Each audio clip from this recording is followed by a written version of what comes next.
and gentlemen, and especially the youth of the nation. Welcome to Teen Business Summit 2025, the first of its kind, ready to give all of you an unprecedented experience. Now we have over 700 of you, the youth of the nation, ready to experience something unprecedented. We have the best of the best, the creme de la creme in the corporate world, as well as the ones who set on their own entrepreneurial journey to share their journey, their vision, and their ideas with you, to help you expand your wings and widen your horizons, to get started with your own journey. And now, before we get started, it is important that we recognize the main sponsors of this event who made this event a reality. Ladies and gentlemen, let us recognize Achievers, Ridsbury, Extra, Inspire Business School, Licensed, and Fitski. Thank you very much for your generous contributions to make this event a reality. And let us also establish some ground rules, because this is going to be a long day of interesting conversations, dialogues, and experiences. Now, I believe all of you got the participant guidelines that were shared with you, but let me reiterate some of the important ones. Let's make sure that we maintain complete silence throughout the event. And please switch off your mobile phones or any other electronic devices. And if you exit the venue, please keep in mind that you will not be allowed to re-enter. And if there's any form of misbehavior or breach of guidelines, it will result in you being escorted out of the venue. So with all that, ladies and gentlemen, as per our traditions and customs, we are ready to ignite the Teen Business Summit. So it is my pleasure to invite the following dignitaries to light the traditional oil lamp. First and foremost, I would like to invite the Managing Director of Achievers, Mr. Azad Hai, Co-founder and Managing Director, Inspire Business School, Mr. Salman Faiz, Business Relationship Manager, ACCEA, Ms. Dilani Pereira, Founder and Managing Director of Famsco Holdings, Mr. Abdul Muhin Salman, Mrs. Husania Salman, Founder of Ceylon Hampers Private Limited, and Director of Charya Resorts, Ms. Devina Jayasinghe, Project Delivery Manager, PwC India, Ms. Akhil Ahmed,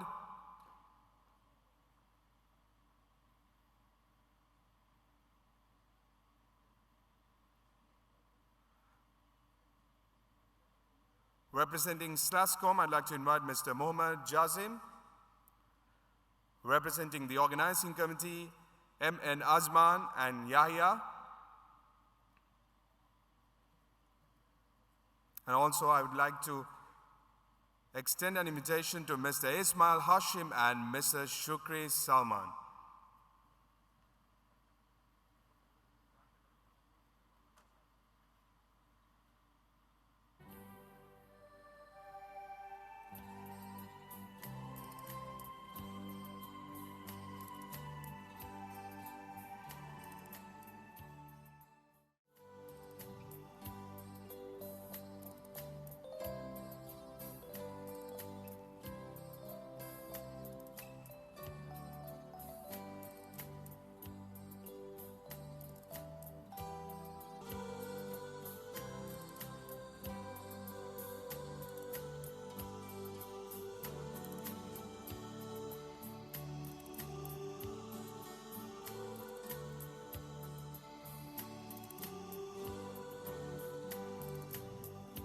Thank you very much, ladies and gentlemen.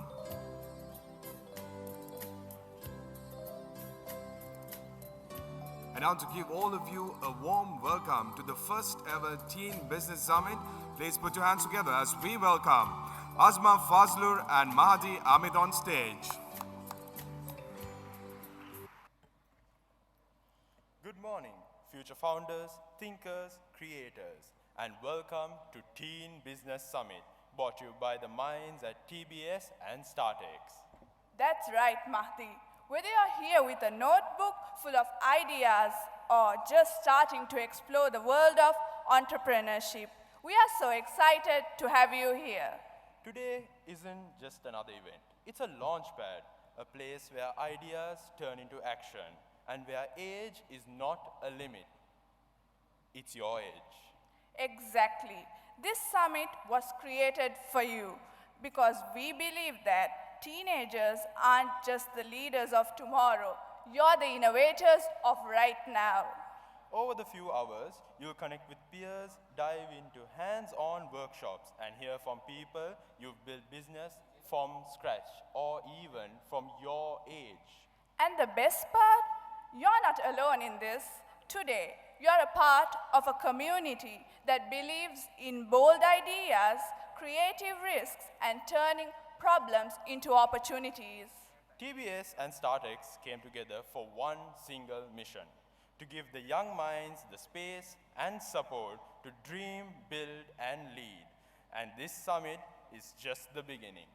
And speaking of inspiration, we are incredibly honored to have very special guests with us today. People who have mentored young entrepreneurs, launched impactful ventures, and continues to empower youth innovation across the world. So get ready. This is your moment to be curious, courageous, and connected.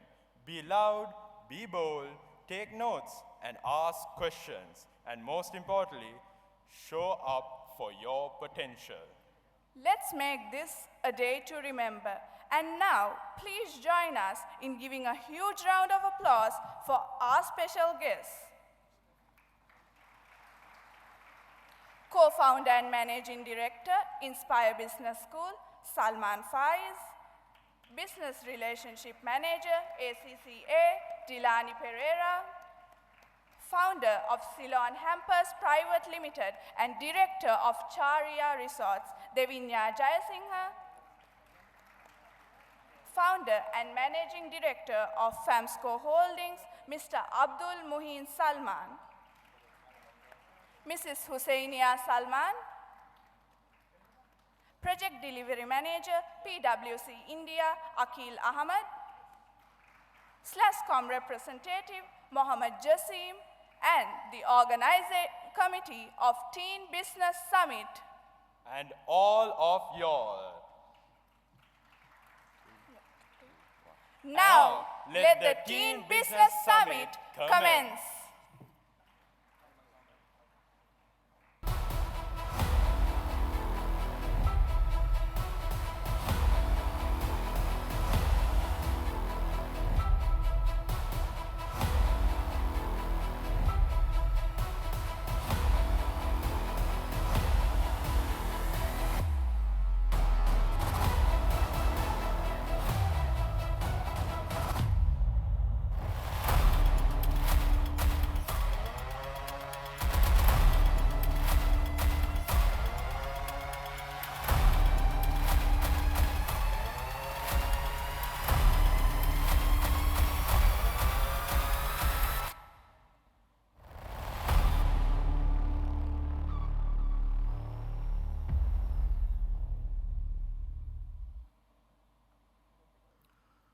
Ladies and gentlemen, like I mentioned, this is going to be something unprecedented that will help you shape your journey, be it the corporate ladder that you step on or your own entrepreneurial journey.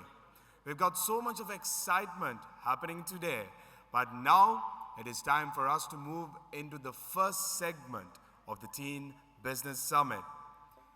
And that is the Teenpreneur Challenge Grand Finale. Now, as you all know, it all began with 50 teams. And out of the 50 teams, 20 teams were selected for the semifinals. From 50 down to 20.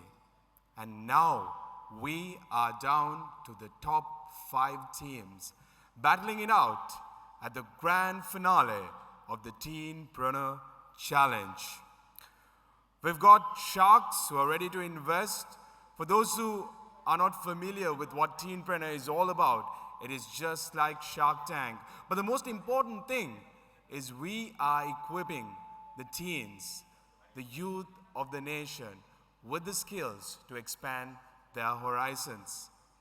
And it's interesting to see that we have some contestants who are around 13 to 15 years of age as well. So it is all about giving them the platform at such a young age to help them redefine and shape what their future is going to be. And let me introduce our elite panel of judges who are ready to pick the best team out there in the Teenpreneur Challenge. Ladies and gentlemen, let's give a big round of applause as we welcome the judges, founder and CEO of Loans Lab, Ms. Pulani Ranasinghe. Let's welcome her with a big round of applause. Project Delivery Manager representing PwC India, Mr. Akil Ahmed. Head of Customer Success, H Senate, Mr. Chaturanga Senaratna. Senior Executive, Dialogue Idea Mart, Ms. Dinuri Vitarana. A warm welcome to all of you and thank you very much for being part of Teen Business Summit and thank you for being a judge at the Teenpreneur Challenge Grand Finale. And now, ladies and gentlemen, the sharks are ready, the judges are ready, the contestants are ready. But before we begin, let's take a look at the finalists, what their journey has been so far, and what they are expecting this experience to be. Let's take a look.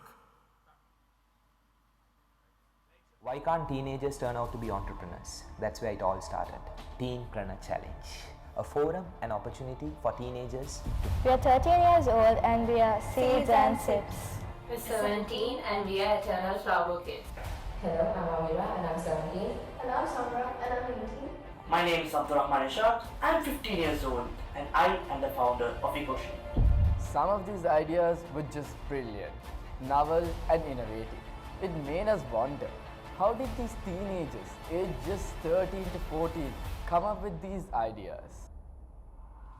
Spoiler alert, your new favorite coffee brew doesn't even come from coffee brew. Your flowers never fade. I took trash, flipped it and turned it into treasure. We didn't plan this. We found a problem and we were not enough to fix it. And somehow, here we are, trying to redesign our Sri Lanka fine starters. From the very beginning, we were excited upon hearing the Teenpreneur Challenge. It was something that we don't come across in our country for teenagers. We came across a poster and thought, why not give it a shot? I saw the poster and was like, this Teenpreneur competition is going to be mine. First, when we heard about this program, we did not want to be a part of it.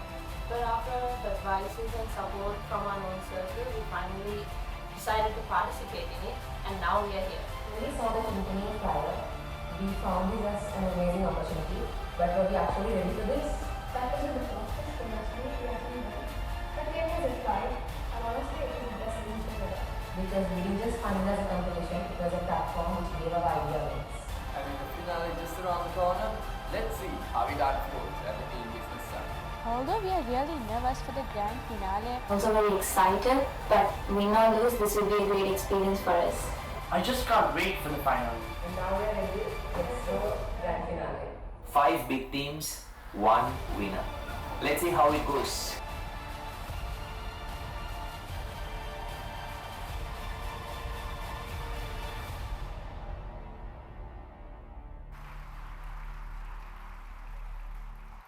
And I know we are all excited to listen to these young entrepreneurs present their pitches and take us through the products and services that they've come up with. And now, ladies and gentlemen, it is time to begin the grand finale. Please put your hands together and welcome Team 1. And until the judges are ready to begin their adjudication, let me tell you, now this acts as a platform for these young individuals, young professionals, to begin their journey with the right boost, with the right guidance, especially with the guidance, the comments, the feedback they're going to receive from our elite panel of judges. We have sharks who are ready to invest in making their dreams come true as well. And now I believe the judges are ready. All right, it's time for Team 1 to present their pitch. Ladies and gentlemen, please put your hands together as we invite the founder of Elevator, Insaf Ismat.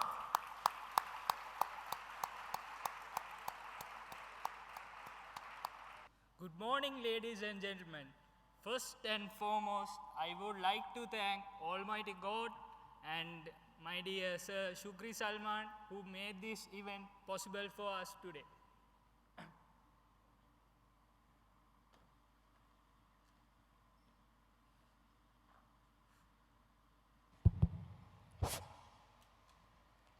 So yeah, let me start today's presentation with an So yeah, the graveyard is the richest place on earth because it is here that you will find all the hopes and dreams that were never fulfilled. So this quote was said by the legendary speaker Les Brown. So what we can understand from this? So there are unheard ideas which were buried because there were no one to hear it. So what if these unheard ideas were fulfilled? Where will the current global environment be in standards as of today? Likewise, there are many people in this room who have ideas similar to them, who are looking for an opportunity to implement those ideas. These young-minded individuals have undiscovered paths, unheard ideas, and untold stories. So where will they share these stories so that the whole world can hear and answer to them? With this question raised in your mind,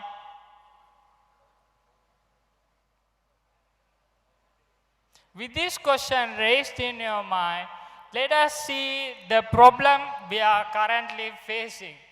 So as we can see, individuals who are young-minded, intelligent individuals with inspiring ideas, they do not have correct funding, connection, or proper determination to conduct their entrepreneurial activities.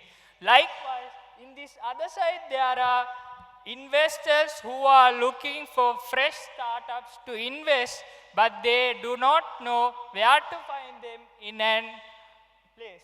So as you can see, there is a barrier between those two. So there is we need a kind of a bridge to connect these two separate worlds. So that bridge can be simply said as elevator. So what is elevator?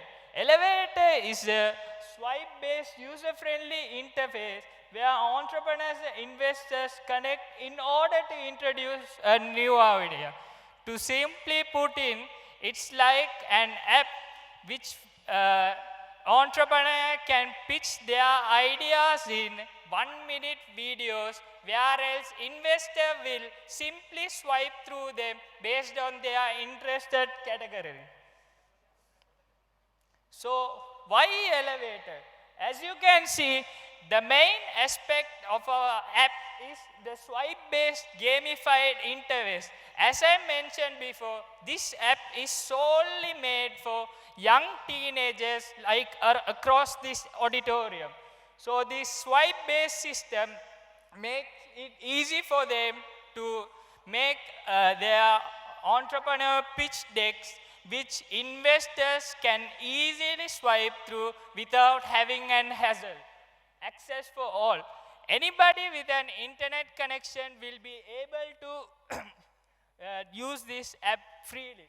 Built for the upcoming. The main purpose of this app is for the young-minded dreamers and entrepreneurs who are looking for their ideas to implement, who are searching for investors. This is the main purpose of this app, smart matching and verified profile. Also, we will make sure that our app is smartly verified so that there is no hassle while you are going through the app.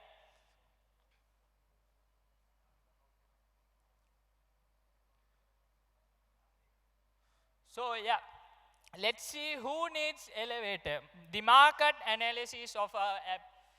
In South Asia, there are around 20 million young registered entrepreneurs, which means there are many more who aren't registered, who are scared, who are afraid of going and taking their first step towards to achieve their dream. So our main target is to help them achieve their dreams by giving them a platform, an easy platform which they can swipe and they can give their idea, so investors can invest through their ideas. So also, the other audience are the investors who are looking for fresh startups to pitch in, but they don't know where to find it. So we put together all in one single app, with making it easy for entrepreneurs and businessmen and investors to invest in. So yeah, as you can see, this is the revenue model of our app.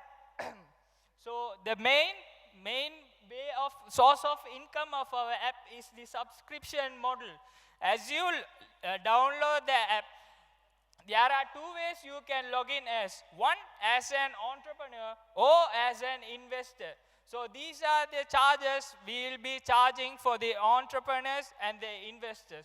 Also, we can do many collaboration with business schools, business startups, etc., so that we could earn a profit through our app. So yeah, let's see our go-to-market strategy. So freemium-based model. For the launch of our app, first 2 months of our app will be free, so that both investors and entrepreneurs can navigate into our app and see the value of elevator without paying anything. Also, we have implemented an idea of giving cash back if you aren't satisfied with our service after using for a year. So go-to-market strategy. So to have a go-to-market strategy, we should have a big, wide audience who are interested in business. So our first go-to-market strategy is this, the business summit. Also, we can launch with a targeted email campaign or WhatsApp campaign. We can collaborate with business school who believes in this idea and launch our app and market it. So from vision to reality. So to make this a visionary app into reality, all we are asking is strategic mentorship, early investment, but most of all, we are asking for you to be a part of it, because innovations like this doesn't start in boardrooms, rather they start in brave hearts. Thank you so much. Thank you very much, Insaf, for sharing your innovative solution with all of us. And in this grand finale, he definitely elevated the level of competition with his pitch. So, good pitch. Well done for coming up with the idea. It's amazing to see so many teenagers coming and presenting today. So, 2 questions from my end, which came in. So, the first one is, you're talking about a cashback option. Why? What's the reason for this? So, if we think about our app, we are pretty sure it will be successful. The most important thing of our app is the customer satisfaction. So let's say you aren't satisfied with our app, so you should use it for a year at least. If so, and still if you aren't satisfied, you could get a cash back up to 50% of what you paid from the beginning of the year. Okay, understood. So my next question is, let's say you're going to expand. What's your strategy to optimize personalized content in this product? Because there can be many investors who's interested in certain areas. There are entrepreneurs who might be interested only in specific domain or industry. What's your strategy there? if we think about it, so we'll plan to kind of, get through those, optimize it personally so that anyone could use it around the world. Okay, thank you, thanks.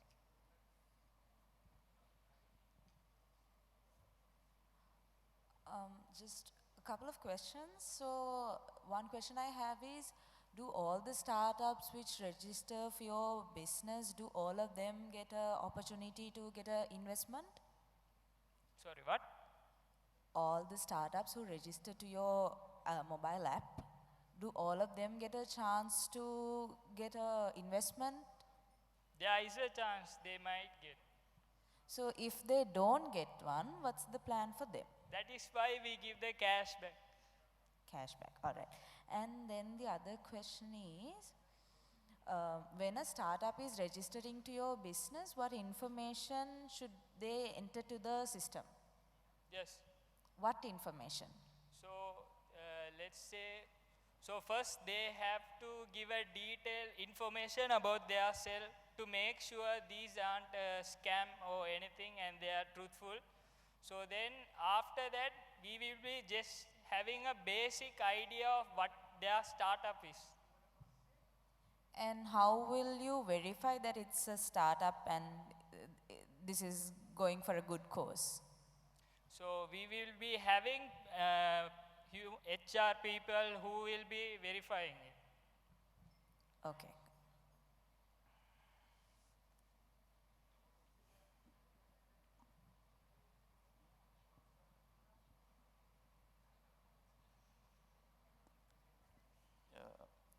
Excellent pitch. Just wanted to understand on have you identified your competitors in local market in Sri Lanka? To be honest, in this type of swipe-based app, there is no competitor, not only in Sri Lanka, around the world. And so example I'm asking, the reason is there might be some of the angel investor network in Sri Lanka, right? So example in Sri Lanka, I don't want to mention the name, but there is a prominent angel network where they have 100+ investors, those who are corporate leaders, local investors and international venture capital, right? So if they want to develop this kind of a platform, right, they have all their investors with them, they have the startup as well, right? They have registered, which are a bit of a mature stage startups. So why they can't develop such a product? What's the differentiation you are bringing to the table? So the main core of our app is the mission we are trying to do from this. This is to give the unheard entrepreneurs an opportunity. So usually these angel investors, usually entrepreneurs who have skillful, who have experience, those are the ones go and they meet. So our idea is to give these unheard, new, young entrepreneurs who are here an opportunity. Excellent. Just wanted to add Dinori's question. So how we are going to validate the ideas? So when it comes to those who are having good ideas, but when they register your platform, so definitely HR can't do the validation because they won't be not having I would say that sort of a understanding, I would say. So there might be different type of people might need be doing the evaluation of that particular idea, right? So apart from HR people who that validating, what are things you think models that you can try to do the validation part? Because if I'm an investor, right, if I'm going to a platform, I want to see okay, right, these products are validated by someone, right, who might be that definitely a proper model of validation, right? So that's what I wanted to understand that. So yeah, we will be giving know your customer sort of documents which they have to fulfill first. So that's why I mentioned earlier, first we will be getting the details of them properly. So if their personal details are properly verified, then there is a chance that their idea is also authentic. So first we will be having know your customer kind of documents and verifying their ideas, then verifying their profiles. After that only you could move inside the app and connect with an investor. Okay, so I think it's a great concept. So I wanted to ask you, so what's blocking you from implementing this at this moment? Because now there are a lot of AI tools that you can create, so why are you still waiting to implement? Well, I tried to make the app using AI, but usually AI can't master that humanly effect when you put your soul into an app, and when you create it, AI cannot match it.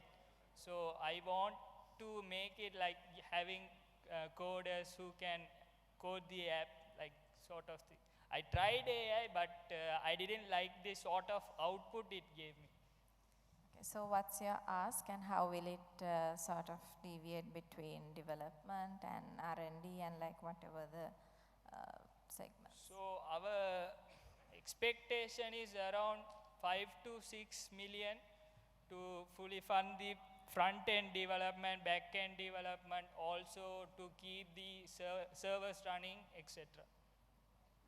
Okay, thank you.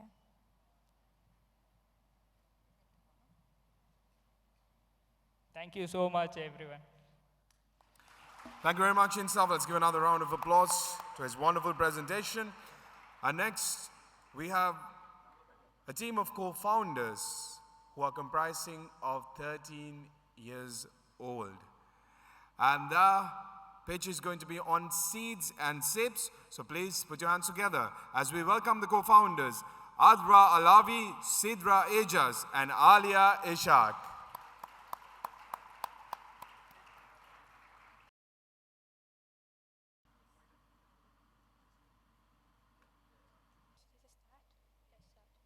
What if I told you that our next cup of coffee is caffeine-free and sustainable? Sounds impossible, right? Well, we brought it to life, introducing you to your favorite brew, date seed powder. Hello everyone, I'm Adra Alavi. I'm Alia Ishaq. I'm Sidra Ijaz. We are 13 years old and we are the team behind Seeds and Sips. So you might be wondering, why date seed powder? Over 40% of adults today drink coffee on a daily basis, and the caffeine contained in coffee can cause serious issues, such as digestive issues, heart issues, difficulty sleeping, anxiety, and so on. Our product contains no caffeine at all. It's rich in fiber and antioxidants that solve these problems. At the same time, millions of date seeds are wasted each year. We utilize these date seeds to create date seed powder as an alternative for coffee. What exactly makes our business more innovative and unique? Firstly, our products are sustainable. They use date seeds, which is a byproduct of cultivation, whereas other alternatives use raw materials that are main products. Secondly, we offer a variety of flavor to suit many customer preferences. Thirdly, our products offer a deep cultural connection because date seeds are an integral part of many societies. Finally, what makes our product the most suitable alternative is that it tastes and smells just like regular coffee. Our target market includes health-conscious individuals, elderly who want to avoid caffeine, children who enjoy the taste of coffee, caffeine addicts, and coffee-sensitive individuals. Our market size, if you look at the graph displayed, you can see that from 2025 to 2032, the Sri Lankan coffee substitute market is expected to grow from rupees 83.95 million to rupees 142.263 million with an annual growth rate of 7.87%. Each of our packets contains 50 grams of date seed powder, and the price ranges from 400 to 700 depending on the flavor. We earn around 200 rupees profit from selling each product, and the production cost for each of these products is around 250 rupees. We planned our business in a way that ensures that we earn money consistently and grow steadily over time. We keep our production costs low through bulk purchasing, using simple and affordable equipment, and also by maintaining high profit margins. Additionally, through our strong market demand and our diverse revenue streams, we are able to reinvest profits, manage risk, and also to manage risks and so on. So this ensures that our business is financially sustainable in the long term. And according to our calculations, our estimated break-even point is 3 months and 5 days with 95 sales. Our palette includes 6 unique flavors with different blends. They are displayed on the screen. Additionally, we have made 2 deals with other businesses in order to obtain date seeds. This makes sure that nothing goes into waste. We've tested our product on a group of people and we've got very positive feedbacks. Our business is a pre-launched business because we are still building our audience and other connections to ensure smooth running after launching. With our Instagram post and our pre-order basis, we've already secured 36 pre-order-based sales for now. So, what is our go-to-market strategy? Firstly, we are going to sell our products as a premium product by selling high-quality date seed powder in limited quantities per month. Secondly, we are going to promote our products through social media platforms such as Instagram. And thirdly, we are in the process of making a website to allow our customers to reach freely. So, where are we headed next? Our first goal is to expand our flavor range. Also, as demand increases, we plan on selling our product at retail stores and even opening our own cafe. For the first month of running our business, we expect to sell 5 units of each flavor, which totals up to 30 units. This totals up to a revenue of Rs 16,500 with expenses adding up to Rs 10,750 and a profit of Rs 5,750. By month 3, we aim for Rs 49,500 in income and Rs 7,250 in profit. Each of us plan to invest Rs 5,000 to start. We are offering 10% of our business for an investment of Rs 100,000, which we will use for our capex. Our return of investment will be when we reach 5,000 sales. We also welcome mentorship and strategic guidance to grow stronger and faster. So here's our pitch, plain and simple. Support Seeds and Sips, and you're helping us grow in a way that will benefit our customers and also help us. On the screen, we have displayed the QR code to our Instagram page.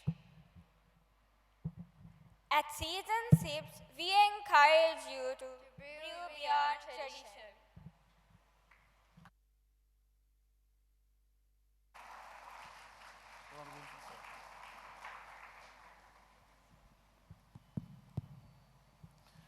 Well done, girls. Very well done. Amazing to see 13-year-olds coming presenting with such a big audience around. Well done to have that courage. Right. So, I'm not a coffee expert, but I might be good with the numbers and reaching out for partnerships for all to expand. When I went through what you pitched on the business model, looks like you want to do it direct sales. Haven't you all looked at any partnerships with bigger companies by any chance? Have you spoken to anyone like that? Or you all need support to get there? We are planning to start online through pre-order basis, as a premium product. So we sell only a limited quantity per month, but we have collaborated with other businesses in order to obtain our date seeds from businesses that only use the date pulp, like make date cakes and other date-based desserts. For now, yeah. So my advice is look at the franchise business. It'll be easy to expand. There are companies in Sri Lanka who have done that. and they might be able to help you guys as well. All the best, guys. Very well done. Thank well you. done. Yeah, so I think amazing pitch and very nicely done.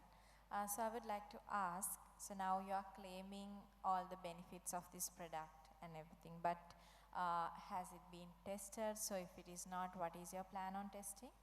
And also, like when you said it tastes like coffee, how, how to get that certification, and what is your plan on sort of taking this, like the nutritious factors and everything correctly into this packaging? And So, as we mentioned, we have already done a survey and we've already tested with a bunch of people, and all of them claim that it tastes and smells just like coffee. We also have placed some taste testers there, so you can taste it as well.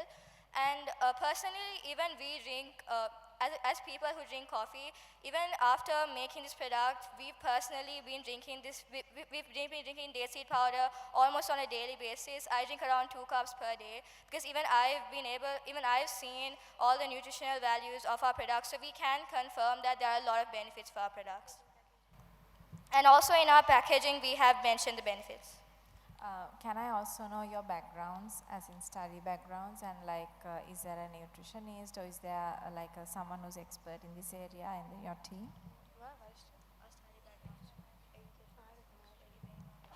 I'm sorry, could you repeat the question? I would like to know like your backgrounds, what are your study areas, and how did you get this concept, and how did you sort of got into this business mainly? So all of us are currently in grade 9, we are going into grade 10, and the way we basically came up with this concept is, at the beginning of this year, we had a school competition which is also related to business plans and so on. So we were doing our research and we wanted to find something that is sustainable and beneficial. So while doing our research, we found the concept of coffee alternatives, and through that, while doing more research, we found date seed coffee, and we made the products for ourselves, and we found out that in Sri Lanka itself, only very limited businesses sell date seed coffee, right? And they also sell it in very high prices, and they only sell the plain date seed coffee. They don't offer flavors, right? So we wanted to expand on this idea, and that's how we came up with this business plan. One more question. How exactly, currently, how do you find all these date seeds for production? So currently, in the beginning, we obtained date seeds from friends and family, but since we are starting this as a business, we've already secured 2 deals with other businesses that use this date pulp only for date-based desserts, and we've collaborated with them, and we've secured deals that we will obtain these date seeds from them, they'll collect the date seeds and they'll give it to us, so we'll be using these date seeds in our production. Perfect. And how do you exactly verify the quality of it? Is there any measurements as such, or is that something you guys haven't thought of as of now? Date seeds is basically, we roast it, right? So it depends on how much we roast, that's how the taste comes, there is no... So we ensure that we roast our date seeds to a specific limit. So we have kept some of our roasted date seeds there. So we have to ensure that the date seeds, so if we do this, it'll be able to break into half. So once we roast it to that specific amount, that basically ensures that that the date seed powder will be high quality. Perfect. And one more suggestion. If you guys can just try to do a little bit more something like influencer marketing, because I've seen some upcoming coffees, not date seeds, but coffee brands coming up and doing all these influencer marketing. So that is something maybe that you can look into. And thank you so best much. of luck. Excellent pitch, and I have one more question, final question from my side. So in this product variety, what is the fast moving product, right? And second question, for that, what will be your sales forecast for next 1 or 2 years? And you are asking 100,000 rupees, where do you think that's enough for focusing, achieve that sales within 1 year or 2 years? So our best flavor right now is praline. So through our survey, we found out that people enjoy this flavor the most. So praline is basically desi powder with cocoa, which basically provides like the chocolatey flavor, and also it tastes really good. And as for the investment, Okay, so our investment is very simple. I mean, we don't need a huge finance because we only have to purchase the capital. Those are the machinery and all of that. We have to only purchase that. And then, and our production steps are like really simple. So, it's not that costly. So, 100,000 is enough for us to start up the business. and since we are also starting in small scale, we won't require like a large amount of investment for the first 2 years. Okay, example, if you want to sell like 10,000 like quantity for one of these fast moving product for 1 year, right? So do you think that amount is that, my question is that like, is that amount is okay? Like, so you said you had to buy a machinery. So what will be the breakdown of that? I mean, like, are you going to invest entire money for that particular machinery? Is that enough, or you need money for the packaging? You need the money for logistics? You need to have the money for other supply chain activities? Just want to understand. So basically, as we mentioned, since we are also students right now, it's very difficult for us to suddenly go up to large-scale production within the first 3 months, right? So that's why our strategy is to promote our product as a premium product. So that would be, we sell limited quantities per month, and that would be done through a pre-order basis sale. So for the first month already, and through our pre-order basis sales plan, we've already secured 36 sales for the first month, even before launching. So the production cost is pretty low because we are again producing in a small quantity, and the machinery we use also, we don't require like a large amount of machinery, right? So so we won't require like a large amount of investment unless we plan on scaling our business to becoming a large scale business, right? And that would only be done after around 1 or 1.5 years, and by that time we would already be able to secure the amount of finances we need through our profit, because even through our profit we have allocated a portion of 30%, which will be saved for future growth and so on. Thank you so much.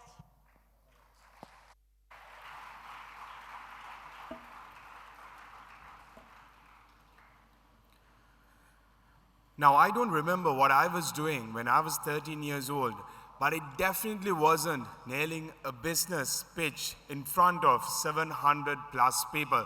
Let's give another round of applause to Adra, Sidra, and Alia for that wonderful, impressive presentation. And next, ladies and gentlemen, please welcome the founder of EcoSheet, Abdur Rahman Ishaq, on stage.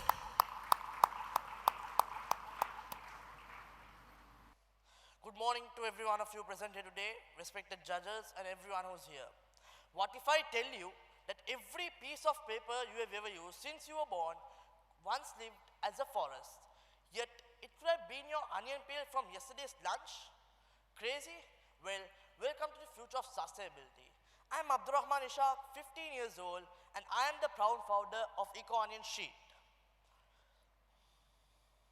So paper without trees, not logical, is your perspective? No, it's possible only with EcoSheet. Now, using this paper that you have in your hands, it costs deforestation. Trust me, 200 million plus trees are cut annually for paper only. High water usage, 100 liters of water for every 100 A4 sheets. And waste and methane, that is outside the boundary. So why do you choose onions? After your mother or you cook lunch, you peel the onions and put it in the dustbins, right? That where do they end up? They end up in landfills causing methane. So I would rather take it and turn it into paper, sustainable, good-looking, crispy paper, like you have it in front of you. So who is affected?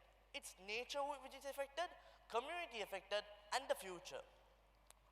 Our solution, EcoSheet, sustainable paper made from onion skins, agricultural waste, a kitchen byproduct that no one cares of and no one knows the value of it.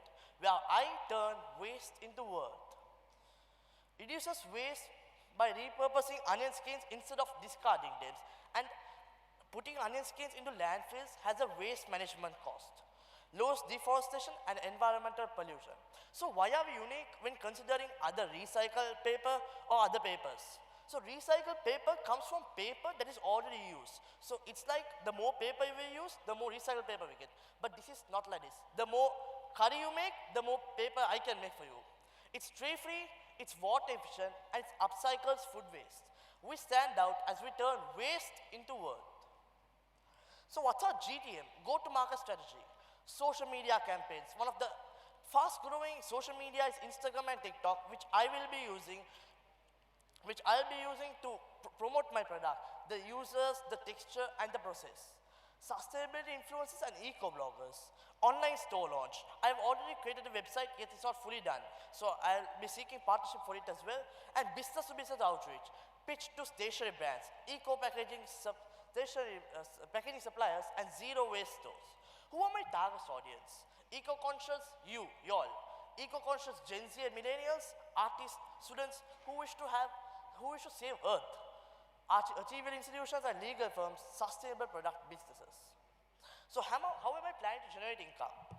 The sheets that you all have in hand, standard sheets cost rupees 60 to 120, packaging sheets rupees 200 to 270 per wrap, and bulk depends on the amount and the quality you want.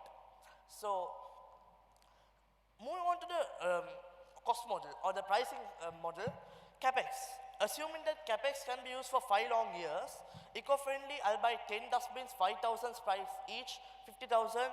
High quality paper dryer, one of it which costs 18,000, and high quality commercial blender which costs 29,600. OPEX, it's a little too high, but it's calculated at per annum, and also I have included the cost a little higher than, because I don't want to After Effects. And total revenue. For the year, the total revenue is expected to be 354,500. So the profit, the gross profit and net profit plan is to incorporate a private limited company. But if done individually, private income tax is applicable. So the revenue adds up to rupees 354,500, cost adds up to rupees 1,70,975. So gross profit adds up to 174,525. As we have many youngsters here, let me explain the term depreciation. It's capex divided by the amount of years that it can be used. And profit before tax is 154,005, tax rupees 46,500, and net profits adds up to 108,500. And if I'm seeking, and as I'm speaking investment, 97,600 in the investment, and investment can be covered within the 10 months of operation. Hence, payback is 10 months. So, break even. What's my break even point? Once I'm done selling 160 sheets, the sheets I sell after that is just going to bring me cash profit. So, our long-term goal is to make EcoSheet the global go-to-go option.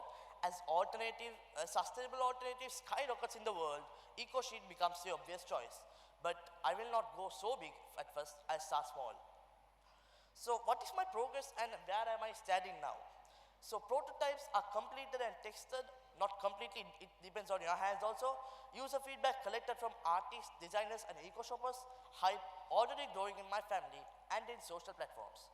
When I inquired about my product near few people, this is the comments I got from there. Our customers are always asking for sustainable option. This one hits the area and gets people convinced. I showed this to my friends and they were like, wait, what? Onion peels? It's a pre-launch stage, yet tried and tested. So what am I seeking is guidance, mentorship, and an investment of rupees 97,600 for my capex.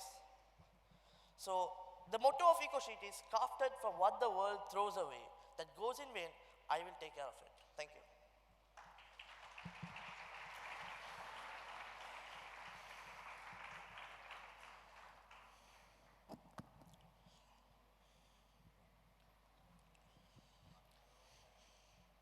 Well done. Thank you. Good idea, great initiative with the green initiatives. There are people who talk about green initiatives, but you have actually done it. Well done.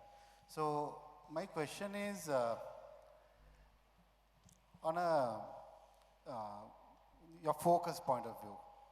There are many types of paper we use daily. What's your actual target? Whether it's a half sheets market you're looking at or the food market wrapping you're targeting? What's your actual target market initially? As I already mentioned, target market mainly relies on students and artists. As you can see, I have kept a few prints that are ideal for drawing on it or writing on it. So it's markers or washable paints that you can write on it or draw on it. So it's actually for them because that's the hugest market in Sri Lanka. Okay. So have you done any sample tests with this audience you're looking, target audience you're looking at? Do you have any sample records like that? I have tested it myself, and within my family and friends, I was like, so this is a product that I'm about to invent. Try and see and give me your personal recommendation, no favorizing or anything, just what you think on it. That was the question I asked them, and they were like, the comments I gave were few of them. Right, okay. Thank you. Thanks. All the best to you. Thank you.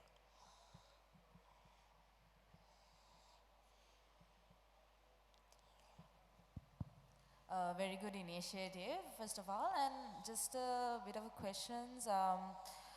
When it comes to taking this to market, what exactly are you facing as challenges right now? What are the challenges you're facing right now when it comes to taking this to the market? One of the greatest challenges is the color, and you cannot write it with pens. It's writing with something called markers, washable markers or something, which is one of my greatest challenge. I'm working on it day and night to think of writing with pens. There are a few ways, but I'll work on it continuously, hopefully. Okay.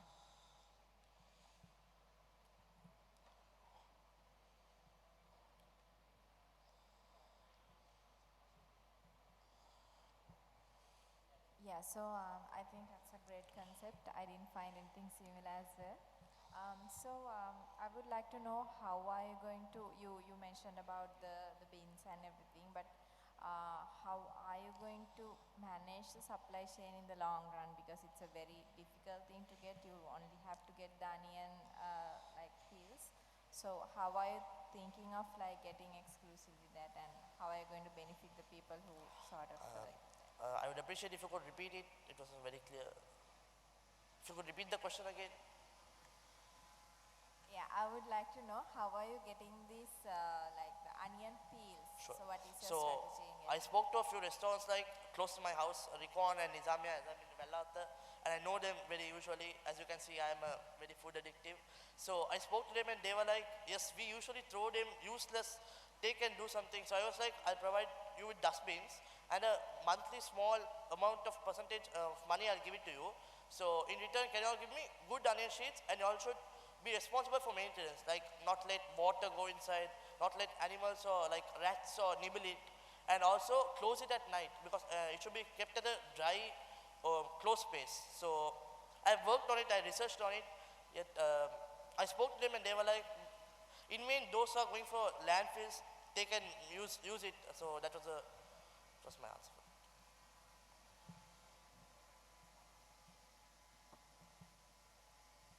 Well done. And no more questions.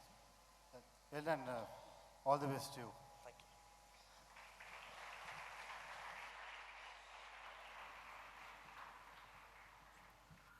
Let's give another round of applause to our 15-year-old founder, Abdul Rahman Ishaq, for that wonderful presentation on EcoSheet. Crafted for the world, crafted for what the world throws away, I will take care of that. A beautiful sentiment shared there by Abdul Rahman. And next, let us welcome two co-founders, 17-year-old twin sisters, presenting us their solution, Eternal Flower Bouquets. Please put your hands together as we welcome Umayma Ziam and Shamima Ziam.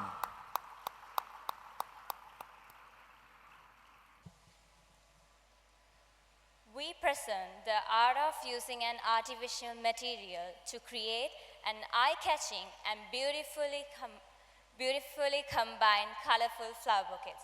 Good morning, ladies and gentlemen. I'm Shamima Ziam, wanting your attention for the product that we're introducing here today. Our vision is to become the go-to source for timeless, handcrafted floral decor that never fades, where every bouquet tells a story, and every gift makes a lasting impression. Our mission: to create lasting, sustainable floral art using colorful materials that brings joy and calmness. Starting off with the problems we have identified regarding our business. Fresh flowers, though it's beautiful, they wilt quickly. They're expensive, seasonal, and limited in variety. By solving this, we support sustainability, provide long-term beauty, enable personalized and meaningful gifting, and reduce waste. So the proposed solution for these problems will be our business, Eternal Flower Bouquets.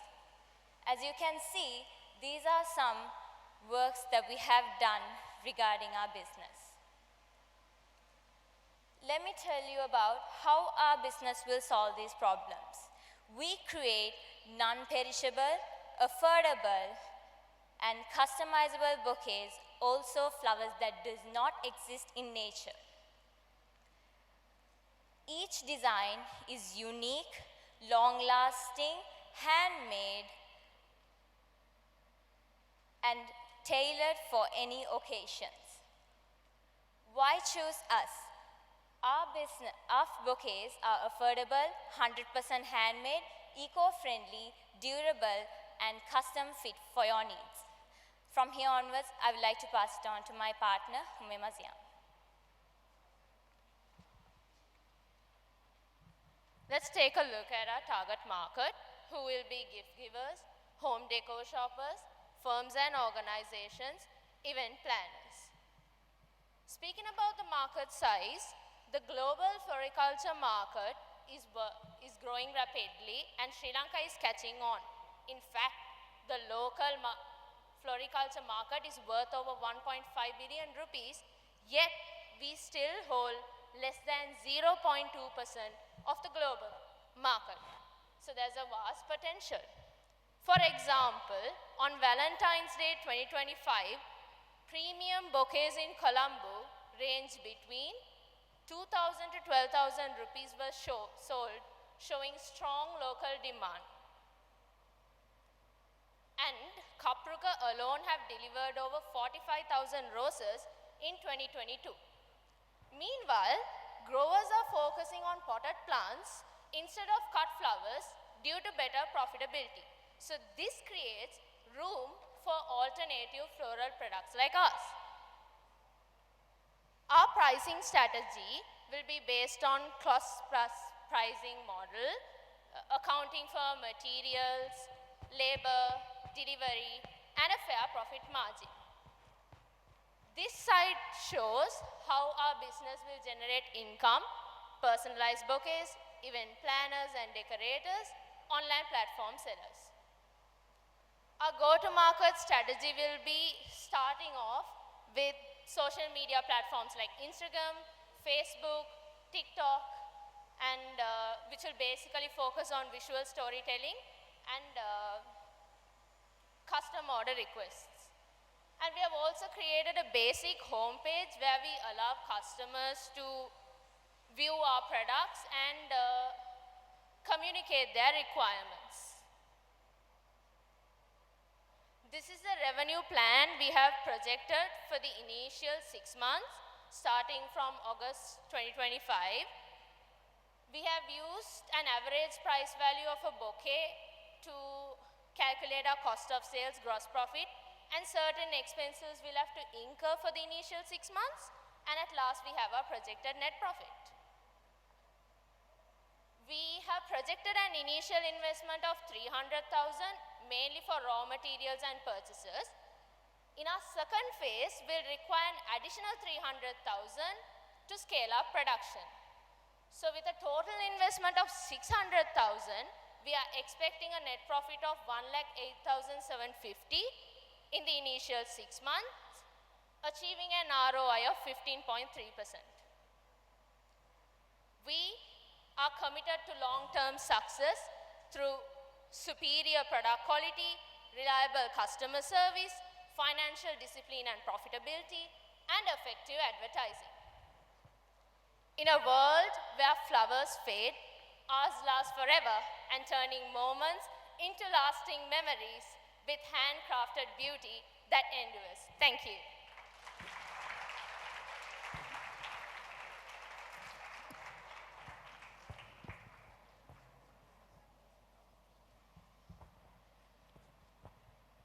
Girls, well done again, right? Good idea, and being teens coming up with this product is amazing, guys, right?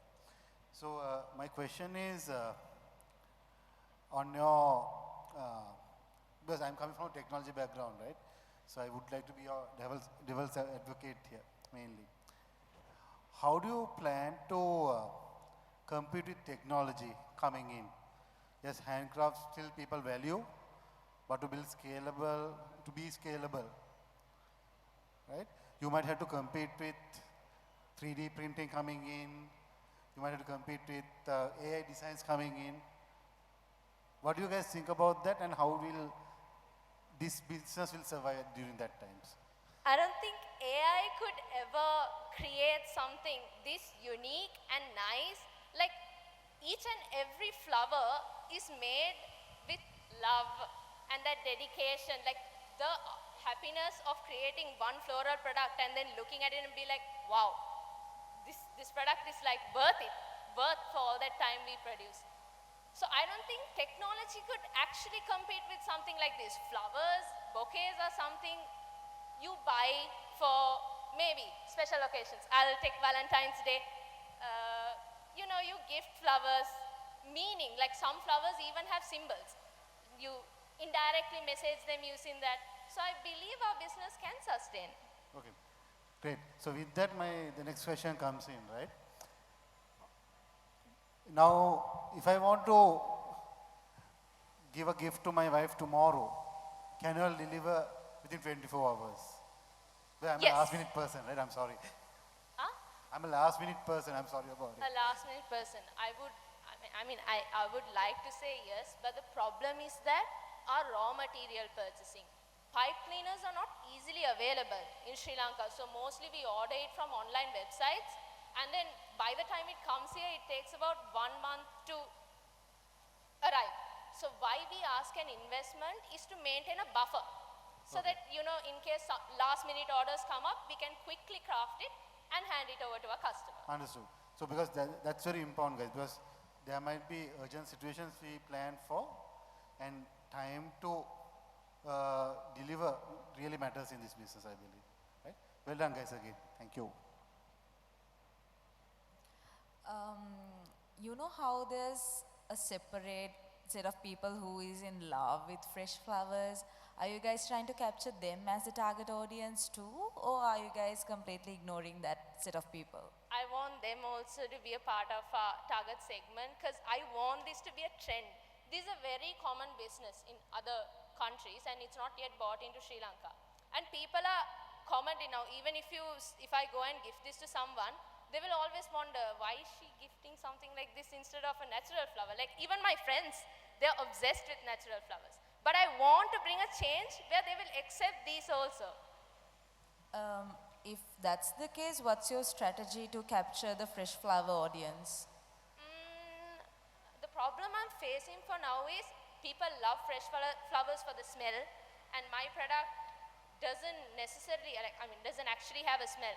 So there is like a plan, we are planning to like get some scents to it, like a rose flavor scent or whatnot, and offer it to them. And these also give the look of a natural flower, but the thing is that these won't have any, what do you say, like in natural flowers, some are damaged, some doesn't have color, but here you can make it according to the color they like. So many things that they can customize and take out. Perfect answer, good luck. I have one question. Like, who is like doing this? Is it, you are developing it, or you are like, Sorry? you both are doing this? Or is there any other skill team is doing the handcraft? It's me who solely do all of this. Okay. And just asking, so this particular like flowers, how long it will take to do, and what is the cost of production, and how much you sell it for? For this specific? Yeah, this specific. this requires like to fill a basket, it obviously requires a lot of flowers. And I can't actually say a proper costing because it depends on the flowers they ask, right? Now, to craft one flower, there is a certain amount of pipe cleaners I use. So I take each and every one of them and only do my costing.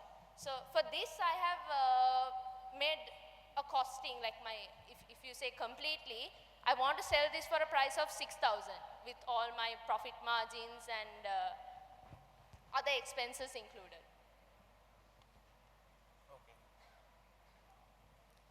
Yeah, so I would like to ask, so like since it's a very customized or like very handmade sort of a business, it's little difficult to sort of scale.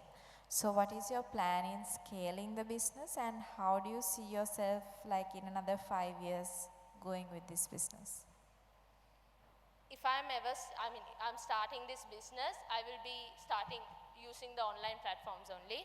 And if you ask me how I want to see myself in 5 years, I want to open a proper boutique where people could walk in and then they see a whole set of flower selection, color palettes, and just literally design their dream bouquet and take it to home and go. Something like that. Okay, thank you. Any questions to be clarified? No? Thank you. Thank you.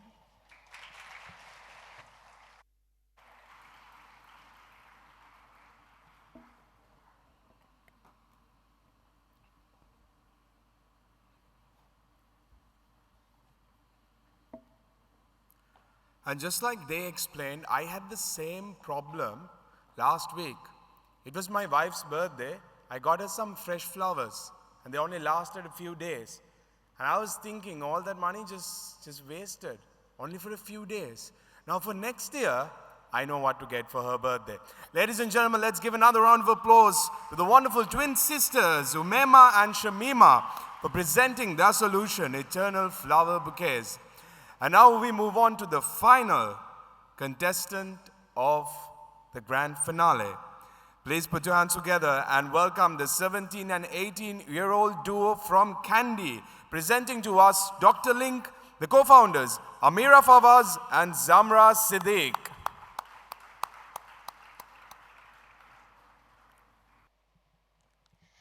Let's just say, when your loved one is falling apart, you instantly start to panic. You start to look around. You start to look around and you go for word of mouth. And then in the middle of that confusion, you'll be like, money is lost, time is lost, and even sometimes lives are lost. This is the harsh reality, not for a few, but for millions. So, you know, you book taxis online, you order food online. Online එකේ බඳින කට්ටියත් ඉන්නවා. But where is healthcare? Healthcare is stuck offline in Sri Lanka, and that is the gap that we are bridging today. A very good morning to all of you. I am Amira Fawaz and I am 17. And I'm Samra Siddiq and I'm 18. දැන් අපි බැලුවොත් අපි coders ලත් නෙවෙයි, අපි doctors ලත් නෙවෙයි. We're just two young women who went through this problem and decided to come up with a solution. So we created Dr. Link. So Dr. Link is a first Sri Lanka's doctor discovery and appointment platform powered by people. So what does Dr. Link actually do? Dr. Link connects patients to doctors, which is smarter and faster. Users can search doctors using specialty, availability, language, real reviews, and even instantly booking appointments. And the same platform provides with GPS location to the clinic and chat forums where you can text the doctor or the assistant of the doctor, and even real feedback of patients who are going, and also real-time schedules of the appointment. So this way it's going to make healthcare easy, accessible, and even convenient, also stress-free for you. Now, our market, who are we building this for? So we are targeting people who can handle healthcare decisions aged 15 to 65. So whereas in candy all alone, that's over 500,000 potential users. Now, if we just convert 10% of those 500,000 people, that is going to be 50,000 people paying users for us. So that is, enough for us to validate the market and, scale responsibility across Sri Lanka. And now let's see our business model and our break-even points. So our core revenue stream is going to be premium patient subscriptions, where people are going to unlock features like, early bookings, and they can also unlock features like they can chat with the doctor or the doctor's assistants. Those things are going to be premium. And so then comes the minimum viable development, minimum viable product development. It will cost around 1.5 million rupees. So if we take our premium plan, monthly it will cost around 300 rupees, which means we just only need 5,000 active users to break even in the first year.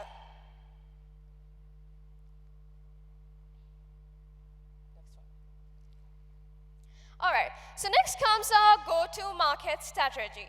So we will be launching this in Candy, targeting clusters like school, corporate, healthcare, medicals, and building our first 10,000 users. So our main goal is to bring patients' trust faster. And onboarding doctors will be personal, as we will be visiting clinics and hospitals, pitching our platform to them. And obviously letting them know that their visibility in Dr. Link is going to get them more bookings, more patient management systems, and even strengthen their reputation. So we will be also partnering with medical associations on hospitals to bring credibility, and also doctors will sign up with a verified process and get access to a own login portal to manage appointments and patient flows. So this two-way system is going to make it clean, as there'll be growth of supply and onboarding demand as well in the same platform, which is going to make an easy traction. So Sharks, here's our equity offer. We are planning to launch a Dr. Link. It's going to take 5.4 million rupees, which is $14,800, to finalize development, fuel marketing, and also to onboard our first 10,000 users. And in return, we are going to give you 9% of our company, valuing Dr. Link at 60 million rupees. And it's a fair value based on the long-term potential that Dr. Link is having. So now, why does this matter to us? Because Dr. Link isn't just a platform. It's a lifeline by the very generation who wants to fix something that's broken. And for sure, I'm 100% sure we can at least help one family find the right doctor at the right time. But with all your support, I'm sure we could go to millions of families and help them. This is Dr. Link, and I am Amira Fawaz. And this is Samra Siddiq signing off today. Right doctor, right time, right here. Thank you.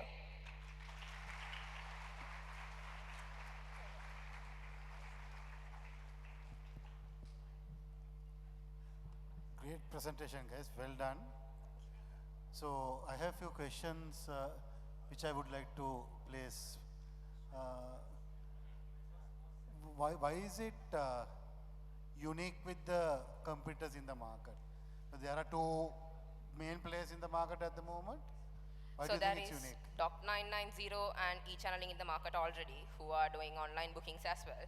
So we actually ran a survey, both of us, we ran it through a lot of close people and the people around Sri Lanka, and almost 85% or even 90, I would say, was asking for real patient reviews, where, if a patient goes to a doctor, the patient would come and, review about the doctor, if his medicine is working, how polite he is, and everything.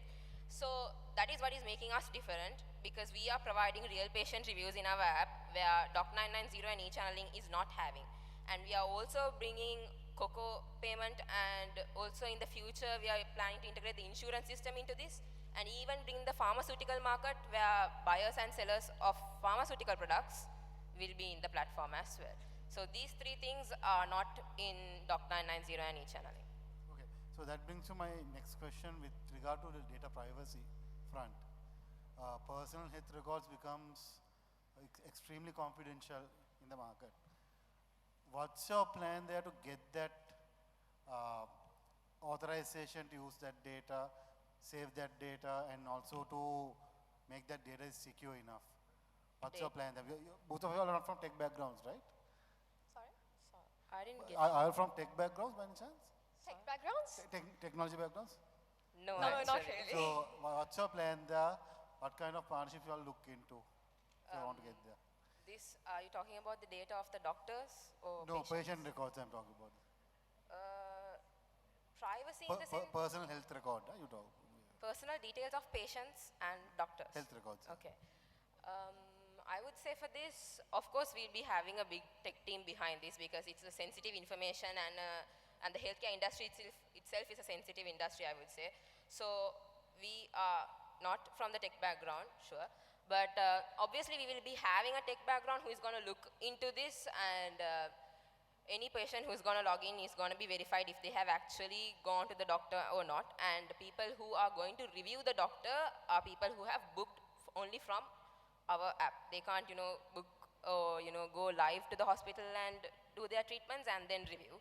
Any person who has booked from our app will be only able to be reviewing the doctors.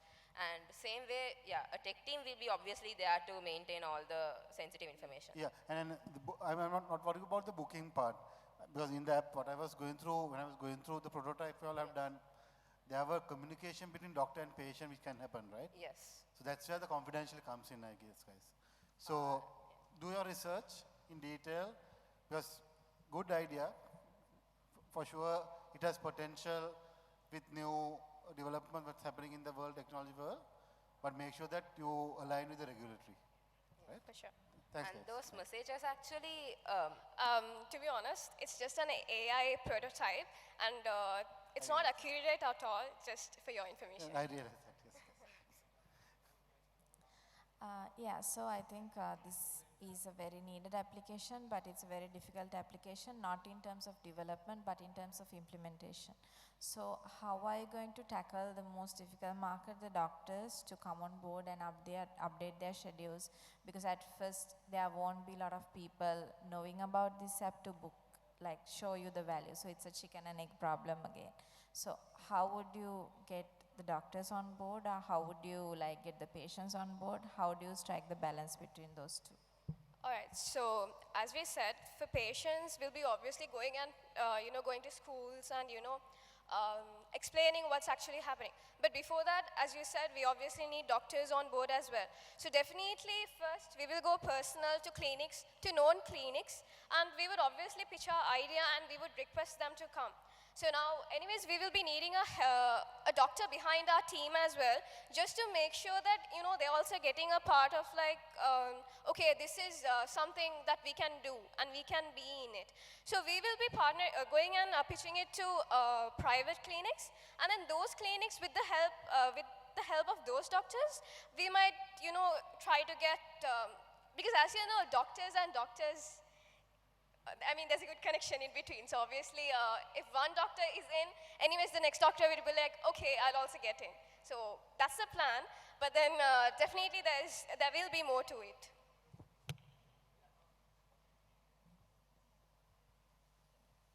Yeah, so finally, can I know so in this kind of application, have you done a POC, or have you done any survey, or if just willing to see if there will be traction to this kind of application, is it in the concept level, or have you done any sort of background work in that? So we did run a survey, as I mentioned. That was before pitching in semifinals. We actually did a survey around people, and actually a lot of people wanted it, surprisingly, because it was just an idea, but then we were really into it after knowing that actually people wanted this. And we asked a lot of questions from them, what do you actually want to have in an app like this? And what are the features that you will be willing to have? And all those. And obviously the respondent was very high. Proof could be showed later also within the program. I think final question from me is, have you spoken to any doctors and got their feedbacks on this platform? Not until now. We have not spoken to any doctors regarding this. But for sure we could, we are planning to bring in a team of doctors into our team so that, we can get the connection. But yeah, not yet. We have not spoken. Yeah, because the reason I was saying is like just get the product validated with them, getting their feedback as well. Yeah. And just asking like how long it will take to develop this product. As you said, like it's in the prototype, like to go for live. So how long product timeline will take? And yeah. So initially we did ask for a quotation about how much, how long it will take and all. But in the quotation they actually didn't mention it. What they mentioned was it's going to be 5,000 USD for the whole system to be made. And yeah, they did not say a time range, but for sure they could make it really quick.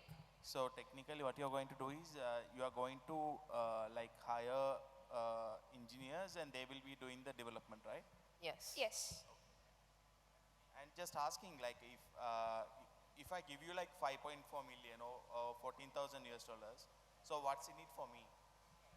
9% of our company profit will be in your That's side. a percentage. And also with that, we will be making the the website completely free for you, including the premium and everything. Like you can get it like for free. I will give the money, but it's only the privilege I get on only that, or is it anything else? So we didn't actually look much into what we could give in a big of a range, but it's the only, for now we only thought about the profit percentage and stuff, negotiable for sure. And later we could actually, if we have a meeting, we could think about what are the other things that we could, which could make a benefit for you. So guys, the valuation point of view, I didn't raise any questions. So valuation point of view, at the moment, you all don't have customers, revenue coming in. I think valuation is at a higher side, and the stake you are giving a person who invest might be less. Think about it again. Sure. Go forward, right? Thanks. Sure. Well done, guys. Thank you so much. We had 5 interesting solutions, 5 teams, and at the end, one winner will be selected. I know all of you are curious about who the winner is, but all of you will have to stay with us until evening to find that out. Ladies and gentlemen, let's give another round of applause to all 5 teams. Team 1, Elevator. Team 2, Seeds and Sips. Team 3, EcoSheet. Team 4, Eternal Flower Bouquets. And Team 5, Dr. Link, for their wonderful, innovative solutions presented today. And now I'd like to acknowledge the presence of Mr. Jehan Perinpanagam, Mr. Shamal Gunawardana, and Mr. Surat Chandrasena. Thank you very much for joining with us. And we'd like to invite you to stay with us for a bit longer as we have one more session before the panel session begins. Thank you very much. And now, ladies and gentlemen, let's give another round of applause to our wonderful judges helping us out with the Teenpreneur Challenge Grand Finale, Ms. Pulani Ranasinghe, Mr. Akil Ahmed, Mr. Chaturanga Sena Ratna, and Ms. Dinuri Vitarana. Thank you very much for your valuable time and for the questions and the feedback session. And now, ladies and gentlemen, after the conclusion of the Teenpreneur Challenge Grand Finale, it is time for us to move on to the Teen Business Summit. This is where you will get the platform and guidance to know where you are headed, whether you are headed in the right direction, or what tools, what competencies, what you need to equip yourself in order to boost yourself. It could be climbing up the corporate ladder, or it could be finding your own journey in the business world. So let's take a look at what the Business Summit is all about. Do you remember the days we used to dream fearlessly? We were bold, creative, limitless. But somewhere along the way, we started to forget. We grew up, the world got louder, expectations rose, and passion started fading into pressure. Not anymore. Welcome to Teen Business Summit 2025, the platform that brings your dreams back to life.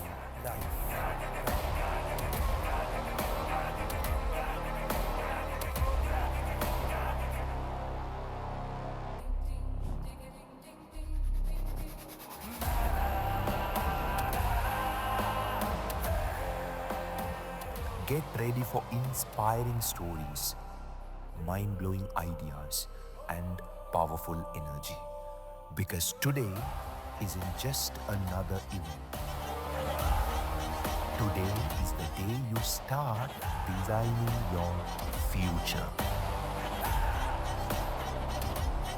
This is Teen Business Summit 2025, and it all begins right now.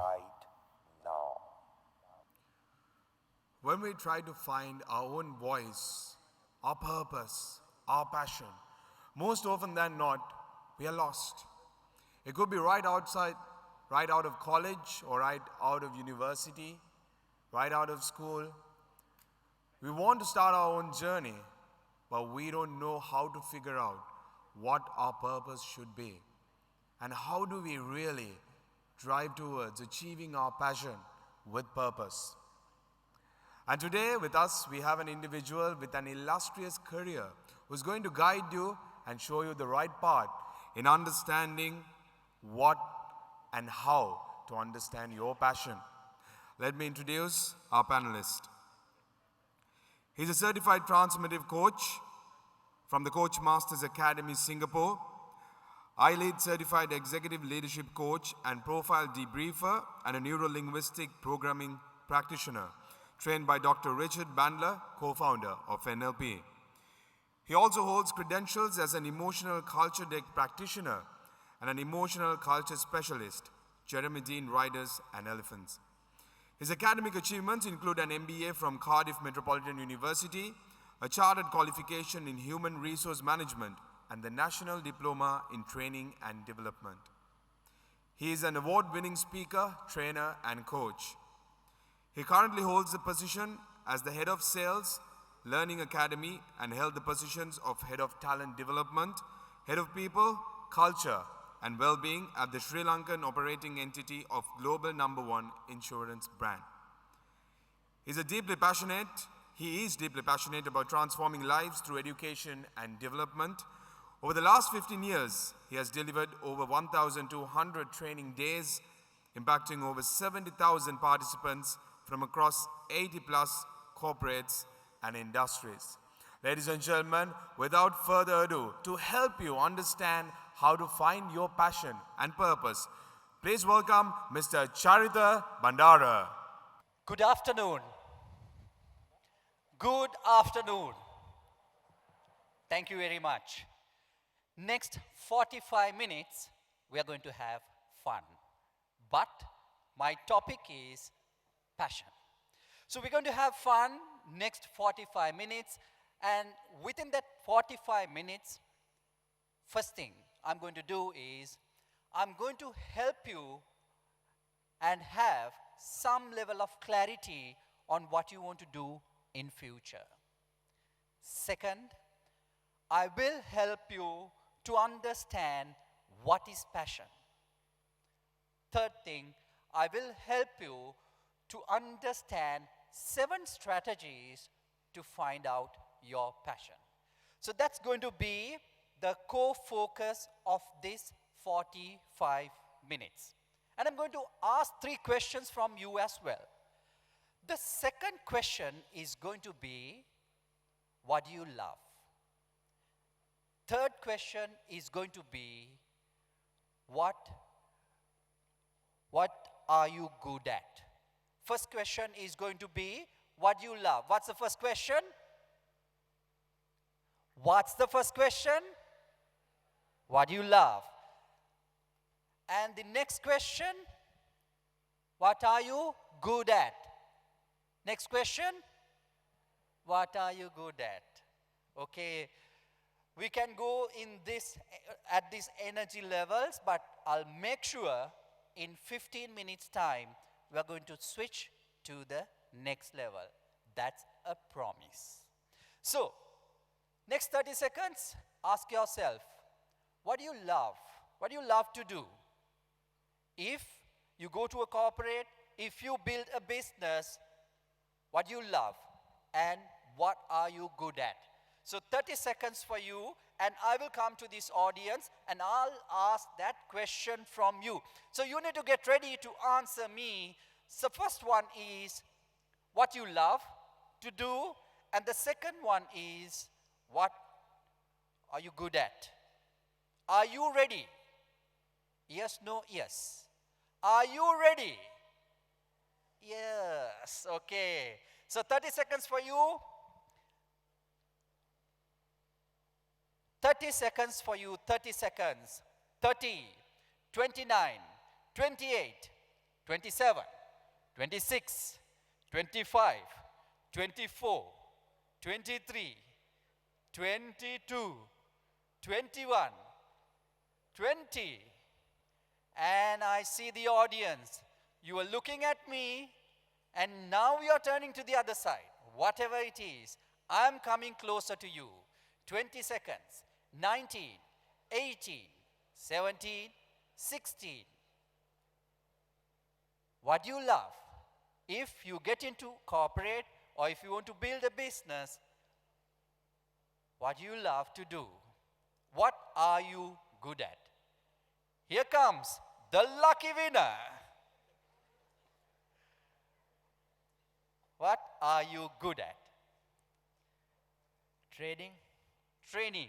You are good at training. So let's give a round of applause to him. What's your good name? Yakub. Thank you very much, Yakub. So, what do you love to do? If you get into a corporate, so they were looking at me, when I'm getting closer to them, they go like this. Whatever it is, I'm coming closer to you. I told you the energy levels will be at this level in 15 minutes time. I'm going to change that energy levels. Are you with me? Yes or no? Yes, thank you very much. What's your good name? Asia, right? Thank you. What do you love to do? So if you're given a chance to do something, right? What you're good at? Fashion designing.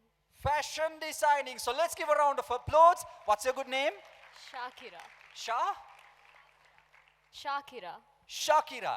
She's good at fashion designing. He's good at training. What do you love to do? Sometimes you might be good at this thing, but you love to do this. Are you the lucky winner? Yes or no? Yes or no? Yes? Yes. He's a lucky winner. Now, they're good at that. Fashion designing and training. What do you love to do? Love to play football. You want to play football. He loves to play football. Whether he can make it a profession or not, I don't know. But when I go through this session, I'll help you to understand what is passion. And I'll help you to understand, find out your passion based on 7 strategies. And also, I'll help you to have some level of clarity on what you want to do in future. So that's what I'm going to do. Are you ready for the journey? Yes or no? Are you ready? Yes. That's good enough for me to start the session. So this session is on passion. 3 things that I'm going to bring back. I'll help you to have some clarity on what you want to do in future. Clarity. Second thing, I'll help you to understand what is passion. Second one is passion. Third thing, I'll give you 7 strategies for you to find out your passion. So 3 things. The first one is clarity. Second thing is passion. The third thing is on strategies. So repeat after me. The first one is, what's the first one? First one, the first objective is here, the first objective is for you to have clarity on your future. What's the first objective? Clarity. Repeat after me. Better than that. At your best voice. What's the first one? Clarity. The second one? Understand what is passion. What's the second one? At your best voice. Passion. Thank you very much. The third one, I'll help you to understand what is your passion based on 7 strategies. The third thing is strategy. What's that? Strategy. Thank you very much. Clarity, passion, and strategy. That's going to be the journey next 40 minutes. So, ask yourself, what makes you want to jump out of bed in the morning? I'm going to tell you. Now, I saw amazing 5 presentations. If you see their eyes, it's glowing with that passion, passion. The coffee presentation, they grew their followership. So 27%, they increased their followership within first 10 minutes. 27%. You have already won. You have already won. 5 of them, 5 of these teams, they have already won. They're presenting something out of passion. They have this business idea. So they have these mentors, coaches. They will guide them, help them. They have already won it. So, tell me what makes you want to jump out of bed in the morning. It shouldn't just be a business. Even if you get into a corporate, it shouldn't just be a job. Job is something else. Career. If you connect it with your passion, it will become your profession or the career. So, tell me, what makes you want to jump out of bed in the morning? If I tell you, all these business ideas will become success within 3 months' time if you get up at 4 o'clock from tomorrow onwards. You will be the most successful person in this world if you get up 4 o'clock tomorrow for 3 months' time. Who would like to get up at 4 o'clock? Please raise your hands. You're going to be the most successful person in this world. You're going to get all these business ideas come through. It's going to be successful if you get up at 4 o'clock from tomorrow onwards for 3 months' time. Who wants to get up at 4 o'clock? Please raise your hands. Yes. Keep the hands as it is. And for all this time, you wanted to get up early because you wanted to study. You know, if you study hard, you'll get good grades. Okay? But all this time, when you want to start at 4 o'clock, when you want to get up at 5 o'clock, you felt like, can I sleep a little bit more? අර සිංහලෙන් කියන්නේ තව චූට්ටක් නිදා ගන්න තිබ්බනම් කියලා හිතලා තියෙන අත කවුද?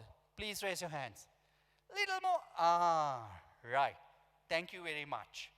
If you have this burning desire, if you have this passion throughout your life, what makes you want to jump out of bed in the morning? That is called passion. But today, I'm going to introduce passion based on, this is coming from a book called Ikigai for Teenagers. In that book, this definition comes. I'm using that book to introduce this word passion. So, now, even though I said this is dance time, you have been here for 1 hour, 30 minutes time. You will like this, and we are going to get up, and we are going to do some exercises. We are going to do some stretchings. Are you ready? Oh, thank you very much. This side, thank you very much. We're going to do some stretchings. It's very simple.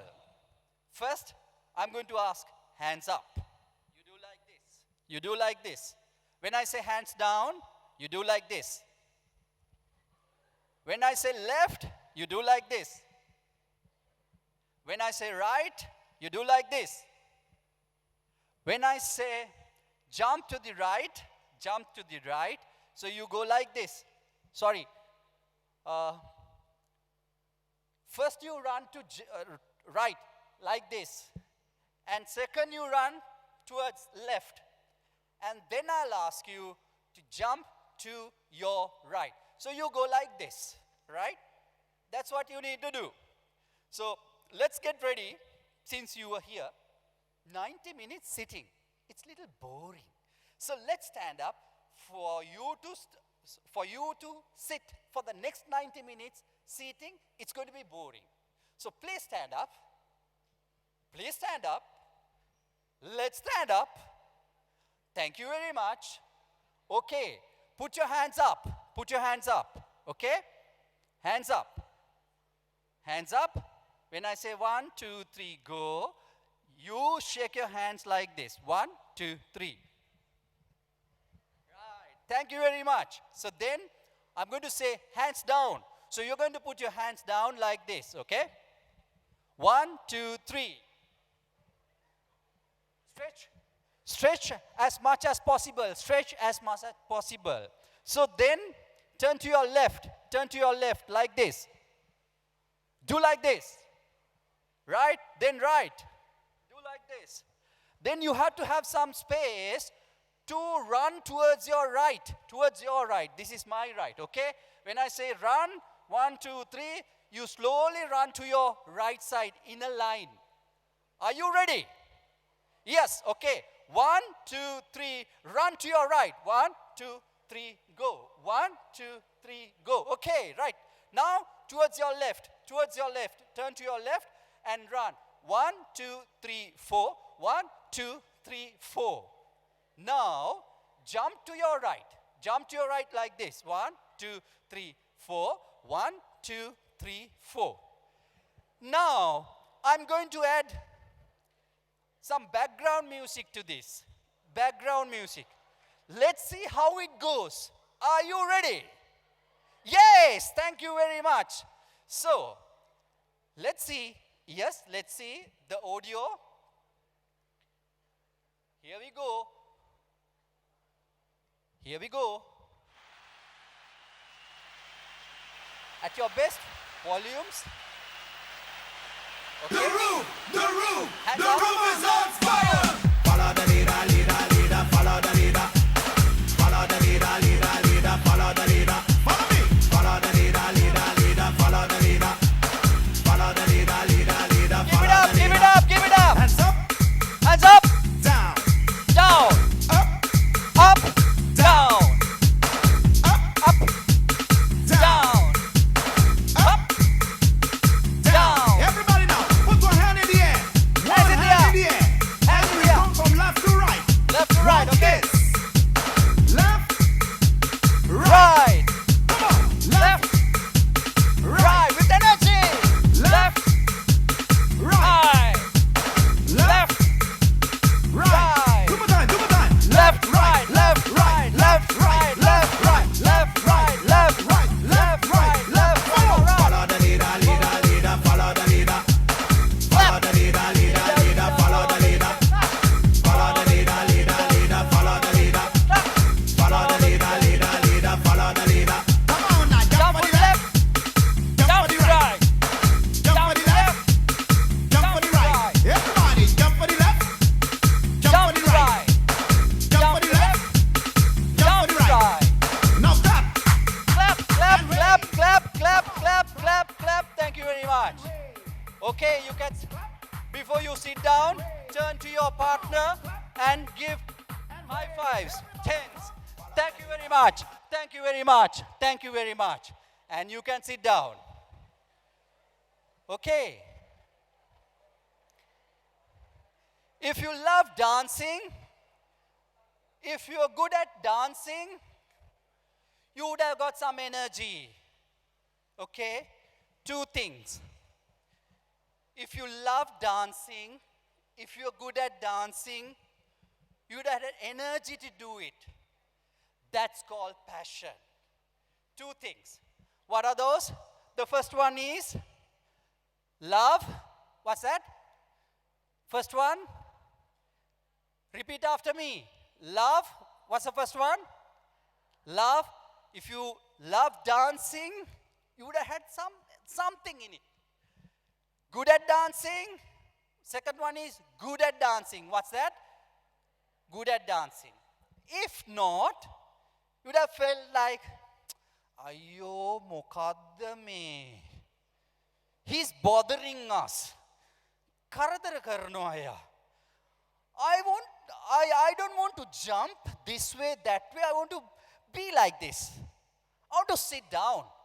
Even I don't want to get up. Karadarayak. Wadayak. You can have that feeling. That's okay. That's your own emotion. I'm trying to relate it not only to dancing, doing exercises or something else. Whatever you do, if you love doing that, if you are good at, you'll have this passion coming within you. So, if you don't feel like doing something, that is because you might not have that passion. Sometimes when you do things, you don't feel like time is there. Time is flying. You just started and you don't know how the time flies. 2 hours, 3 hours down the line, you still have that energy. That is passion. Passion comes if you love what you do, if you're good at doing that.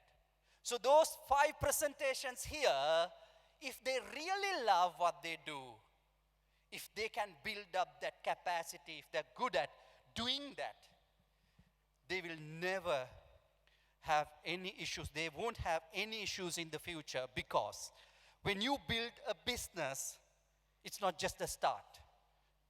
Most of the people, they can start businesses.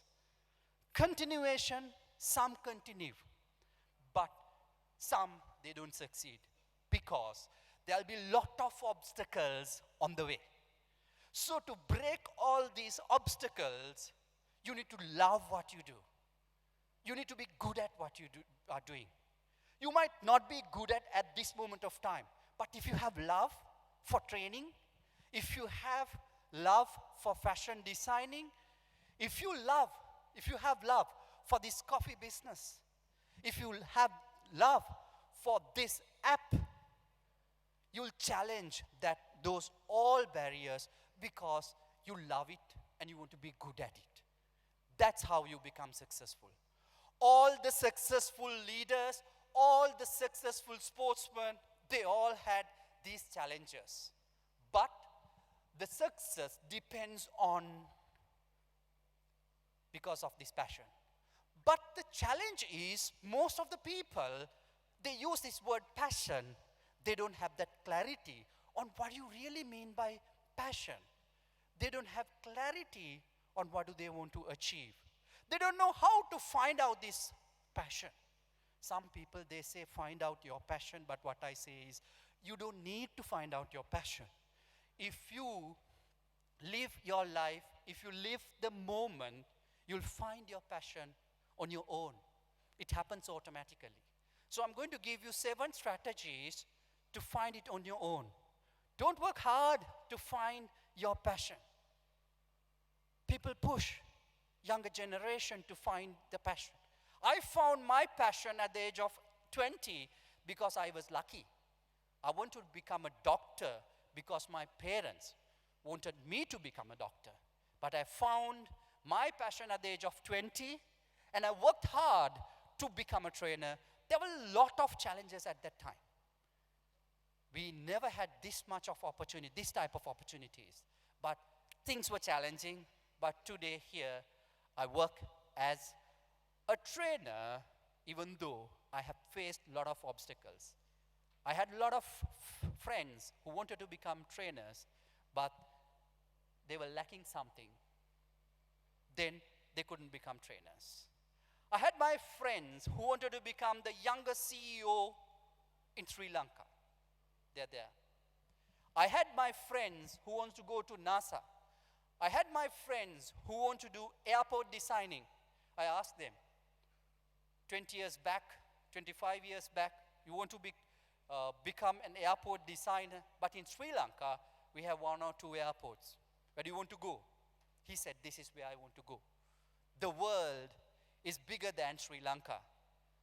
For you to challenge the barriers you have, the essence is passion. That's why we are introducing this passion. This is in full alignment with what you do. So it's very important we teach passion to this younger generation.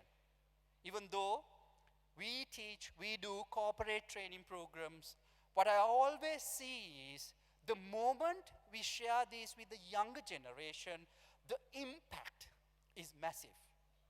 We do corporate trainings, but we might not be able to get that impact. So let's move on. Do you have clarity on what you want to do in future? So I'll introduce, I said the first one is clarity. What you want to do in future. Next again, I'm going to ask few questions from the audience.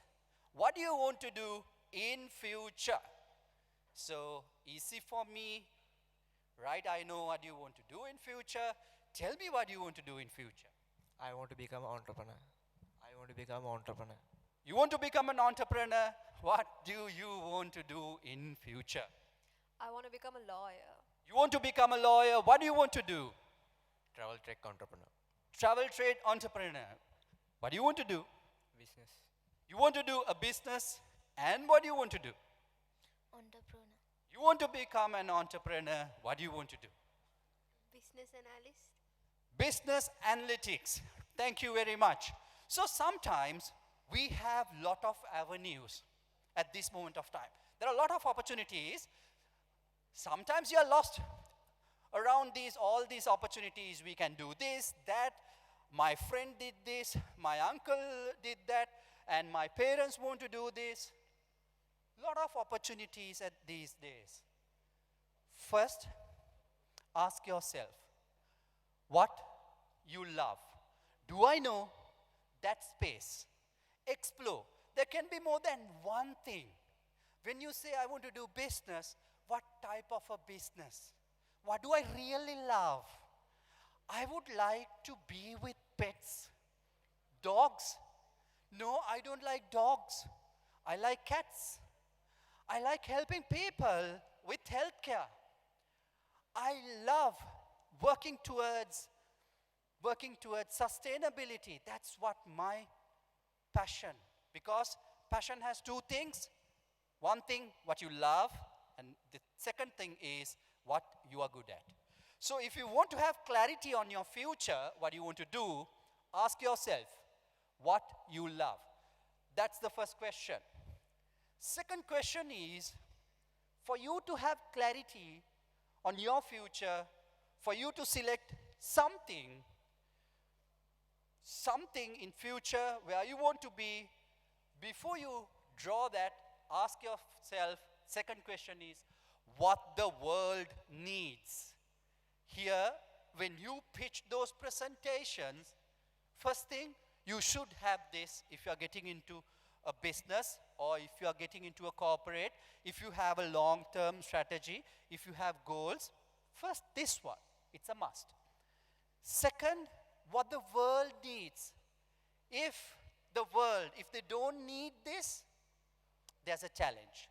First, validate that. What the world needs. Make a look at there. There might be very good ideas, but if there are no individuals who would like to buy this, who wants this, yeah, it's a great idea, but there might be certain challenges. So we have that understanding and clarity. Third thing is what you can be paid for. This idea or this goal, can this idea be paid by someone? Because world needs this and world is ready to pay for this. Even though world is not ready to pay for this right now, I can create this need I have this strategy. So I understand today they don't need this, but I can create this awareness and I can get this paid by my own customers. That's the third question you have to ask to have clarity on what you want to do in future. The fourth question is what you are good at. So this is where we speak about passion. Passion.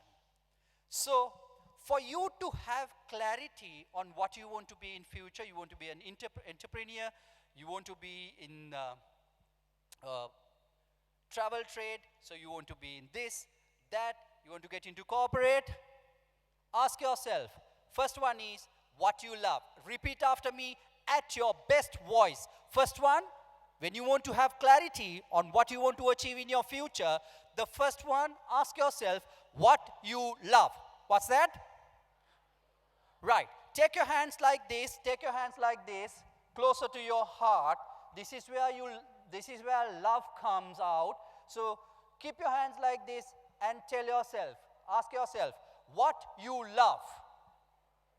Keep your hands like this and ask yourself, at your best voice, what you love. Once again, what you love. Right, thank you. The second thing is, you see the world here. Loka gole? This is the world.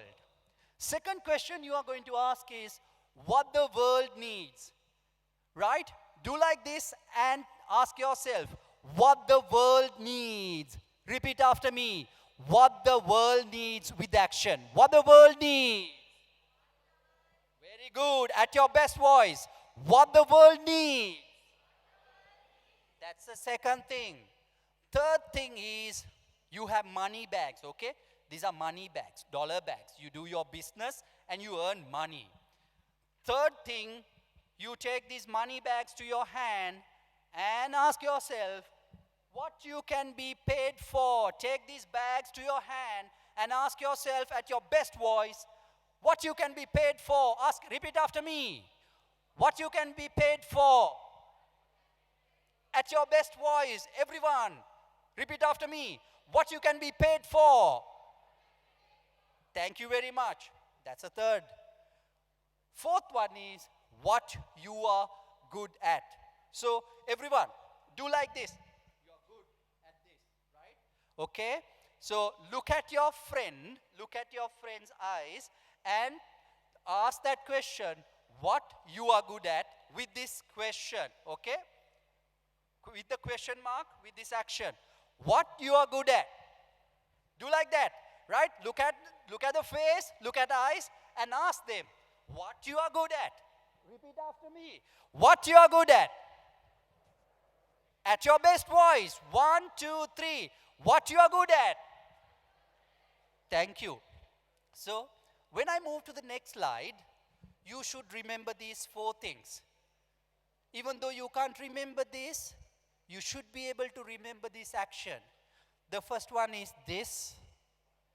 The second one was world. Third one was bags. And the fourth one was good. Right? First one, heart. What you love. Second one is what the world needs. Third one is what you can be paid for. Fourth one, what you are good at. Right? So repeat after me. For you to have clarity on what you want to do in future, you have to answer these 4 questions. When you go home today, before you sleep, ask yourself. Take a piece of paper, write it in that piece of paper. Answer these 4 questions. You will have a lot of clarity when you get up tomorrow morning. So, with the action, let's start repeating these 4 items. When I say 1, 2, 3, together, we ask ourselves. First question, what you love with the action. Let's do it. 1, 2, 3. What you love with the action. What you love. Together. 1, 2, 3. What you love. Second one is what the world needs. Together. What the world needs. Third one, what you can be paid for. Together. 1, 2, 3. what you can be paid for. Fourth one, what you are good at. Repeat after me with together. 1, 2, 3. What you are good at. What you are good at. So, you won't forget this. And I told you, I've taken this concept from Ikigai for teenagers. The reason for being. Ikigai is a Japanese concept. It means reason for being, the sweet spot that gives life meaning and purpose. I'm going to take these 5 teams as an example. If this business gives them the reason for being, they will challenge all the obstacles. If they can have this understanding, if they can have that clarity, if they can give answers for that question, 4 questions, and if this reason for being, if they can make this reason for being, they'll be able to challenge anything. You'll be able to challenge anything. Answer those 4 questions and find out what's the reason for your being. And for this, I gave you 4 key elements. What you love, what the world needs, what you can be paid for, what you are good at. This is called Ikigai, the reason for being. When you go home, you don't need this slide because now you remember what is Ikigai. That's what I wanted. That is why I brought in some actions. What is Ikigai? Reason for being. There are 4 key elements. What do I love? What you love? What the world needs? What you can be paid for? What you are good at. So Ikigai book, even though you don't read the Ikigai book for teenagers, you get the summary here. This is the core. And then let me come and introduce what is passion for you. See, if you get this right, what you love, what the world needs, what you can be paid for, what you are good at. This workshop revolves around these 4 pillars. This what you love and what the world needs. That's your mission. That's your purpose. The 5 of these teams you presented, and you might have your own business ideas. You might have your own goals. First thing, ask yourself, why am I doing all these things? In corporates, we all have mission statements. First, try to get this mission statement right. So that is called why. You have clarity. What you love, you love this. But what the world needs, you're going to solve a challenge, an issue, or something in this world, and that is why aspect. That's your mission and that's your purpose. Then comes what you can be paid for. What you can be paid for. What the world needs and what you can be paid for, that is called vocation. That's your job. You get a salary, you get a profit, and what the world needs. Based on what the world needs, you get an earning. That is a job. That is your vocation. And then we come here, what you can be paid for, you can be paid for this. And what you are good at, it becomes your profession. Remember, it's not your job. You're very good at this, and you can be paid, and it's going to be your profession, career. You are not just earning money because you are good at it. You can be paid for. That is your profession and career. But you can be paid for the things that the world needs. That's different. That's your job. That's you, something, you earned something. Then the most important part of this session, what is passion? Based on the Ikigai for Teens book, what you are good at, when it connected with what you love, that is passion. So, in my session, the first thing was clarity on what you want to do.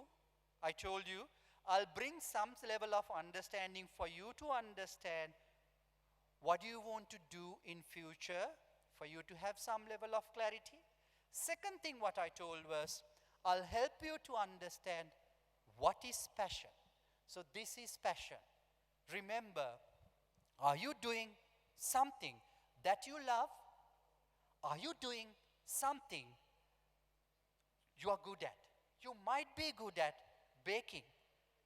You might be good at teaching. You might be doing something else. Do you really love that? So then comes the passion. People do jobs. People do jobs. They earn money, but they might not have that passion. People have their own careers, profession, but without this passion. But if all of those connected, you have a profession with passion. You are being paid for a job, it's your profession. You have that passion also if you have those two. You love something you do, the world needs, it's a mission. If you have this passion, then Ikigai means purpose of being. Okay? So then finally, passion is a mix of what you love, what you are good at. At the beginning, I told you what you love, what you are good at, and the strategies for growth. Finally, the final part is 7 strategies for your growth and for you to find your passion.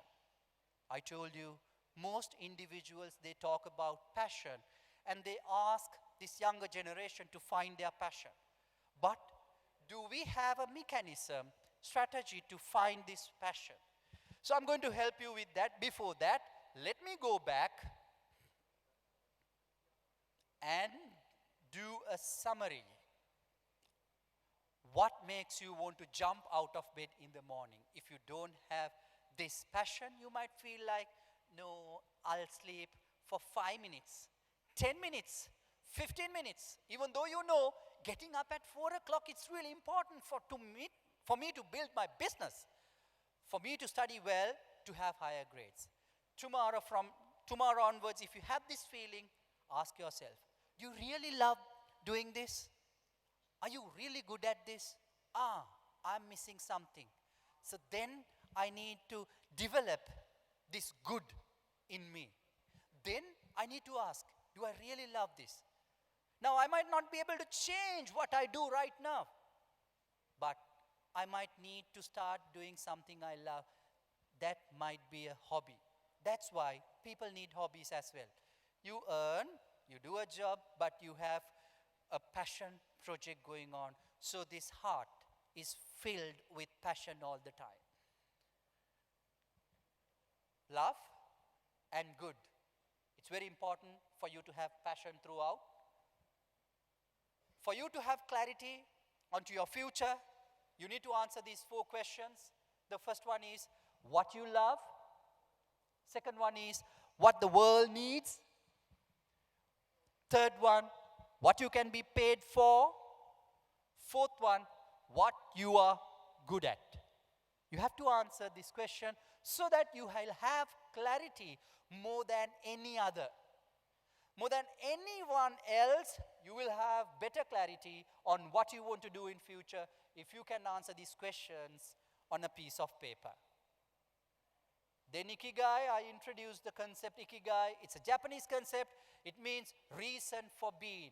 There's a reason for being for all of us. We can find out.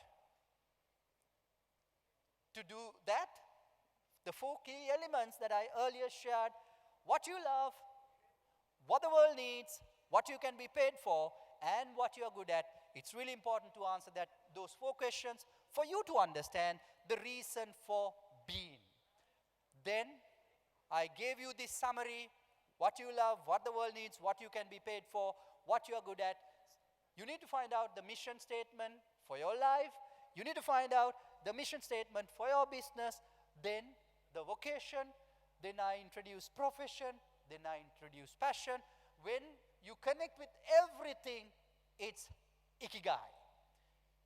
Going towards the third point of this session is strategies for growth. Let me introduce these 7 strategies.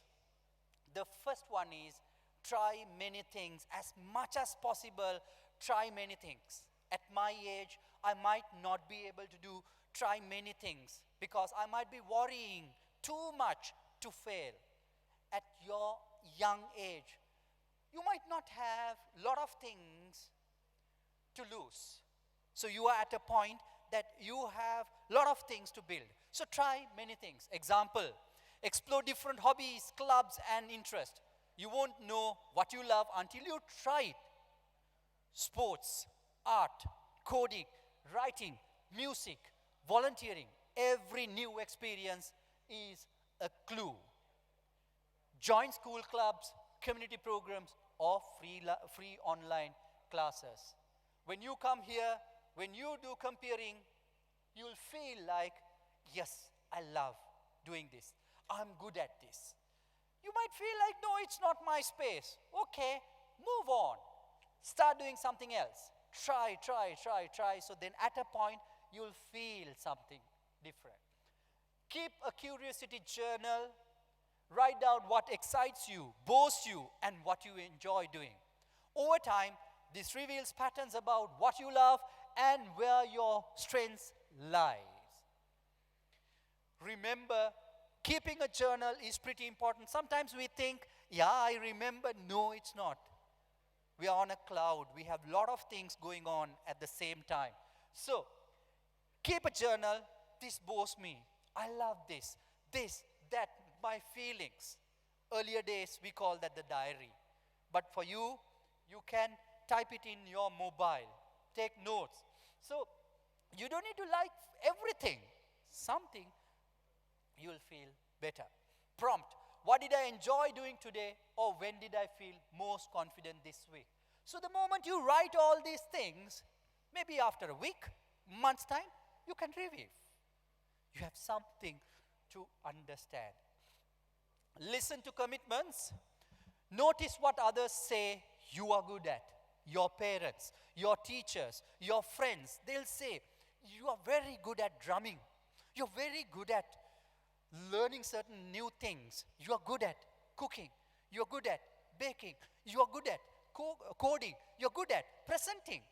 Whatever the feedback comes on your way. Sometimes friends, teachers, or family see your talent before you do.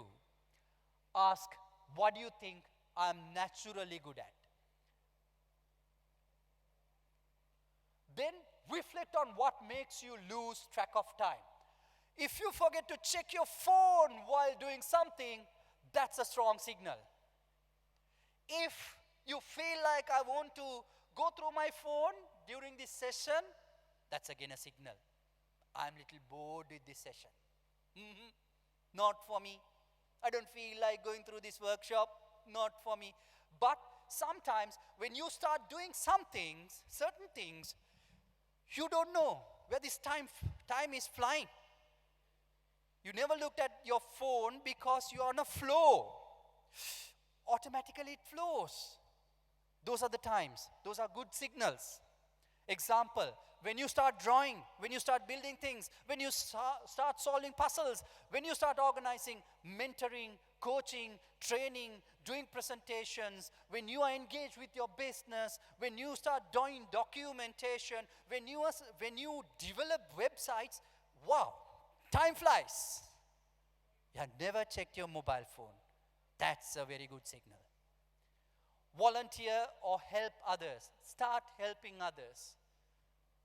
Doing something meaningful can ignite passion.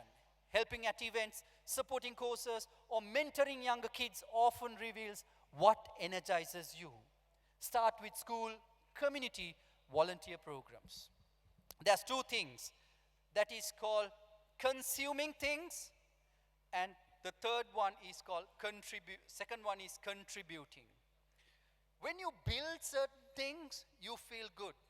Sometimes when we have space, we just go through TikTok. We just go through Instagram. That is consuming. But if you build something like this, the 5 of these themes they presented, they're building. They're not just consuming. They're just building. But when they build this app, let's say as an example, people start consume it. Then they'll pay you as well. You will enjoy this contribution to this world. You do a volunteer program, you might feel good because you are contributing. But when you consume, you might not have that feel all the time. So start contributing. Sixth one is set small goals and see what feels right. Set small goals. Pick a project, design a poster, start a blog, do a presentation, then reflect on how it felt. Did it excite you? Was it stressful or fulfilling? When you go home, if you're on social media, if you're on Instagram, if you're on Facebook, if you're on LinkedIn, write a note about this program, Teen Business Summit. What's my experience? So that's a contribution. You write an article. When you see this article, when someone sees this article, they might give comments. You might feel good. When you continue this, when you are consistent, sometimes the writer inside you might come out. But if you don't write, you might feel like, no, I don't want, but try as much as possible. Then people will give you feedback. So if you want to do a, let's say, video, YouTube upload, TikTok, so you talk about the Teen Business Summit, my experience out of it, the insights I gain. So the moment you put it out, people will feel something. You're making a difference to this world. It's not money always. It's your contribution. The moment you contribute, people will get to know you. You'll get the opportunities at the right time. So to get that opportunities at the right time, network with people. Help without any conditions. So set small goals and see what feels right. Today, when you go home, set a small goal. If you're on social media, if you're creating only the fun stuff, only sharing the memes, but try to create something new, positive, energetic, where you can influence your community. Repeat what felt good, drop what didn't. Seventh one, talk to people with different careers and interests. So you have this panel, you have these seniors, talk to them, get the mentorship. So they ask very valid questions. Sometimes we might not comprehend those questions, comprehend these questions. They have a lot of exposure, 20, 30 years exposure. Talk to them, ask from them. Is there anything that I can improve on it? They'll give feedback. Be ready for the feedback. Ask questions, be curious. The more you hear about real life paths, the more you learn what excites or bores you. So we can learn from others' experiences. When you read books, it gives experiences of others. When you speak to elders, when you speak to individuals with exposure, you get that exposure. Get that as soon as possible. You don't need to spend years right now. Talk to older friends, teachers, relatives, or even watch career videos on YouTube. Okay? So, finally, I'm going to do another activity. It's going to be very simple. After this, we're going to do that exercise once again. Follow the leader. Now, it's a small activity. Let's see what happens. Please stand up for a moment. Okay? Now what you need to do is listen to my instructions, act according to my instructions. Okay? Are you ready? Yes or no? Are you ready? Yes. Act according to my instructions. What are you going to do? Act according to my instructions. Okay. First, put your finger out like this. Right? From this index finger, touch your head. Touch your forehead. Touch your eyes. Touch your nose. Touch your mouth. Touch your chin. Right? Where is your finger? Touch your chin. Touch your chin. Act according to my instructions. Touch your chin. Where's your chin? Here, here, here, or here, or here. එහෙම නැත්නම් මට වැරදිලාද චීන් එක තියෙන තැන? Where's your chin? Sometimes people can mislead you. We see a lot of things happening all around. We might get confused. We might listen to the noise all the time. So if we have clarity on where we want to go, my instruction was for you to act on my instructions. Not to look at me and do what I do. That's something different. Do what I do is different. Act on my instructions. I gave you instructions. Touch your head, forehead, eyes, ta, ta, ta, ta.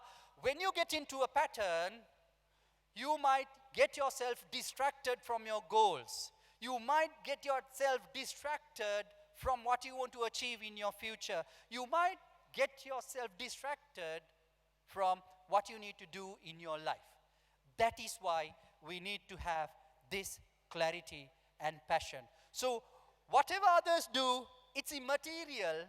For me, I know where I want to go. I know what do I really like. I know what do I love. And I know what this world needs. And I know what this world can pay for me.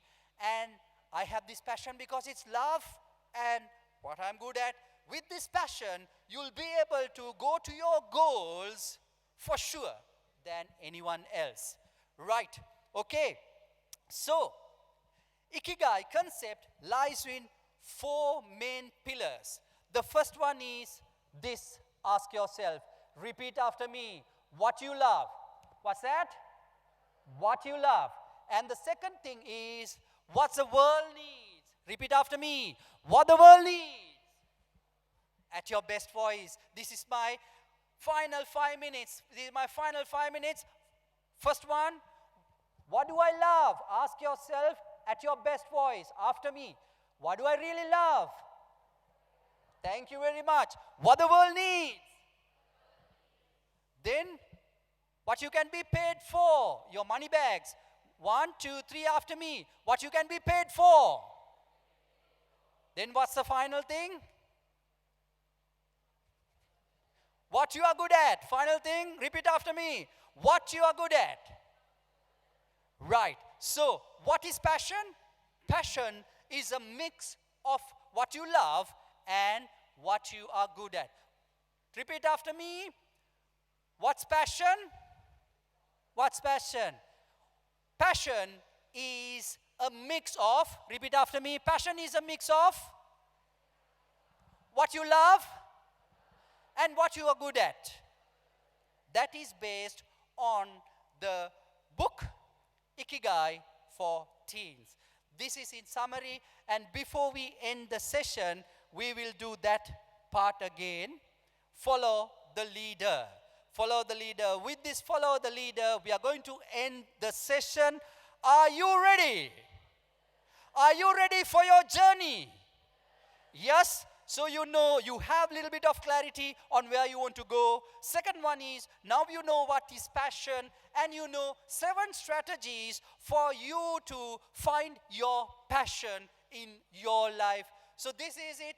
At the end of this session, we are going to follow the leader. Find out a leader for you. Find out a mentor for you. Find out a coach in your life. It could be your parents. It could be your seniors. It could be your teachers. It could be someone who has done it before. So find out that mentor today itself.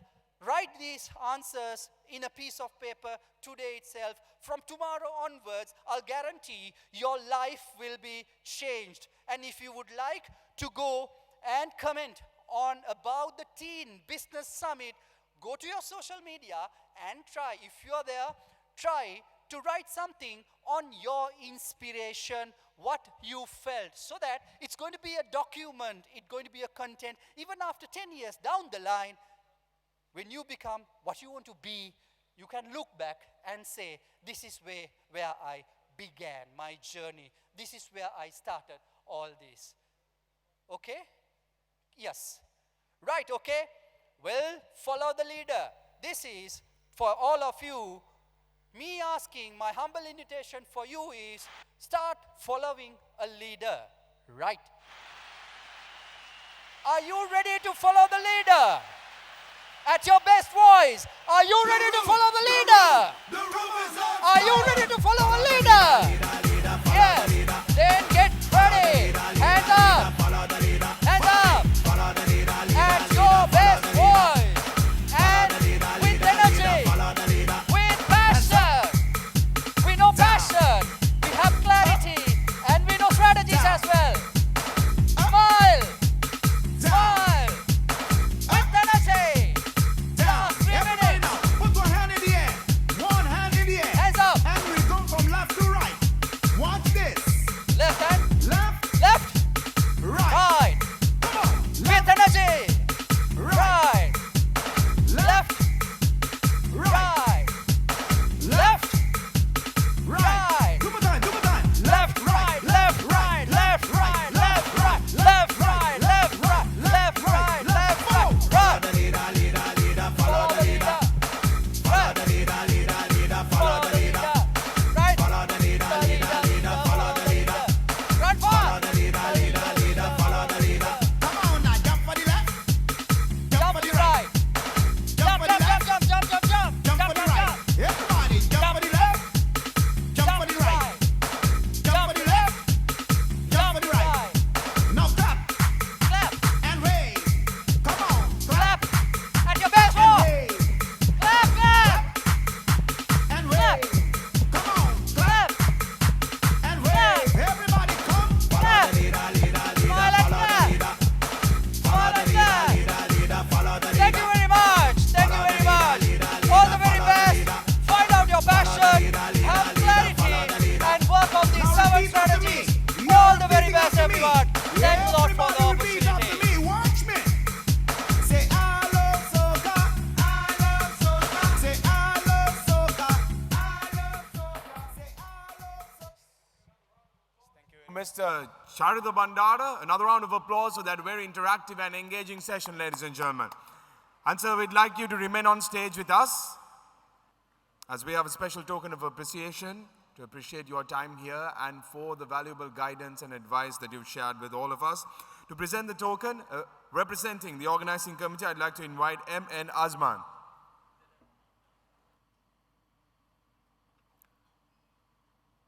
Another round of applause, ladies and gentlemen, to Mr. Charida Bandara. Thank you very much for spending your valuable time with us, with the youth of the country, guiding them to find their passion, to find their purpose, to find their ikigai that makes a difference. Thank you very much once again. Passion. Now, after you've found your passion, let's say you want to be a marketer, let's say you want to be an accountant, you pick the field that you want to excel at. How do you acquire the skills that are required for you to be corporate ready? So we are ready to dive into a very interesting session on how to be corporate ready, where our professionals, seasoned industry professionals, will share their input, share their experience to give you an idea about how to expand the repertoire of competencies you already have and also to enhance certain attributes that the employers are looking for.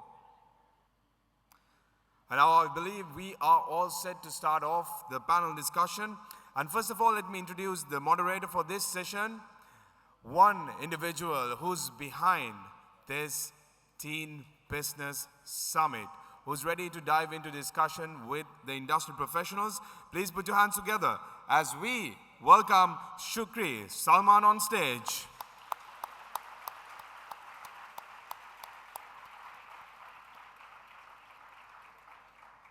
Let me introduce our first panelist.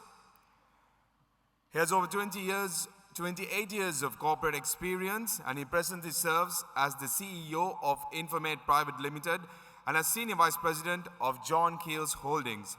He is the immediate past chair of Slascom and immediate past chair of ACCA Sri Lanka. Let's welcome with a big round of applause Mr. Jehan Peribanayagam on stage.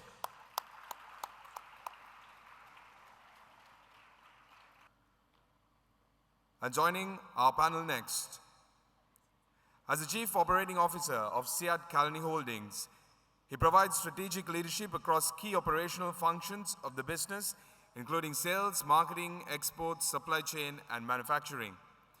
He's a seasoned professional with over 25 years of experience in marketing and sales management, and he brings a strong track record of driving growth and operational excellence. He has held senior leadership roles at Coca-Cola Beverages Sri Lanka, serving as Director, Sales and Commercial, and as Country Commercial Manager over a cumulative period of 13 years. He also served as Country Business Manager for Cadbury PLC and started his career working for John Keel's Holdings in the F&B sector. He's a certified management accountant and holds a postgraduate diploma in marketing from the Chartered Institute of Marketing, along with a master's degree in business administration and management from the University of Wales. It is my pleasure to welcome on stage the Chief Operating Officer of Siat Kalani Holdings Private Limited, Mr. Shamal Gunawardana.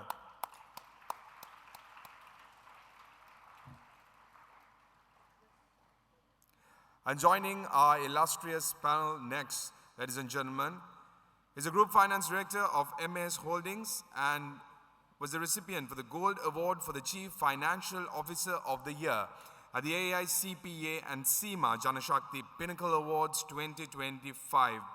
He boasts of corporate experience spanning over a decade. It is my pleasure to invite on stage to join us Mr. Surat Chandrasena.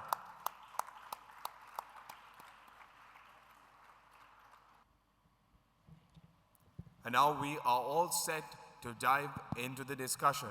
Shukri, over to you. Good afternoon, I would say my dear students. Before anything and everything, thank you very much, sir. It's a Sunday, and allocating time on behalf of these kids is again a great contribution you are giving towards us to mold the next generation and give some insightful information. Being part of corporate some time ago, I know the value of Sunday, working so hard from Monday to Friday. So thanks a lot, sir. Thank you very, very much. So it's going to be a session, it's going to be a panel discussion where you as A-level students will get clarity in terms of corporate life. You will get clarity in terms of being corporate ready. What is that life and what you need to have, what tools you need to have to really kind of dive into corporate world. And I'm very sure, sir, there will also be certain students who doesn't have comprehensive idea about corporate life, because again, the current school system is such that we are being asked to study, focus only on the subjects which are being given. What next? What is after it? There is lack of exposure. So we are being exposed maybe at the age of 21, 22, we go around, we spin around and we come back to we come back to the right track, but time is gone. So this session, I strongly believe, we will get some solid insights and some solid information for you to make a proper decision in terms of your career path, which is connected to corporate world. Because right now, I'm seated with 3 big companies, and they are in the strategic level of those companies. To name the companies, MAS Holdings, Siat Holdings, and he was also part of Coca-Cola, the Director Board, Leadership Board, and we have Informate John Keel's Holdings CEO, who he's also currently the Senior Vice President. So let's directly dive into conversation, sir. Our segment 1 will focus upon exposing them to the corporate life. What is corporate life? People talk about, okay, corporate work, job. What does it really mean? So let's kind of focus on the first segment, which is focused upon, sir. Mr. Jayan, I would like to ask from you. Again, let's go back to your school days when you were 17 or 18. Did you have any idea that you would end up in corporate and will be leading the largest diversified company in the country? Thank you. Am I audible? Is the mic okay? Yes. So thank you very much for the question. So I had no idea of joining the corporate. That was not my plan as a student. I was thinking more in terms of academics, more I was a science student. I had very little understanding of business and accounting, but the way that things worked out subsequently, sometimes because of a lack of choices, I was sort of compelled to get into the corporate. So sometimes things don't happen the way that we plan, but we need to find our way as things move along. So the answer to your question is I didn't have an idea of corporate at all. Okay, so sir, it's more about getting exposed and then kind of figuring it out over time. Okay, great. So Mr. Shamal, next question is for you. Just could you give us an understanding of what does corporate life really look like? The fun side, the challenges, apart from the LinkedIn profiles and the job titles. How does corporate life really look like to an individual? What kind of lifestyle the individual will be having when they get into corporate? Well, thank you once again for having all of us here. And corporate is a mix of life. It's what you make it to be from when you come in the morning to work and go up in the evening. And a big part of corporate life is the culture that you work in, because the culture is what really embodies whether you come in happy to have fun, whether you're working hard, but you're crossing deadlines, but you're still having fun, achieving those deadlines and going through a tight day. So there is no definite answer to give. It all depends on the culture of the organization that you're part of. And you will have days of fun, you will celebrate, you will have birthday celebrations at your corporates, you will have times where your colleagues will rally around and support you in the toughest times. And it's actually your family when you come to think of it, because you would end up spending more hours than sometimes at home when you look at the hours per day of how many hours you spend at work and then come back home.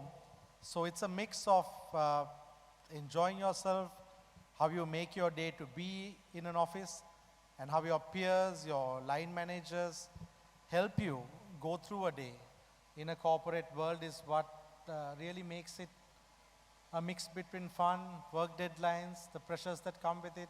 It's a mix of it all, I would say. Yes, yes, sir. Do you mind if I just add on to that as well? So from my perspective, what I enjoy is winning a new deal, winning a new customer account. That's a lot of fun. Also, for instance, I enjoy strategy, right? Looking at the future, looking at vision, looking at different options. That is something that's very exciting, a lot of fun. What's not so enjoyable is when you get negative feedback, say from a customer. Sometimes when you have to deliver a difficult message to one of the people reporting to you where you need to give them a performance rating that is below par, or sometimes in a tough time when you need to let go of people, right? When you have difficult decisions in the corporate which you have to face up to. That's not very enjoyable. Got it. So it basically boils down to the culture of the organization and the choice you kind of really make what kind of company you want to jump into. And regardless of the company, you will definitely have mix of journey where you feel great when you accomplish your targets, but at the same time, you are bounded to face negatives, negative feedback, and of course, not being able to achieve the targets as well. Fantastic, sir. So, Mr. Surat, sir, the third question is for you. I would say again, what shocked you the most when you first entered corporate life? What shocked me the most probably was the amount of meetings. Okay. You spend a large part of your day in meetings, but connected to that, I think when you're a student, you perform a lot of the time as an individual. And you might be doing your exams, getting prizes, performing well, but a lot of it is centered around your individual performance and the impact you make. When you join corporates, you understand that you're part of a bigger picture. And a lot of the time, you have to depend on your colleagues, your leaders, and you work as a team, and you work to achieve things together. So I think that's a big shift that a lot of Sri Lankan students sometimes struggle with. You might be a brilliant individual, you might have a brilliant idea, but if you don't have the ability to work in a team, take others along with you, influence, and work together and cooperate, then you're not going to do well. So I think that's the biggest shift that you see when moving to corporate. You go from individual brilliance to being a brilliant team player or being good, achieving together. And what you can do as a student is start getting that experience now itself by working. That's why we say play sports. That's why we say join clubs and societies, do extracurricular activities, because you get the opportunity to work as teams, working together and understanding that the impact you can make is far greater. And I think that's the biggest shift that you see. You go from being a more of an individual performer to being a team performer in a corporate. Understood, sir. So no matter how well you perform as an individual person, if you're unable to really blend with the team and work along with others, it can definitely not be the best fit for you. Got it. So one important question.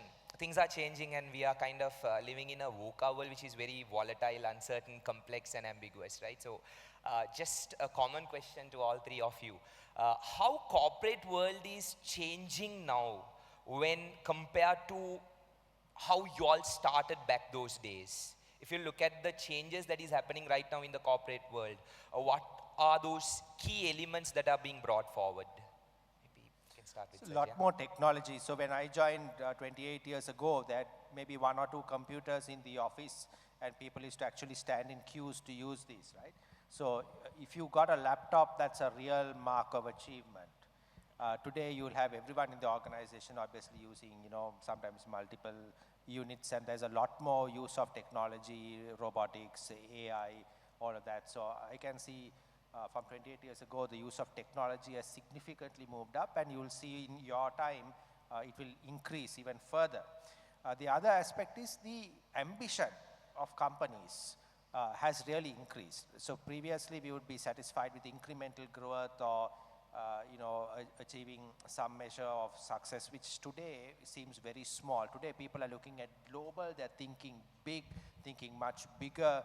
You're looking at billions of dollars. So the whole scale, the aspiration, the ambition has increased manifold. So it's mostly linked to tech and of course global scale, it's not local and national. Sir, your call on it? Yeah, definitely. We agree with Jehan about the tech side improving.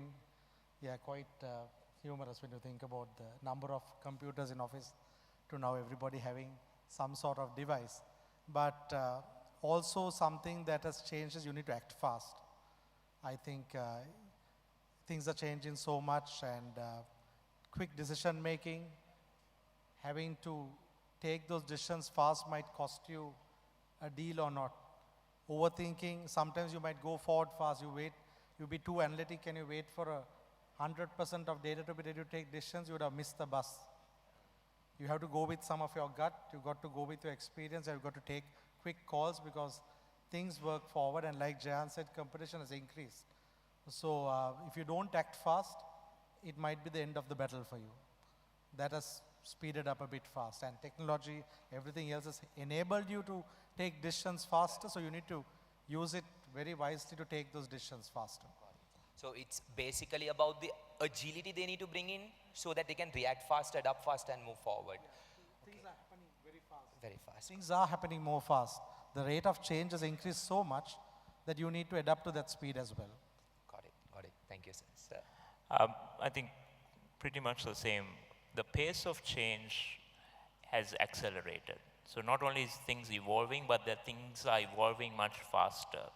If you're a Sri Lankan business, think about all the things that you've gone through from 2020 to now in the last 5 years, not even 5 years. We had to deal with COVID. We had to deal with the Sri Lankan political crisis, the Sri Lankan economic crisis. Then there was global recessionary pressure. If you talk now, there are multiple wars that are going on.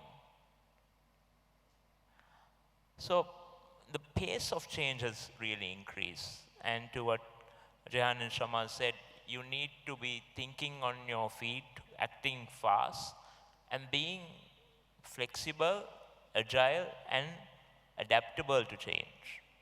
And that's true as companies, and that's also true as individuals.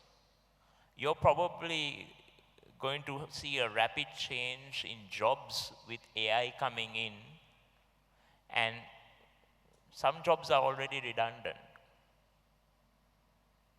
right? So you may be training for jobs that currently don't exist.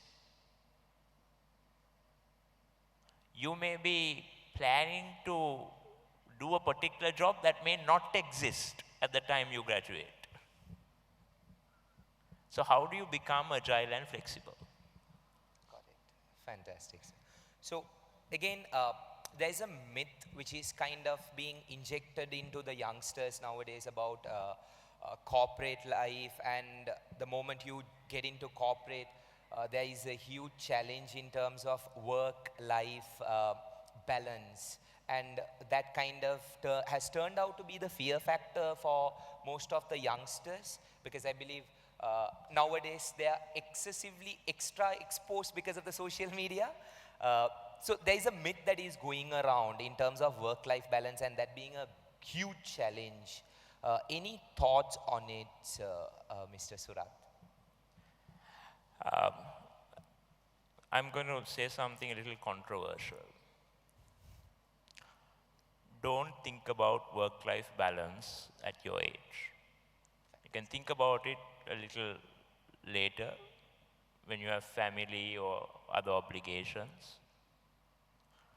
I'm not saying, oh, as an organization, work-life balance is not important. It's very important. We do a lot of things. But when I was a teenager, I used to juggle so many things, just sacrificing sometimes time with family or whatever it is, because I was also passionate about it. It becomes cumbersome and stressful if you're not passionate about something you do, or if you don't like what you do. But if you like what you do and you enjoy what you do, the time pressures are not a big factor. So if you find your passion and you find something you love and you want to put extra work into it, by all means do so. When I was studying as a university student, I also did a part-time job. I also did another professional course, CIMA, outside university. I was also involved in a lot of different things in terms of things that I'm passionate about, whether it was drama or debating or being part of the Foreign Students Association or whatever it is. And I sacrificed sleep, I sacrificed different, time, but for me it was happy stress, meaning it's something I love doing. And if I'm being busy, doing something I love, for me, that's a healthy work-life balance. But if you're not enjoying work, and work is stressful, and it's just long hours, and you're not learning anything, you don't enjoy the culture, then it's stressful. So it's a myth to say, okay, I want work-life balance, I want to do a 9-to-5 job and end it there, and I want to have my own life. Like it or not, you'll spend a majority of your day with your work colleagues, and that's a large part of your life. So for me, it's not work versus life, right? But work is part of life. So is family, so is passion, so is hobbies. So For me, if you love what you do, you're learning, you're in a good culture, you have good colleagues, it's not something to stress about. Just to, if I may add to what Surat said, there is no, don't ever get stressed by trying to draw a straight line between work and life. The two will intertwine during the day, any given time. It's not like we come at 8, sign our book and leave at 5 and then work is over and then you go home. Your life is not like that. At 10 o'clock, I might have to step out for my school kids meeting or a parents teachers meeting. That is life coming into work, but my organization is flexible to let me step out for that concert, go and come back. But still, I will have the responsibility to still go back home and deliver something that I promised to be delivered that day. That responsibility should be there. I might go because I promised something to be delivered that day. I might still go home in the evening at about 7, or once the kids go to sleep, I might stay up and still send out that presentation or deck that I had promised to send before 12 midnight that day because I took that responsibility. So you had, in that moment of example I told you, you had just mingled between work and life. You didn't have a hard rule that, no, I shall not open my laptop after I go home because that is life. I will not go for my kids' concert during school hours because that is work. You can't draw straight lines and not intertwine. The organization helps, your home will help you, and it's going to be a integration between the two and a support network between your work and your family someday. As Surat said, right now it's between you, your personal life, how you spend time. But it's always going to be interlinked. I hope I gave the message right. Yes, thank you, sir. Mr. Shehan, your call on this? So I fully endorse what Surat and Shamal also shared, and one change that has happened over the last maybe 3 decades since I joined JKH, companies also have become more aware of this aspect of balance. So for instance, when we used to have Saturday work, for instance, when I started off, today you'll have more 5-day week, though we are technically supposed to do 5.5-day week. Companies also try to encourage people to take leave. And also, if you are doing now, I work in a BPO environment, so you will have the days, for instance, month ends, you'll have year ends, where you are required to do long hours. But there will be other days when you can switch off after your 8.5 hours. And we encourage people to then, switch off after that. So I think over a period of time, if you compare to maybe 3 decades ago, where there was a lot of time spent in office, companies have also evolved and adapted to the new generation, and they are more understanding and more flexible. I think another thing that we picked up from what Shamal said is a flexibility. Today a lot of companies give flexi time. They will give you the opportunity to do hybrid work from home. And also companies have become very understanding. For instance, if you have a personal challenge or you have a sickness or you have someone in the family, you can have a conversation with your leadership, and they might give you time to work from home for a month or leave, or so I think there's a lot more flexibility that companies and work life offers today. Got it. So it's really about coming out of the comfort zone and work being part of your life, and it's not work-life balance. And on the other hand, companies are also taking initiatives to kind of really drive that into play. Great. So next, one important kind of a segment, which is about, again, we as Sri Lankans, we are breeded through a curriculum of spoon feeding, and it's only about academics, it's only about results. You get 3 A's in your A-levels, you get a first class degree, and you are kind of the smartest in the class. You know the answer to all the questions which is given out in the syllabus content. You're great, and that's sufficient, which is definitely not, and that needs to be kind of, clearly communicated. So the common question I have on behalf of all the students, so that they also kind of understand, because based on my experience, I see majority of my students being really smart, great, solid answers, but I see there is again some need to go beyond it because corporate life demands it. So from your end, can you kind of brief us or give us a proper in-depth exposure connected to what does it really mean being corporate ready for freshers in 2025 and years to come? Mr. Jihan can start. So if I can just start off, if you look at, again, looking at some of the past leaders of some of the leading corporate brand names, they were not necessarily academics. And a lot of them people came from, sports backgrounds. Some of them, my former chairman used to say, I'm an O-level qualified guy. But he knew much more than the MBAs. His common sense, his grasp of numbers was far superior to some of the consultants and the academics and the BCGs of this world, right? So it didn't necessarily translate that if you were very strong in academics, you were going to have a great corporate career.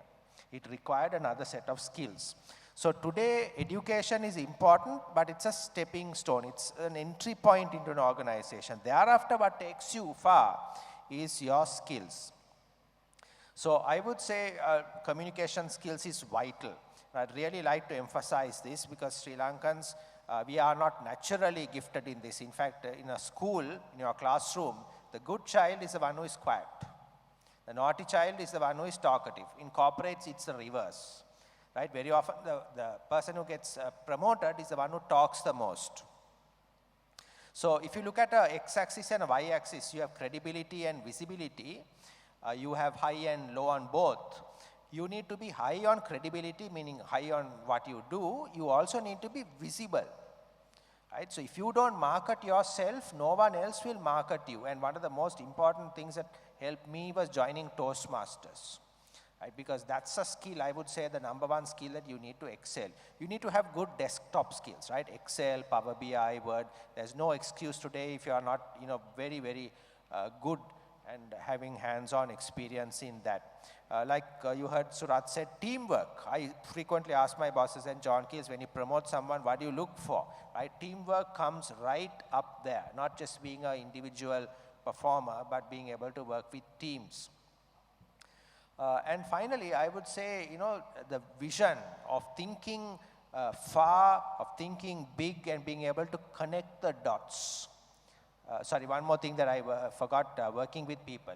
Business is all about relationships, right? Building networks, building friendships, being known. So get active on LinkedIn, get active in societies because ultimately it comes down to relationships.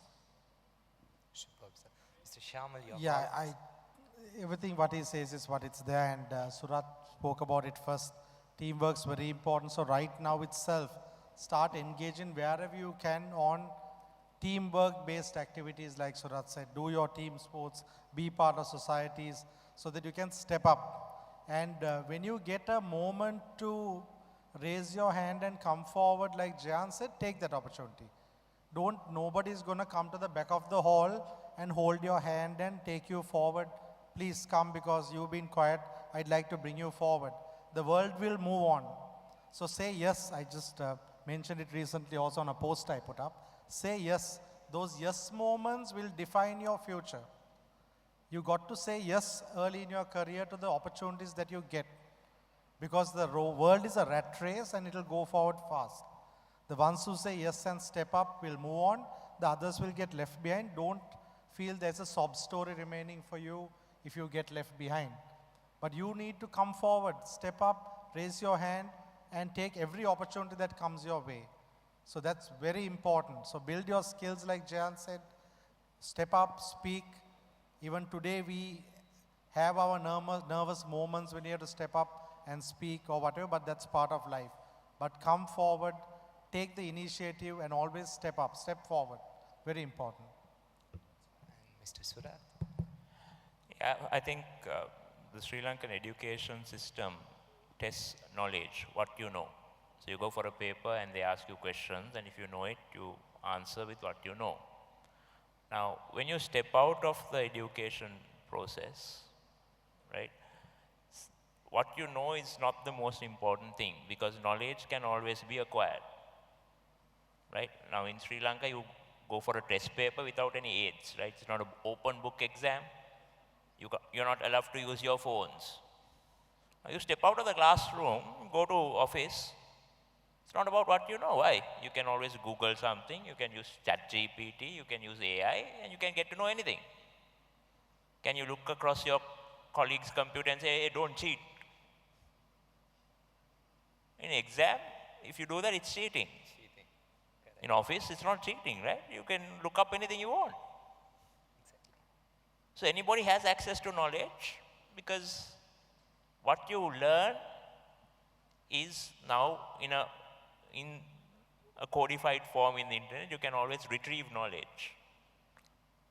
And then all of a sudden you realize all those things you memorized during exams are no longer needed to be memorized because you can look it up at any time you want. If it's accounting, you want accounting standard, you don't need to memorize the standard. Now, all of a sudden, you find that you are the best at knowledge. The guy who barely passed the exam has access to the same knowledge. And it's no longer monitored by the invigilator like the exam. What do you bring to the table? Soft skills. Soft skills, in my opinion, are more important in the long term than acquiring knowledge, degrees, all of that, right? A degree will get you through the door. Once you're there, it's your performance. So soft skills, being a great communicator, as Jehan mentioned. You can be the smartest person, but if you're asked to make a presentation and you can't convince people that your idea is a good idea, no use. Being a team player, you can't do anything in an organization alone. You have to have people backing you, whether it's your bosses, whether it's your colleagues, whether it's your subordinates. So, being able to be a team player, understanding the dynamics, understanding the politics, understanding the way teams work is very important. Soft skills like negotiation, common sense, critical thinking, stepping forward, taking risk. I'll tell you a small story. When I was going to do a degree abroad, and I wanted to also do CIMA at the same time. But in the particular country I was going to, there were no CIMA classes. You had to do self-study. So people with the best of intentions told me, don't try to do self-study, you have to go to class and learn CIMA. I said, no, I'll try. Why? Because if I don't do CIMA along with my degree, in 3 years, where do I end up? With a degree, no CIMA. If I try to do CIMA with my degree and fail, where do I end up? In 3 years, with a degree, no CIMA. So people are afraid to try, but if you don't try, you end up with the same outcome. So take a risk. Step forward, be bold. And if you fail, you fail. Trying and failing, better than not trying at all, right? You end up in the same place. Brilliant. I think that would have given a good insight. So it has to always be coupled, knowledge coupled with soft skills. So moving on to the third element, what kind of attitude a youngster, a fresher should carry along with knowledge, along with skills, which is vital. Attitude comes into play, and that also, I believe, plays certain level of role in terms of determining their corporate success and their ability to blend. So what kind of attitude a fresher will have to carry and will have to kind of really keep in mind if they are to enter the corporate world? Mr. Jehan, if you can address the question. So one of the things that we look for that stands out is confidence, right? Someone who is self-confident. Then the other aspect is someone who demonstrates the ability and the willingness to learn and to work hard. Right? That's something that we would look for. True. And if someone shows that keenness, but you'll also have some people who will have a lot of questions. What time does it finish? Do you have late work? You know, that's a sort of a bit of a red flag that this person's not really thinking of their career in the organization. The other aspect is loyalty, right? And I want to speak to all of the young people today. You know, your career is 30, 40 years. It's a long time. And I get the sense that the younger people today are thinking very short term, not thinking long term. Right? So one of the things that we are looking at is people who will at least serve 2 years in a role, because that's when, both from your point of view, where you can get a good grounding, learn from the organization, and what the organization also can then benefit, because it will take 6 months to train someone, and after 9 months, if they say, I want to get up and go, right? So we are looking for people who have demonstrate commitment and some measure of loyalty. Got it, sir. So connected to that questions again, since you highlighted the red flags, again, in terms of attitude, which is thinking about, okay, can I leave even if there is work commitment, not being able to kind of really stay up and kind of fulfill the commitment and etc. Mr. Shamal, the question is again, based on your experience, what are the biggest red flags you see from the youngsters, freshers, interns as they start blending into corporate world? Red flags is come with open mind. You're just starting your career. Be open to learn. Be super absorbent. Because even today, with all the descriptions you gave about all three of us, I'm so sure we still are learning. We're all learning. I would still say, I don't know if I don't know. Teach me. Because if I don't know something, I just say I don't know it. And you want to learn. And you keep that open mind that you want to learn always. So that you are open to learning, because anybody who is open to learn, like Jayan said, can be coached, you can be trained. And remember that when you're starting your careers, somebody is taking a complete chance on you on a raw product. So you've been given that opportunity with a lot of trust. So you must win that trust, because they don't have 10 years experience of you when they're taking you. They are building the trust with you from the day one. And you must always be humble enough to understand that you're starting afresh and that you're starting your journey, and you need to learn at those years and prove yourself. A red flag area is sense of entitlement. That is a red flag that I'd like to highlight. You are not entitled to anything. You have to earn your trust, you have to earn your respect, and you have to earn your way going up the career ladder. You are not going to get anything on a platter the day you walk in through the door. Here am I with my 3 degrees. Now tell me what you are going to give me. I'm just going to give you a chance to prove yourself. Beyond that, it's up to you. So do not ever walk in with a sense of entitlement, because you got to start raw. None of us are entitled. Even I'm not entitled to anything right now in life.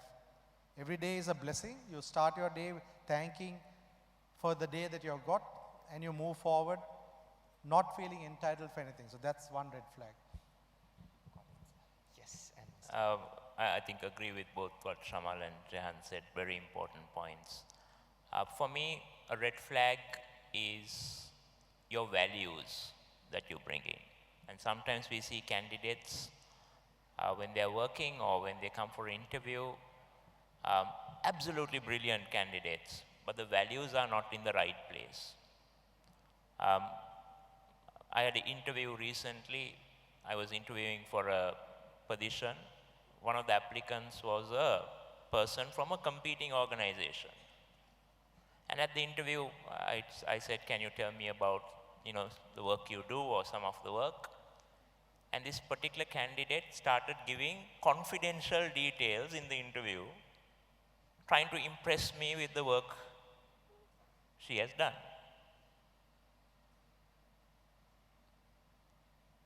Now, what I'm thinking is, if I employ this person,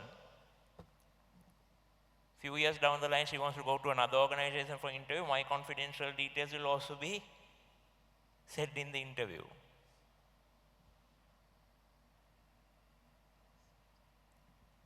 Then sometimes you ask candidates, when can you start? Oh, and they're employed candidates, by the way.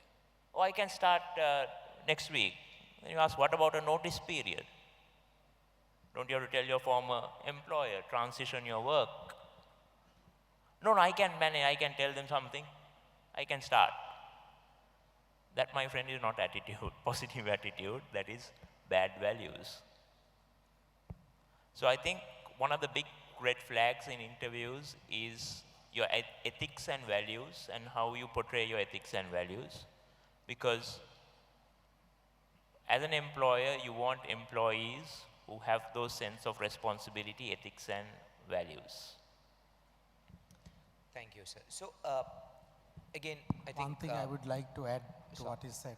Sure. Values and build little things like your etiquettes. Things like etiquettes are also very important nowadays, and it's a dying art. I would say you got lots of qualified people with very low etiquettes. A simple thing like opening a door and holding a door open for somebody is a small etiquette. Don't lose those little things. Your rashness, your how you would polite, how you'd interrupt some person, wait for your moment to talk. So build your etiquettes. Read up about etiquettes. How you carry yourself, your personality is also very important. So these things are sometimes missed in the hunger for only paper qualifications. You suddenly lose out on the all-round packaging itself. Understand, sir. Great, sir. Thank you. Mr. Surat, if you could suggest an ideal roadmap for the youngsters to enter corporate life, what would your suggestion be? I think this is one of the biggest myths, that there is this ideal roadmap and only one way of getting into corporate. Correct. Right? What I would suggest youngsters do if you want to enter into corporate is do as many things as possible to brush up on your soft skills. At the end of the day, you need a degree or a professional qualification that's going to open the door. That's it. Right? It's like when you do your O-levels, your grade 5 results don't matter, but you got for scholarship. When you do your A-levels, your O-level results matter less. When you do a degree or a professional qualification, A-levels don't matter as much. Now, once you get a degree or qualification, that's your passport to get through the door. After that, your progress, your success doesn't depend on that. It depends on how well you perform in the organization. So for me, do as many things as you can to brush up your skills, soft skills, and develop those capabilities. Often, sometimes what we see is sometimes youngsters do things to create an impressive CV. Oh, my CV has to have some volunteering experience. So I go and volunteer in something I absolutely hate. Why? Because I want it on my CV saying I was a volunteer. Don't do that. Do things you enjoy, do things you're passionate about, but do it in a way which has quality and do it well. It doesn't matter what you do. You can get a part-time job as a barista. You can get a part-time job as a lecturer. You can do some short course. You can read books. You can join a team sport. You can join a volunteering organization and volunteer. But whatever you do it with passion and do it in a professional manner and do it ethically. And sometimes we are also unaware of where opportunities come from. We think opportunities come through going for a formal interview and that's the way companies recruit or that's the mission in life. I can tell you I have recruited people not at formal interviews sometimes. You go for some, event or you go for some project and you're quite impressed by who's organizing this event.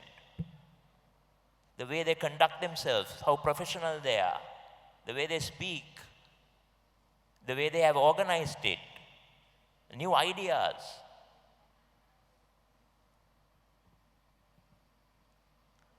I have even recruited people at funerals. I've met people at funerals, they've been so impressive. You say, okay, here's my card, give me a call, we'll have a chat. So you don't know where your next opportunity is going to come from. But what you can do is create your own luck by doing so many multiple different things. Brush up your soft skills by doing so many multiple things, and the opportunities will come. Don't do things just to put it on your CV. Don't do things just to have a paper qualification. Right now you see students who are doing qualifications. How are they doing assignments? ChatGPT. So then you are qualified, nothing in the head.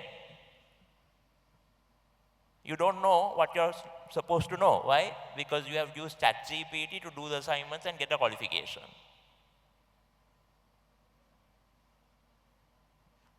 At least you've learned some AI skills. That's good. But don't do things for the sake of putting on the CV. Do it with passion, and the opportunities will come. Got it, sir. Brilliant. So just in terms of this second segment, one last question before moving into the rapid fire session. This was again a request from many students because they have a dilemma, they have a confusion, which is after A-levels, certain students do get the state university option. So by the time they complete the degree, they turn out to be 24, 25, or at times it can also be 26, and then they need to start off their corporate life, or let's say whatever journey they need to kind of carry forward with. Whilst there are also options out there where they can kind of decide to follow a private institution-based degree, complete the degree maybe by the time they turn 22, so they get an early kickstart.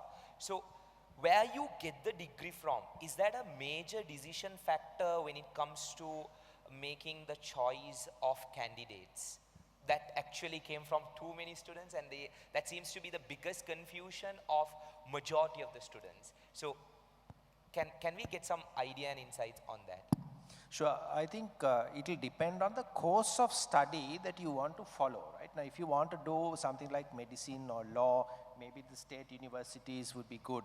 But if you're looking at something, for instance, like accounting, you could consider other things like professional qualifications. That's a far faster, more effective route into the corporate than, like you said, going through multiple years and coming out at 26. Exactly. Right? So there's a much faster route. So there are very good private universities also offering. So it would really depend on the qualification that you want to pursue, the line that you want to pursue. So I think all these are good. I mean, if you want to follow, for instance, or join the government sector, state degree is a good one. Right? But if you are looking at more corporate, I would say look at professional qualifications, look at the other private universities as well. But whatever you do, keep in mind what Surat said about soft skills, right? I think that's the underlying thing. I have kids now who are probably, now my daughter will turn 18, somewhat in your age. So I followed the professional qualification route, and I'm conscious of time, right? Because coming out at 25, 26 is a concern. I'm also concerned about the syllabus, how up to date it is in some of these things. And personally, I'm concerned about this whole crazy ragging, so I think that's sort of a cancer in our system that we must remove. Shaman, yes. Look, I think we've spoken a lot about qualifications from the start till the end. You're coming from authentic place. You get your chance to walk in through the door. Of course, we'll look at where you did some studies, but trust me, it's the whole way you talk, it's your soft skills, how you come about. I would check below all the qualifications, sports I did in school. I'll quickly check whether you've done a team sport also. That would go sometimes up the ladder saying, oh, the guy can move around with the team, so he might be good. He has played rugby, he has played cricket, he's been part of a team sport. And then he has just gone and done his studies as well.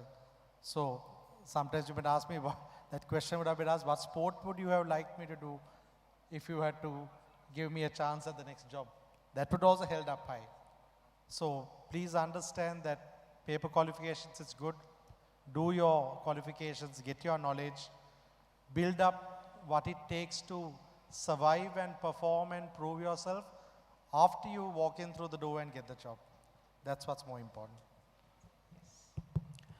I would say when you take state university or private university, it really depends on the course and the individual, right? So you have to choose based on the options available to you.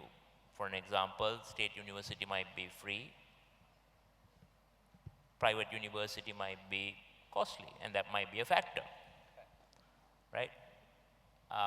Some of the private universities may be less reputed or might not be carrying the same level of credibility as another. So I think as a whole, you have to make the choice based on the options available to you, what is right. But for me as a recruiter, whether it's state university or private university doesn't really matter. If it's a long period of time to qualify, right? If it's a difference of 1 year, it's not much, right? It's not a race to see who qualifies it's a marathon, right? It's not a sprint. So there are people who qualify professional qualifications by the time they get out of school. Before A-level, there are guys who have done their professional qualifications. And then there are guys who have gone to the state sector and come out at 22, 23. But at the end of the day, how they progress in the organization depends on performance in the organization, not what they have done prior. But my only advice is, if you're doing a state qualification and it's taking a long time, 4 years, 5 years, see what you can do in the meantime while it's going on. That can be another professional qualification that you do. That can be an internship. That can be a part-time job. And some of the state universities, depending on the course, allow you to do a full-time job also. So if you want to go to state university, my advice is see what you can do in the meantime so that you fully utilize your time there and gain those experiences. If it's private, same advice may hold true, but it's especially important if you're going to a state university, make sure you're occupying yourself in other ways so that that time is used to gain some other skills or experience while you study as well. What I don't like to see is somebody who spent 4 years in a state university not doing anything, only the studies. That's for me, you have not really used that prime time that you have well. Thank you very much, sir, for the valuable insight. I believe that had given you all the clarity in terms of the approach you need to take, right? It boils down to the criteria, factors, circumstances, and of course the time factor. So before we come to the end of this segment, let's kind of get into a rapid fire session where it's great if you could give an answer maybe in one word or one simple line in a flow of cycle. So I got few questions lined up. Let's start from Mr. Jehan to Mr. Shamal to Mr. Surat, and let's continue the cycle. So the first question is, one most important soft skill every teen must build. Let's start with Mr. Jehan. Communication skills, both written and verbal. Mr. Shamal. Teamwork. Teamwork. Second question, one myth about corporate life that's just not true. That everyone in the corporate necessarily is an expert at everything and that they know everything. You'll find that there's a lot of things that you bring to the table which everyone else may not know. So back yourself, have confidence in yourself. It's a crazy place and I'll get locked in and I'll never get out. For me, a myth of there's a standard image or role model corporate. Corporates come in different forms and different styles. So if you think of corporate and you think fancy car, suit, fancy watch, fancy gadgets, and you think that's corporate life, it's not true. People are very different and you get different models or different stereotypes that define corporate. Those are not true. The third question, one book you'd recommend to teenagers, Mr. Chair?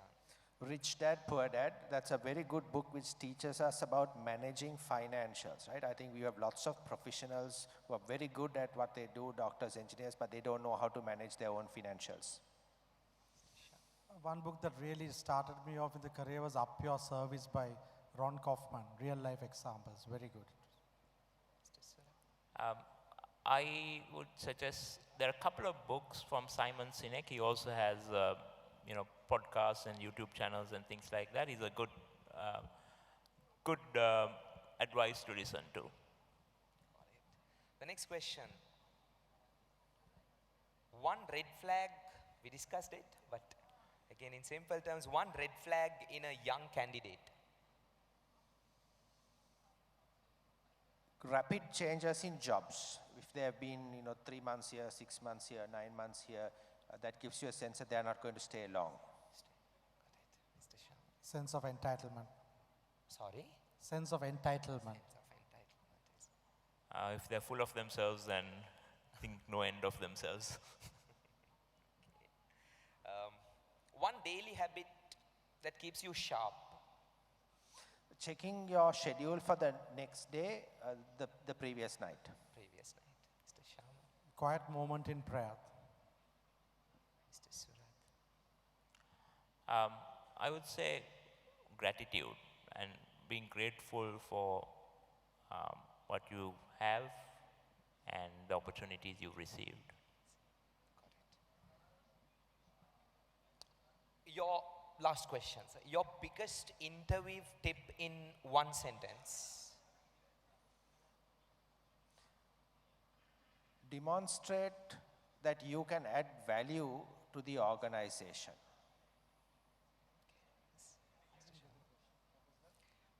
Your biggest interview tip in one sentence. Interview.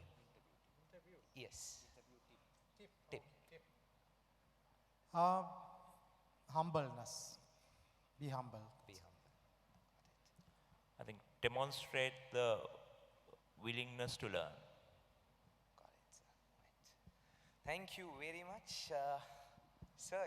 It's again end of a wonderful segment, and I strongly believe it gave proper insights and proper information, serving the purpose and objective of this panel discussion, which is simply to expose you about corporate life and what it takes to be corporate ready, which is going to be the next episode in terms of your life after school and maybe after your bachelor's and higher education to whatnot. So again, let's give a big round of applause to our panelists for the day. Thank you very much, Mr. Jia. Thank you very much, Mr. Sharman. Thank you very much, Mr. Surat. A big thank you once again to all our wonderful panelists and our moderator as well. And I would like you to remain on stage, gentlemen, as we have a token of appreciation. And to present that, I'd like to invite Ismail Hashim, representing the organizing committee.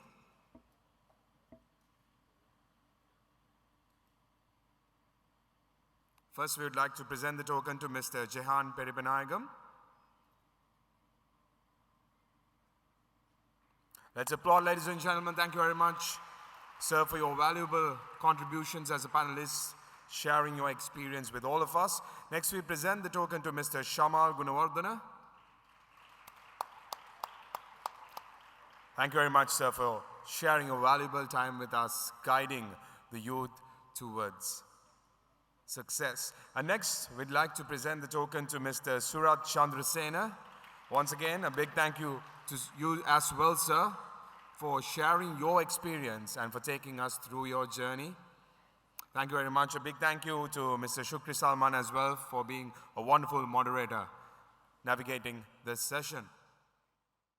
After a mind-awakening panel discussion that gave you the guidance on how to start your corporate journey, now we move on to something quite different, something that will set everything apart. Now this session, we deep dive into finding the power to be anything. How do you set yourself apart from the rest? And to take us through this journey, we have two individuals joining us, and I was told not to go that much into detail in introducing themselves because they will take us through their journey. and how they created a brand by going through that journey, by finding themselves and becoming a brand. And I know all of you were eagerly waiting to see the iconic singer Johanni De Silva perform on stage, but unfortunately, she won't be able to make it due to unavoidable circumstances. But now we will begin the Set Apart, Power to Do and Power to Be Anything session. So we have two individuals who are walking towards us now, ladies and gentlemen. These three individuals, they completely transformed what they did earlier, transformed their lives and became something else. So as I was told, I'll keep the introductions very simple. So Shehan started off as a teacher and now he has become an entrepreneur. Dilanjan was a brand strategist and then became a music executive. So without further ado, put your hands together as we welcome Shehan and Dilanjan. Check. Good morning, guys. My name is Dilanjan. I'm representing a brand called License today. Just quick question to you guys. Anybody on the audience can tell me, what's your dream? If I ask you, just give me an answer from this. What's your dream? Anybody there? Can I get some answers, please? So, anybody on this side? Today, we want to inspire you guys to do something completely different from what you've been taught maybe, or what the society may have told you. If you come backstage, we might be able to show you some of those dreams that we can inspire you to pursue. So, I started as a brand strategist, went through a whole bunch of stuff, and ended up with a clothing brand. I want to talk about 4 lies that we've been taught and 4 lessons from those things. The 4 lies we were taught when we were young, when I was your age, was that you deserve better, be yourself, become self-made, and practice makes you perfect. Raise of hands if you have heard these things before. All right, I'm going to tell you that these are lies through 4 stories of my life. This is my first job. I was a sales rep for a company called Suntel. My job was to go door to door, sell telephone PA boxes. I had just finished my A-levels. I was thinking to myself, hey, I deserve better. I want to do big things. I have bigger dreams. Looking back, I realized that's all a lie. You don't get what you deserve. You get what you fight for. I want to share a story with you. This was told to me by one of my mentors. He told me there are 2 kinds of people in the world. One, so let's say Mike and Dilanjan ran a marathon, and we finished the marathon, and we come to the end, and then there's a stall where they are serving you bagels, free bagels, because you finished the marathon. So I tell Mike, hey, free bagels. Mike tells me, there's a queue. I say, hey, free bagels. Mike tells me, there's a queue. So I jump the queue. I did not wait for the queue. I jump the queue, get myself a bagel. And now I have a bagel, Mike doesn't. So there are 2 kinds of people in the world. One who would see an opportunity. The other would see what stops them from getting this opportunity, or the bagel in this instance. So I was also at Suntel thinking, hey, I deserve better. But then sooner or later I realized that it's not going to be given to me. I'll have to fight for it. After so many years, I can now spend time with these people, work with these people. I've been in India working with Ranveer Singh in a project. Yesterday, Jackie was here. We were doing a project with Jackie. Johanni signed to my record label. You might see her today. Then I came to a difficult part in my life. People telling me, be yourself. But I've gone through all of these issues. I've been to 4 schools. I've been in jail twice. I've also had few major health crises. Struggled with weight, struggled with a drug addiction. Now at each point, if somebody told me to be yourself, could have been either one of these people. Could have been a druggie, could have been a fatty, could have been anybody. I still have a lot more work to do, but the thing is, don't be yourself. Become your future self. So today, you might be just kids, just starting out the careers, just starting out education. You might have to have a vision and to work towards to becoming your future self. Anybody recognize this person here? Anybody recognizes who this is?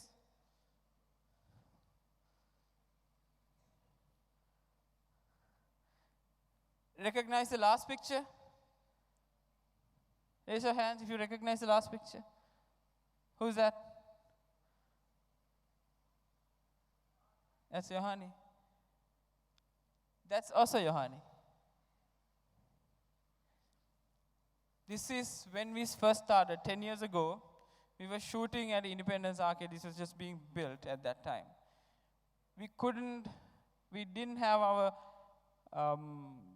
big production crews. We did not have our the teams that we have today.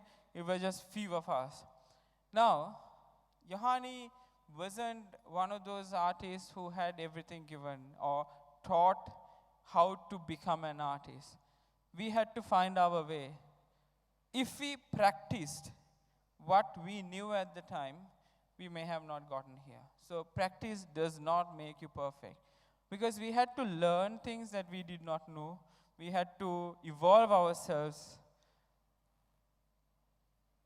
Practice does not make you perfect. Perfect practice makes you perfect. This is her, from the last show. From this girl to here, it's all about learning what it takes and knowing that it's not the practice that makes you perfect, it's perfect practice that makes you perfect. Lastly, I want to tell you the biggest lesson I learned in my life, which changed my life entirely. When I quit the bank job, I became a photographer. I was shooting events, commercials, all by myself. And I really enjoyed being known as Dilanjan, the entrepreneur, Dilanjan or whatever. And I thought I can do this by myself. Anybody thinking that you can be self-made? Anybody self-made? I'm sorry to break it to you, but nobody is self-made. We are all going to be community-made. You need to find a team. You need to develop with a team. So this is my creative agency team. This is my core team. And this is my team with music. And you will meet the license team, the brand we are representing. And my partner will talk to you in 2 minutes. You'll never be able to achieve anything on your own. You'll have to build a team. You have to work with other people. You have to build a community around you. These are the few lessons I want to leave today with you guys.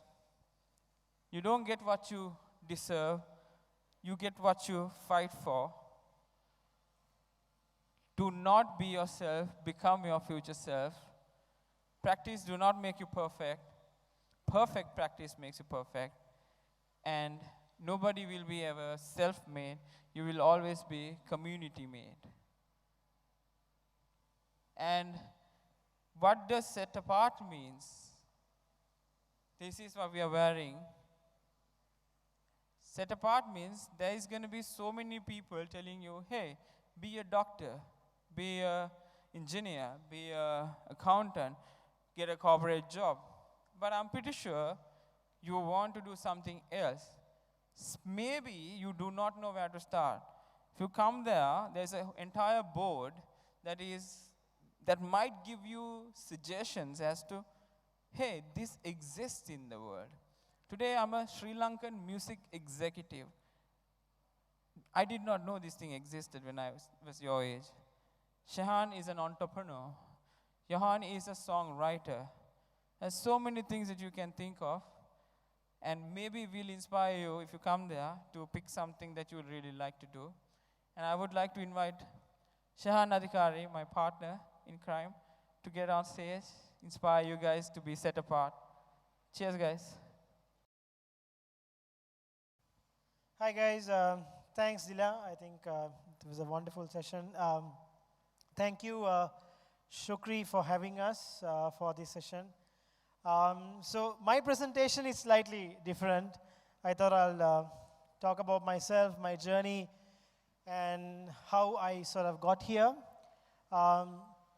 So when Shukri told me about this event, I was wondering what I could speak so that it'll relate to you guys, or can I go back a good 15, 16 years in my life to see where I saw myself when I was 17 or 18. So, so I had a problem always in my mind up until the age of 30 as to what my purpose is going to be, as to what I should do that will make me happy. In the first 25 years of my life, these were the brands that I used to showcase myself, you know. That's what happens, right? When you all are schooling, right, the first thing you say is, you know, I was a Josephian, of course, a proud Josephian as well. I went to St. Joseph's. Any Josephians here? No? Only a few? Yeah, the usual scene anyway, right? So I went to St. Joseph's. I was an outlier in St. Joseph's because in St. Joseph's you don't have many. I mean, we do a lot of other things than studying. Studying is probably the last thing we do at St. Joseph's, unlike, you know, schools like Royal or Ananda. We do every other thing than studying.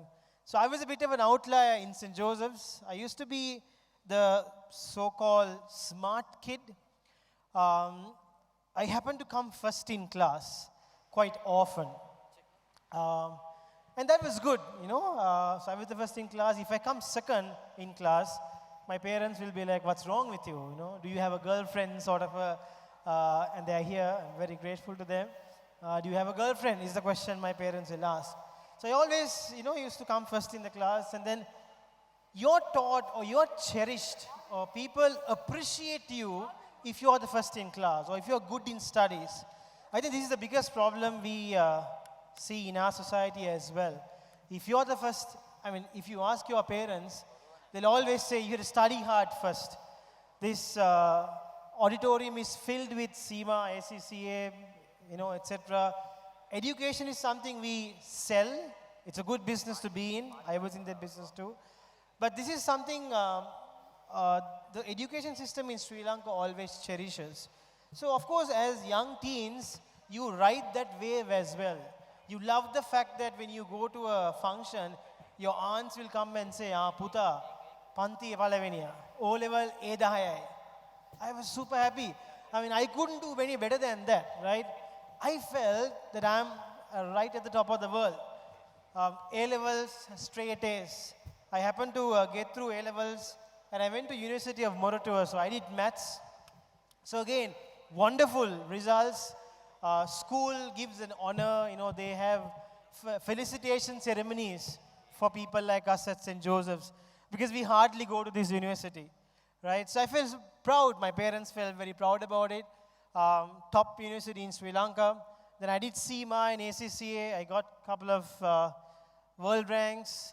thanks to Surat who spoke a little while ago, I couldn't become the first in the world, but yes, because he was a few ranks ahead. But, I was good. I was really good in terms of education. But I always thought, is this what being smart is about? The whole definition of being smart was questioned when I took my next step in my life, which is corporate. So up until 24, I was great. I was feeling well. I was proud of myself, and I was the person amongst my circle as well. But I went to a job at MAS, and there was a well-known CEO who told me, you have a problem, because I was not doing well at MAS. You have a problem. The problem is, someone has told you from your childhood that you are the best. Right? I agree with what Dila said, for sure. Someone has told you, someone has instilled in your mind that you are the best or you are the smartest. And when you think you're the smartest, you can't survive in this world. So I went to the corporate world. I found it very challenging because I always thought I'm right. And I was a very individualistic person back then. So it gave me a different phase in my life. Corporate was very challenging.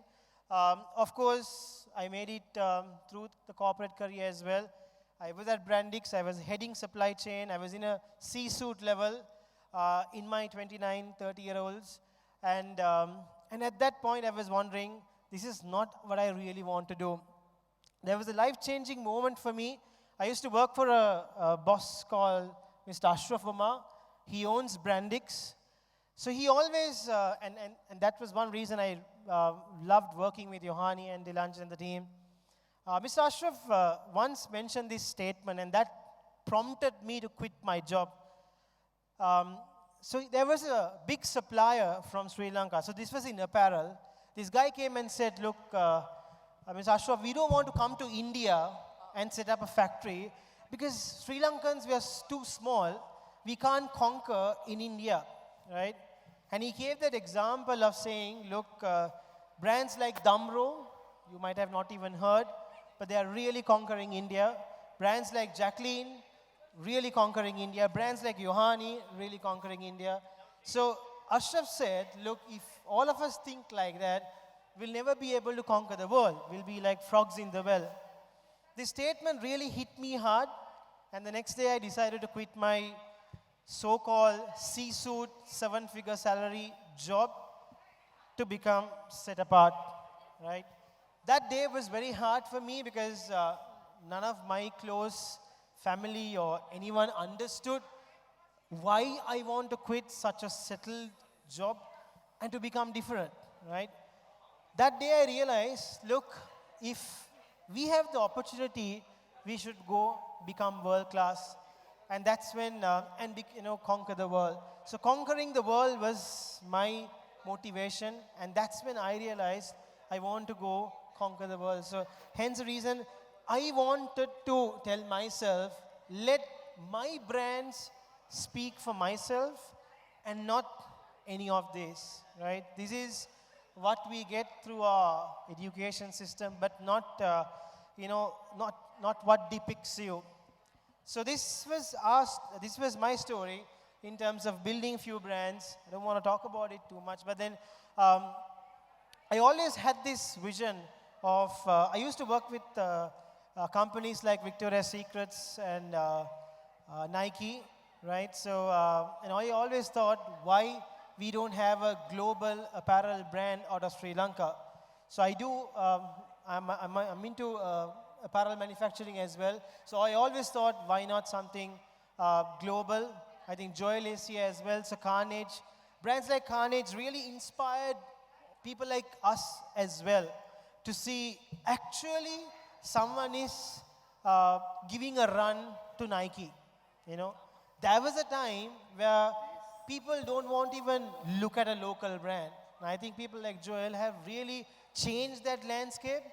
Looking at him inspired even us who are in the garment field. We manufacture for big brands, but no one really thought about taking a brand out of Sri Lanka. So that's the reason when I met Yohani, Dilanjan and the team, we thought, look, This is a bunch of people who took Sri Lanka to the world. Why not an apparel brand? We are in the segment of streetwear. Why not an apparel brand taken to the world out of this country? So that's the journey of license, and then I'm involved in some other business as well. My message to you guys today is you're not just 17-year-olds, 18-year-olds, 19-year-olds. I guess you're lost as to what you want. I saw some awesome presentations today in the morning in terms of business ideas. I think I saw another session about passion. I'm not a great fan of passion. I mean, I'm passionate about cricket, but I can't play cricket, right? I'm passionate about music. I think same goes with Dila as well, right? We are passionate about cricket, music, but I can't sing, right? So I think it's not about passion, it's what you're really good at, right? It's your skill set that you can, end of the day, you have to monetize your skill set, right? So that's what it is. If you're the outlier in school, there can be two types of outliers. The so-called smart lot, the first in class, and the last in class. You know, the biggest insight I have after about 18 years of finishing A-levels, the guys who got the best results in A-levels, the guys who were with me in university who got first classes, 90% of them are pretty content, but very ordinary. When you're too smart, or when you're too intelligent in our own definition in Sri Lanka, you will never take a risk. That's the problem. You will never set apart because you know too much about things, right? That's the problem you have. You analyze all the possible negativities, because your brain works so far, you can think of all the ways you can go wrong, right? That's why the backbenchers, normally you don't have a fellow like me who is first in the class coming and talking about a business. I would have ideally been in the previous corporate panel discussion, right? If I didn't take that risk. So I think doing corporate is not bad, right? But I saw Surat here. So Surat and we were together, right? So corporate is good. We need people to manage the companies, but we need to have companies to be managed. And that's where entrepreneurship comes in. So yeah, that's the message I want to keep in your mind. And looking forward to the Q&A as well. Thanks a lot, guys. Let's see, who do I pick from here? Should we go from the back benches or the front?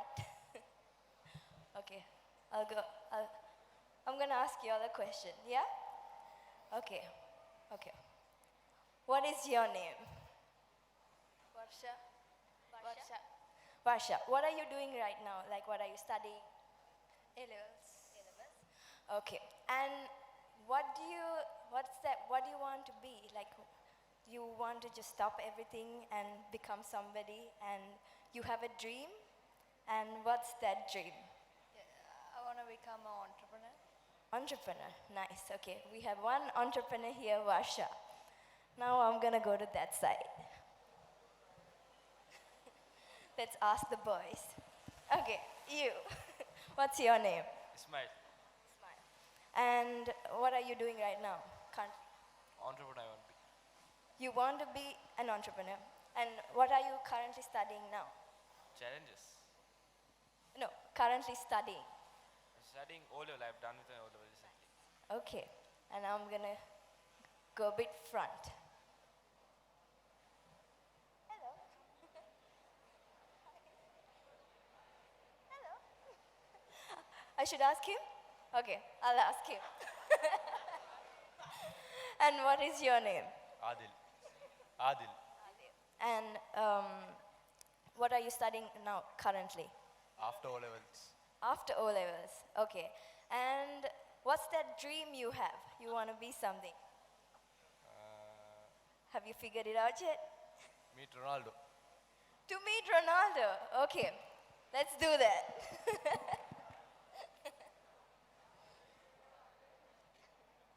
Okay,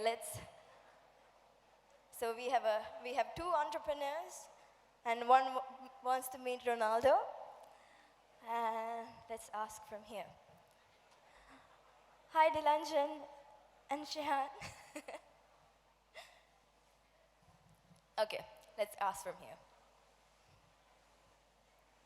Hello. And what is your name? My name is Shafna.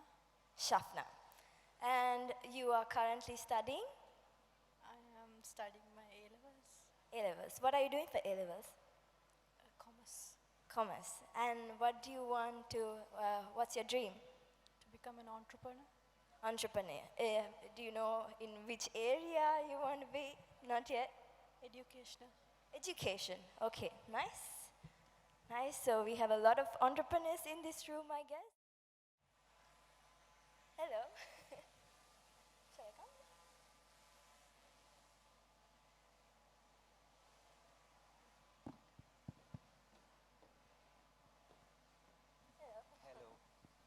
Ladies and gentlemen, let's give a huge round of applause to the global sensation, singer Yohani De Silva. Thank you for coming on board. Thanks a lot. Yes. So, see, it's going to be an informal segment, right? It's not going to be something formal, and I got the permission from them. And initially, when I was conceptualizing and getting into the idea zone of this entire Teen Business Summit, my focus was towards corporate side and also the entrepreneurial side. And glad that I met Sir Shehan, who gave me the guidance and advice. Look, Shukri, yes, there is a track which is connected to corporate. There is also a track connected to entrepreneurship. But how about passion-related profession? Because there are, again, individuals who wants to be actors. They're passionate about it, they love it, and they want to do it, they jump into it, and they kind of are successful. And of course, we have, again, Yohani, who is also a singer, who didn't take the route of corporate or entrepreneurial journey. But again, her initial start has been via passion-related profession. It's not always two sides. There is third track to it.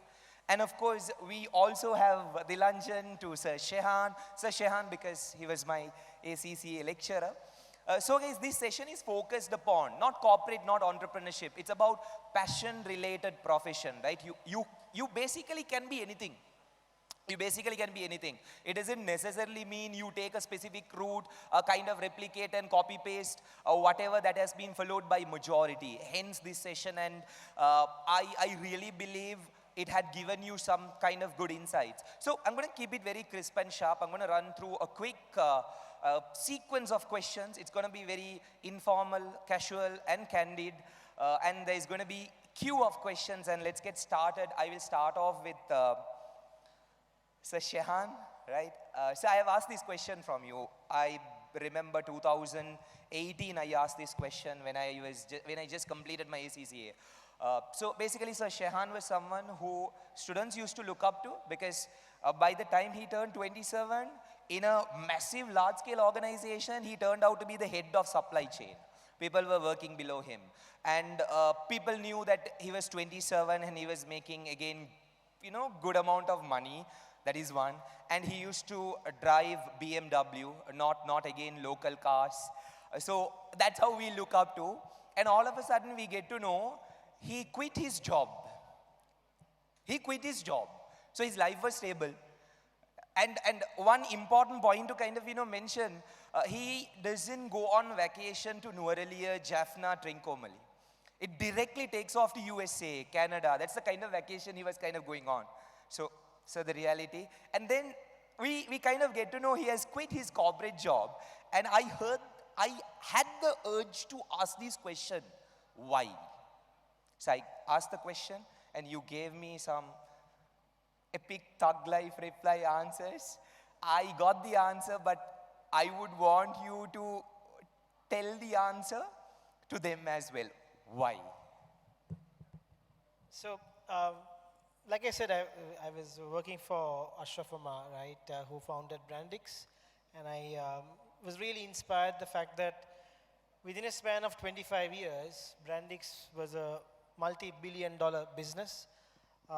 We used to inspire brands like Victoria's Secrets, Nikes, to all these big brands back then. I still remember the Victoria's Secret's pink yoga pant was a invention of Brandix. We went and pitched this to VS and said, look, you all sell this. And this became a global sensation, you know. This yoga pant became a trend with Brandix, you know. So I always saw that, look, people from Sri Lanka, people like Ashraf Amma, I mean, we read about Elon Musk to Jeff Bezos, but we don't read enough or we don't know enough about the people who have built massive businesses out of Sri Lanka, which is I think, not the best country for business, I would say, right, compared to the West. But they've done something amazing. So seeing him and seeing him taking on the world, I still remember when I was going for a meeting to meet the head of marketing. He was VP marketing at VS, and I was very scared. I was only 26 years old. I was very scared because this was a big boy, right, in Columbus. And I asked Ashraf, you know, I'm scared to go and meet this person. He said, no, these buggers are dumber than you, right? It's just that they are white and they are living in Columbus. You should be able to manage it. I just went alone or myself and cracked a good deal and came. So that day I got a lot of confidence that, look, people out of this small country can actually conquer the world. Hence the reason I started my ventures into tech. So we are moving, I run a business app, a fitness app called Fitski. So we got funding for that. Valuation is about $10–15 million, but we are launching in India and Middle East. So likewise, you know, there's some tech happening in the Middle East, AI. So the vision was that, you know, we could build a Silicon Valley out of Sri Lanka. The worst part about this country is we still don't have a billionaire in Sri Lanka. Unless, I mean, we have one person who inherited, right? But we don't have a dollar billionaire in our generation. That's unfortunate, right? You go to India, there's a billionaire every week, right? So there's something wrong. There's something wrong the way we are maybe brought up, something wrong with the education system, something wrong with this country for sure, right? So, so this was my vision. So in terms of quitting corporate, the easiest thing I did, I must tell you this, the very first day I quit corporate, I changed my Instagram profile to entrepreneur. And that was the easiest thing I have done in this last 6 years journey. Everything else is very hard. A lot of work, 18 hours, 17 hours every day. A lot of hope that things will work out, right? And you just keep moving forward. You can't move backwards, you move forward.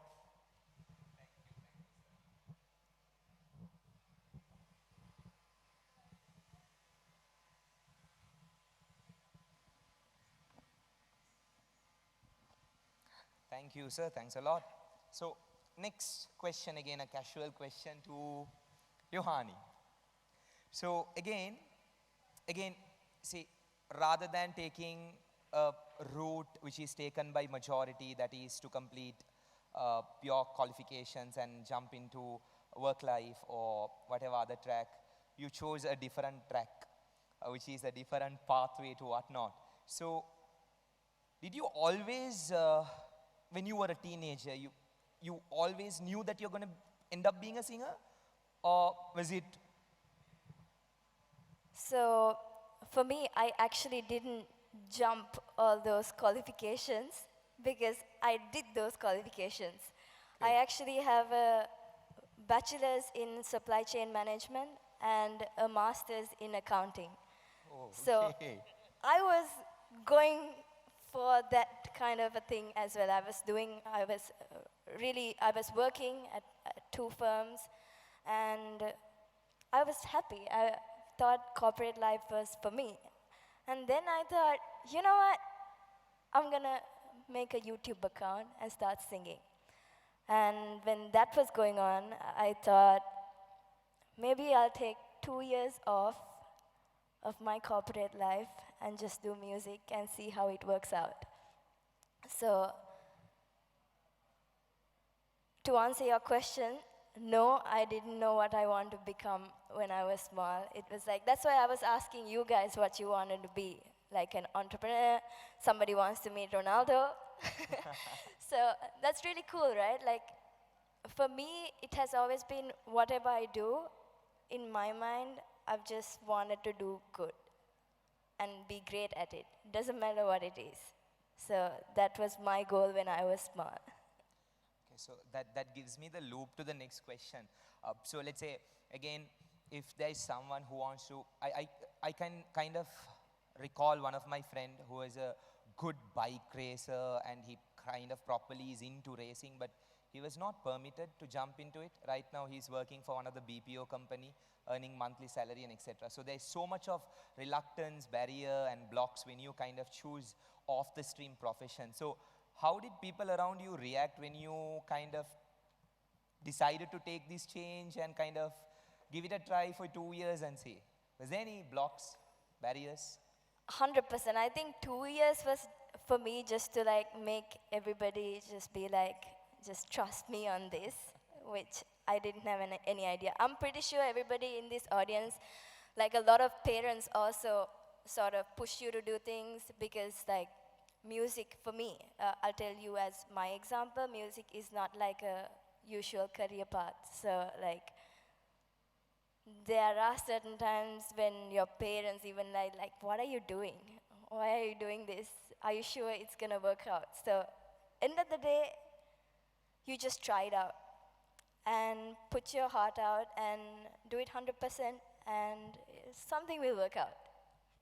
Great, great, thank you. So, Mr. Dilanjan, I have a question for you. If you had a billboard in every school in Sri Lanka, what would it say? Take Sri Lanka to the world. I would tell everybody to take Sri Lanka to the world. That's my personal vision also. Great.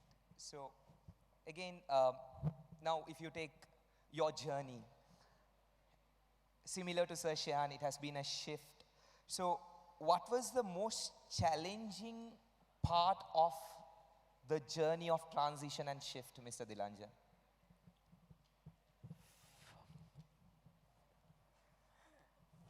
Well, to be fair, like you said, the easiest part for him to do was to change his, how he identifies himself. Everything else is a challenge. For me, I think, although I also said you can't be yourself, not being myself is the biggest challenge because we are flawed human beings, right?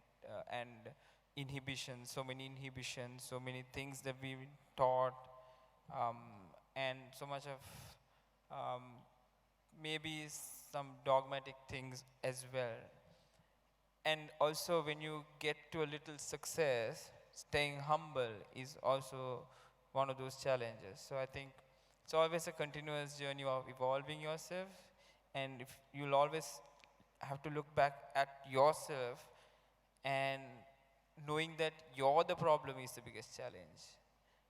I work with a lot of agencies, and when they don't do things right, I get mad, but I take a pause and realize, hey, I am the problem, so I just don't know how to communicate to them.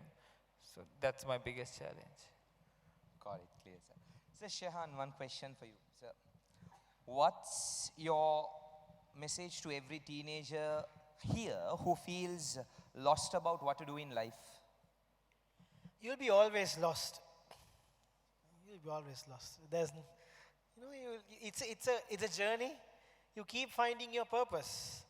It never ends. See, today we're talking about building a brand. In 5 years, I might come here and ask for presidency. We've spoken about it, Dila, right? We might run for presidency. So the aspirations change, your purpose changes, You just do what you love and enjoy today as well.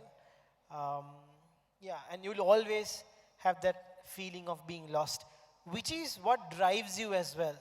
Because you keep looking, right? When you know that you're lost, you keep looking and some amazing opportunities may come up. Yep. Got it, sir. Clear. Yohani, next question is for you. What would you say to a teenager who loves something but is scared to take it up full time? Take it up full time. Let's say maybe they might be good at maybe sketching. They might be good at, let's say, content creation. Maybe they might be good at, let's say, baking. They might be good at some kind of other skill. But they're scared to take it full time. Okay, so I have been there in that very moment where I have been scared to take the next step, especially coming from a corporate to music. What I did was just learn that skill, learn about that, whatever you're scared to do. Because I think knowledge is what will set you apart also.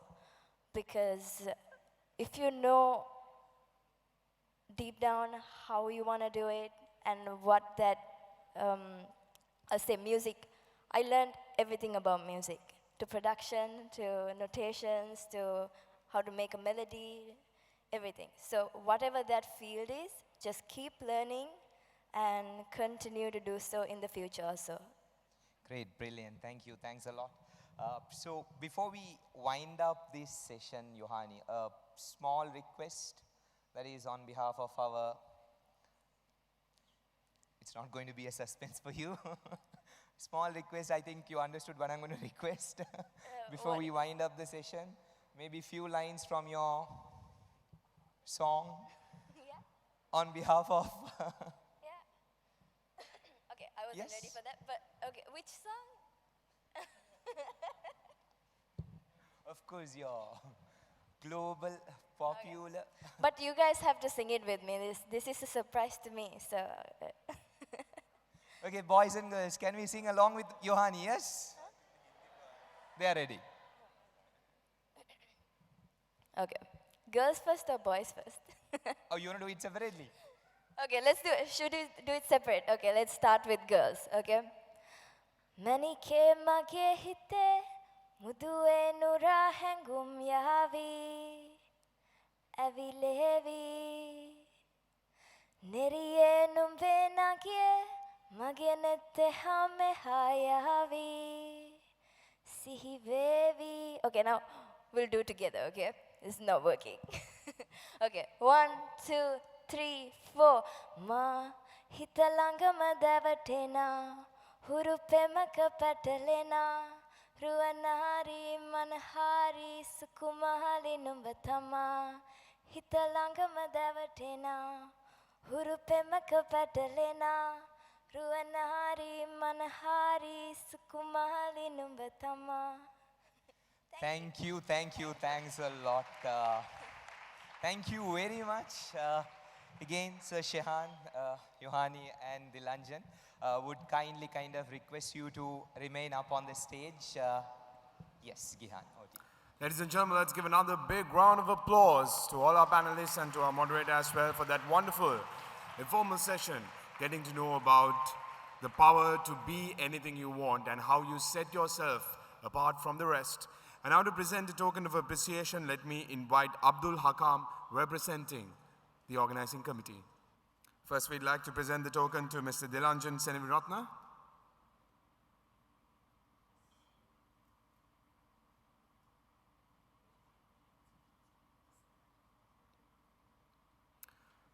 Thank you very much for being here with us and for sharing your journey with us and telling us how to set apart.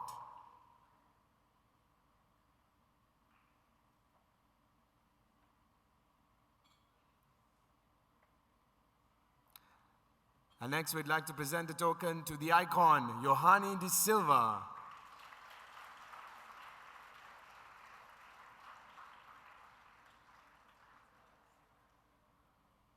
Thank you very much for being here and sharing your journey with us and also not saying no to the last minute request as well. Thank you very much for being here with us. Once again, the final token of appreciation goes to Mr. Shehan Adhikari. Another round of applause, ladies and gents. Thank you very much for sharing your journey and taking us through how you shifted from corporate to your entrepreneurial journey. Now, while we are on the subject of entrepreneurship, now we move on to another panel discussion where we have three individuals representing three different industries who have redefined these particular industries and who have achieved the zenith in their own domains. And now to conduct this session, I would like to once again invite on stage Mr. Shukri Salman to be the moderator.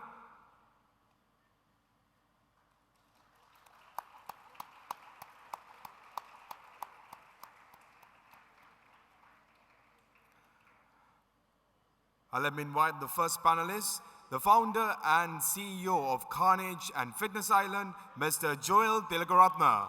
Let's welcome him with a warm round of applause. And joining us next is the founder of the Siren and Elixir Salon, Ms. Naomi Handunete.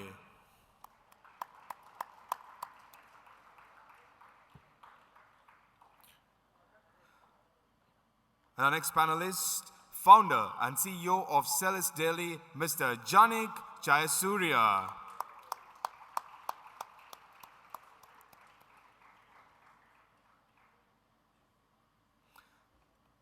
I think this is one of the most awaited segments for all of you who want to be entrepreneurs. It is time to deep dive into their journeys and get to know what made them the entrepreneurs they are today. So to dive into the discussion, Shukri, over to you. All right, let's get started with our next panel discussion, which is on the theme of Start Young, Start Bold, the startup mindset. We got three prominent, successful entrepreneurs who have turned out to be the role model and an ounce of inspiration to all the, I would say, the young generation in Sri Lanka. And to start off with, again, I would want to kind of do this segment differently. If not, it's going to be too much of Shukri Salman asking questions. So that I can get the attention of the audience as well, right? So what I'm going to do is, before I ask my questions, and I believe it's the burning questions to you all as well, because if we look at the trend right now, things are changing. Back those days, it used to be, again, after studies, get into work. That's how it was programmed. But right now, again, there is a different path. And if you take the majority in a class, entrepreneur, I want to build a brand and etc. So I believe you have so many burning questions, which I will kind of clear off from my end. But let's do this segment differently. What I'm going to do, I'm going to walk down now. I'm going to select few students to raise few questions. Let's give that indirect start, and then I can move on to other burning questions. So, excuse, I'll just go down. I'm going to select few participants. First, to start off with, one of the finalists from the Teenpreneur Challenge. So, she's one of the Teenpreneur finalists who has presented her idea and ended up in the top 5, and she's waiting for results. So, Mema, you can ask your burning question. You don't have to be nervous. They will give the bestest answer, and they personally requested this. So, you can casually raise up your question. I'll hold the mic for you. Do you think it's possible or like practical to manage school life and work life? And that question is for Mr. Joel. Sorry, could you just repeat the question? Do you think it's possible or like practical to manage school life with work life? When you say work, you're talking about working for an organization or starting your own business? Starting our own business. Yeah, I think you can, and if you're someone who's into entrepreneurship, you should, right? I'm a big believer, time matters. The earlier you start, the ahead you get, right? Because when you start early, you have more time to fail. And more failures means more lessons.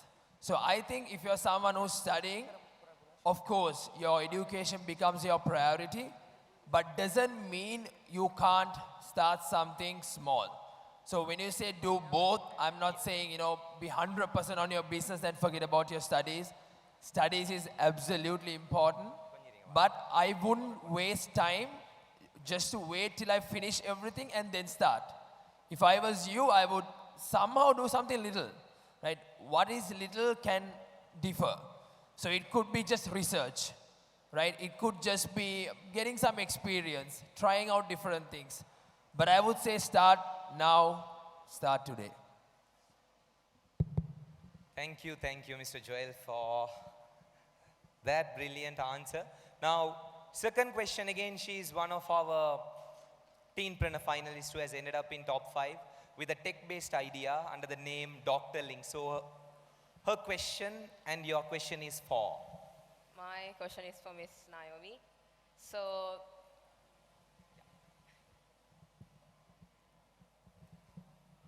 my question is, as a women entrepreneur, what would be your advice to a teenage girl who steps into the corporate sector or maybe her startup?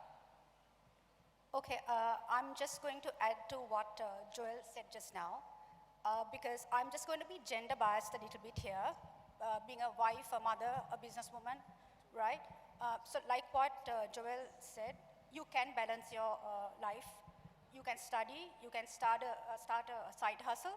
So that's all can be done, right?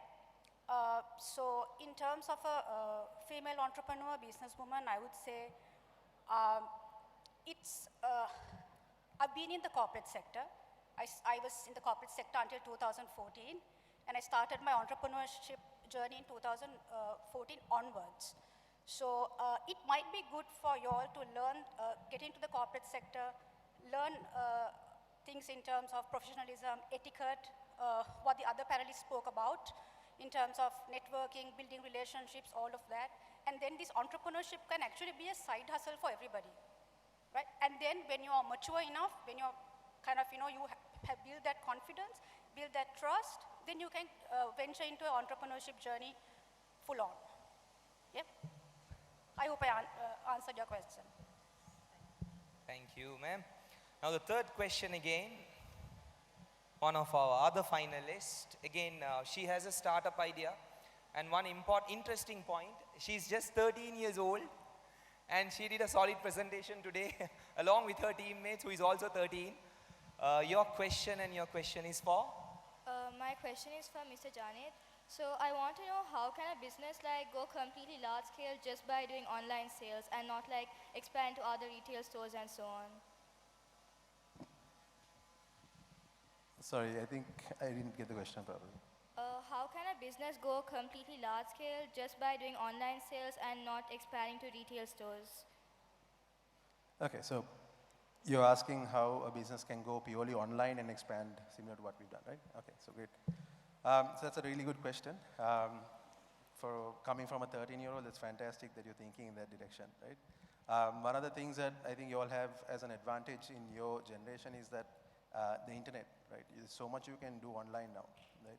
So if you want to start a business, you have access to the entire market from any location. If you take Celeste, Celeste started in the middle of a global pandemic. We started from one location, not even close to Colombo, it was in Athidia. And from Athidia, we were able to cover the whole of Colombo through this dark store operation by working online, right? So I think you can use a lot of all the digital assets that are available, whether it is social media, whether it is using something as easy as Shopify to set up a website. You don't need to have massive budgets and knowledge and experience to start something small, right? You can research online, and through YouTube, you can learn how to set up your own Shopify website if you want to do it.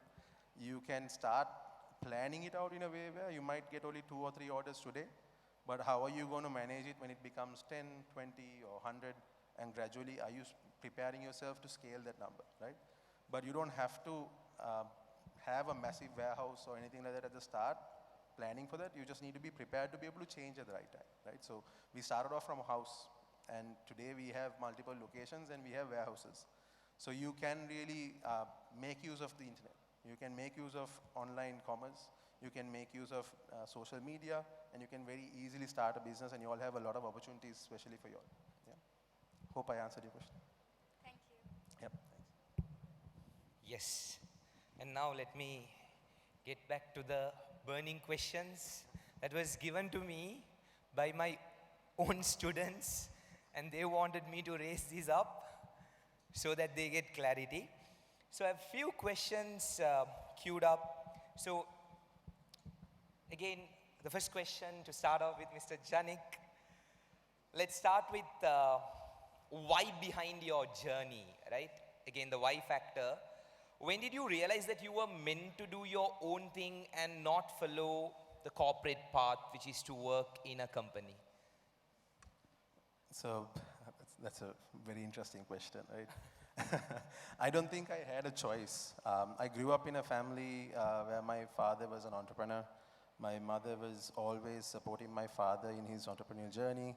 And that's all we pretty much saw and experienced throughout our life, right? So growing up, our dining room conversations as a family were never like a typical family conversation. It was always about business. It was always about some new expansion that my father wanted to do. And he got us involved in all of our business conversations at a very young age. So he wanted us to become entrepreneurs. He wanted to give us the foundation that was required. So in our heads, we were never really thinking of becoming a professional or going into the corporate world at any given point, because we always wanted to be like our father. We saw the freedom, we saw how many lives he was able to touch by having so many people working under him in his businesses, the impact he was able to make to society and all this stuff. And we always wanted to have that independence. And then if you take me as a person, I'm a very stubborn person, so I don't know if I could ever answer to someone. I can't answer to my own father, which is why I moved out and started my own business. So I wanted to have my own startup rather than having to go according to how my father ran his business. So I think that's pretty much the why as to why I always wanted to start a business. It was not an option, but it was also something that I really enjoy now, right? It's something you need to enjoy if you want to do, not just do it for the trend, not because you've been forced to. You have to eat, sleep, and live this life if you want to, and then you really enjoy it. You don't feel like you're working. Got it, brilliant. So next question is to Mr. Joel. Again, this question is from students. Again, starting young sounds cool, but of course, you have to deal with a lot, especially not knowing everything. So did you doubt yourself? And if in case you doubt yourself, how you were able to maintain your confidence at your initial stages? I think when I was coming out of school, I didn't overthink, right? Now today when I get asked these questions, did I doubt myself? Did I think it'll be possible? Honestly, I never thought of anything, right? It was just about doing something small, right? And at that age, all you're thinking is, how do I make money? Simply that's all I thought of, right? I didn't have a bigger reason than that. I wanted to be successful. I saw people who had money. I'm like, how do I make money? So I never doubted myself because I never thought of it, right? All I was every day thinking is, how do I start something? How do I do, what is something that I can do to make some more money? So I never doubted myself in that sense. But as you grow in the business, yes, there are days where you doubt, can I do this, right? Is this decision too risky? Or am I making a mistake, right? So doubts, as you start, yes, doubts will come. But when you're just starting, I think to kind of answer what you're asking me, I personally didn't doubt myself because I was always hungry, right? I always wanted to be successful, so I didn't have time to sit and doubt. So yeah, that should answer. Okay, so thanks, Joel. The third question is to Ms. Naomi. Again, many people tend to have ideas, but ideas turning into reality is very minimal. That's where the quote kind of gets connected, right? Ideation without execution is just an illusion. So what is your advice to the teens who are with ideas? What should their initial steps be to convert their idea into a real business? Okay, it's an interesting question. I would say we all have ideas. We all have passion, right? Let me touch base upon the passion first, right? If your passion does not give you money, or you're not able to pay yourself or pay your staff, it can be a hobby, right? Which is a sideline, right? But if you look at an idea which can be commercially viable, draw up a plan. It is not the plan for the next 3 months or 6 months or 1 year. Maybe 3 years to 5 years, have a plan. And look at how can you get the first customer, second customer? How can you execute a marketing plan? How can you be better and solve a problem which exists in the society? I think that I think is a really good way to start off being an entrepreneur. Understood. Mr. Janik, next question.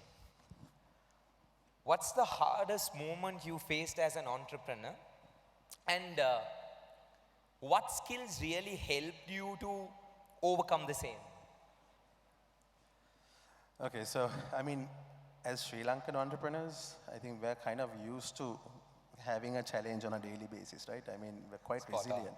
True. But I mean, running a business that started in the middle of a global pandemic, having to worry about your life in being exposed to a pandemic like this was bad enough, but I wouldn't say that that was the hardest moment or the most challenging moment for us. The most challenging part was when it came to the 2022 economic crisis. And during this period when there was a shortage of fuel, when there was no electricity, we were in a situation where I was running a business that was heavily geared up. We had a lot of perishable stocks with us, and we had to have daily operations and sales happening for us to really survive and continue, right? So we had invested and bought the things that we needed in terms of the frozen storage containers to generators to everything. But first problem was there were power cuts. And then when the power cuts came, we had our generators, which helped us to continue. But then we needed diesel for the generators, and now we couldn't find diesel. So this was one of the hardest points. And then we had an issue in terms of, okay, when we found diesel to make sure the generators run, what about the supply chain? None of the suppliers, the brand, they didn't have diesel for their trucks to come and inbound. So then they started finding diesel, and when they started delivering to us, the riders who were coming to us through the Uber, Pick Me aggregator channels couldn't find petrol for their bikes, right? So then they started becoming a bit more proactive and getting bicycles. So this whole thing was a very difficult stage for us, because that was probably the lowest point for the business, but also the most challenging. What helped me to get through it was, number one, I had a really good team. Nobody was willing to put their head down and take this as a punch and accept defeat. The whole team started walking to work, riding bicycles and coming to work, taking turns, like using their cars to pool in and coming together. And I think also we have a lot of people who do a lot of sports, and for me as well, coming from a sporting background, we're never willing to accept defeat, right? So it was a nice challenge. We used to find innovative ways of, finding fuel from wherever, keeping the team motivated. We would try to play some badminton in the evening after we finish so that everyone gets a bit relaxed, a lot of stuff. But so people, and I think the sporting background and that culture that was brought in and the discipline that was brought in, and also not giving up, was something that really helped at that point. And that was the lowest, and it just helped us to come up and peak straight away, straight after that point. Great, brilliant. So Mr. Joel, next question is for you. If you look at the current context in terms of especially Gen Z, which is majority driven via social media, entrepreneurship looks so cool. They see only the fancy side of it, but there's so much of grind it takes, so much of effort, again, so much of doubts to, again, negatives and etc. So could you kind of, give us insights of stories of what the society doesn't see in terms of entrepreneurship? Most importantly, behind the curtain work and challenges an entrepreneur will have to go through in terms of the initial stages. That's a good question. So when I talk about struggles in entrepreneurship, I want all of you all to know there's two sides. Today, sometimes we talk too much about the struggles and you might get demotivated, right? As much as there are struggles in entrepreneurship, there's also a reward. And it is because of the struggles that not a lot of people end up with the rewards, right? The simple saying is, if it was easy, there'll be so many businesses. So yes, there are two sides. There are struggles as well as rewards. So let's talk about struggles, right? Struggles, every day is a struggle, right? True. Basically, if you're a business, when you walk into your office, you walk into a place full of problems. What is your role as a leader or a founder of a business is to solve problems. So problems can be as small as someone coming and telling you, they're having a small difficulty in whatever the job they do, or it can be a complex problem. So in shortest form, being a founder, being a founder, CEO, whatever that role is you're playing, it's a struggle, right? It's not easy. So then on the other side, so every day you walk into office, you have problems. So you got to solve those problems. On the other side, you have external factors, right? Today, another competitor might open a business, and nobody opens a business for fun. They want to compete, right? They want a portion of your customers.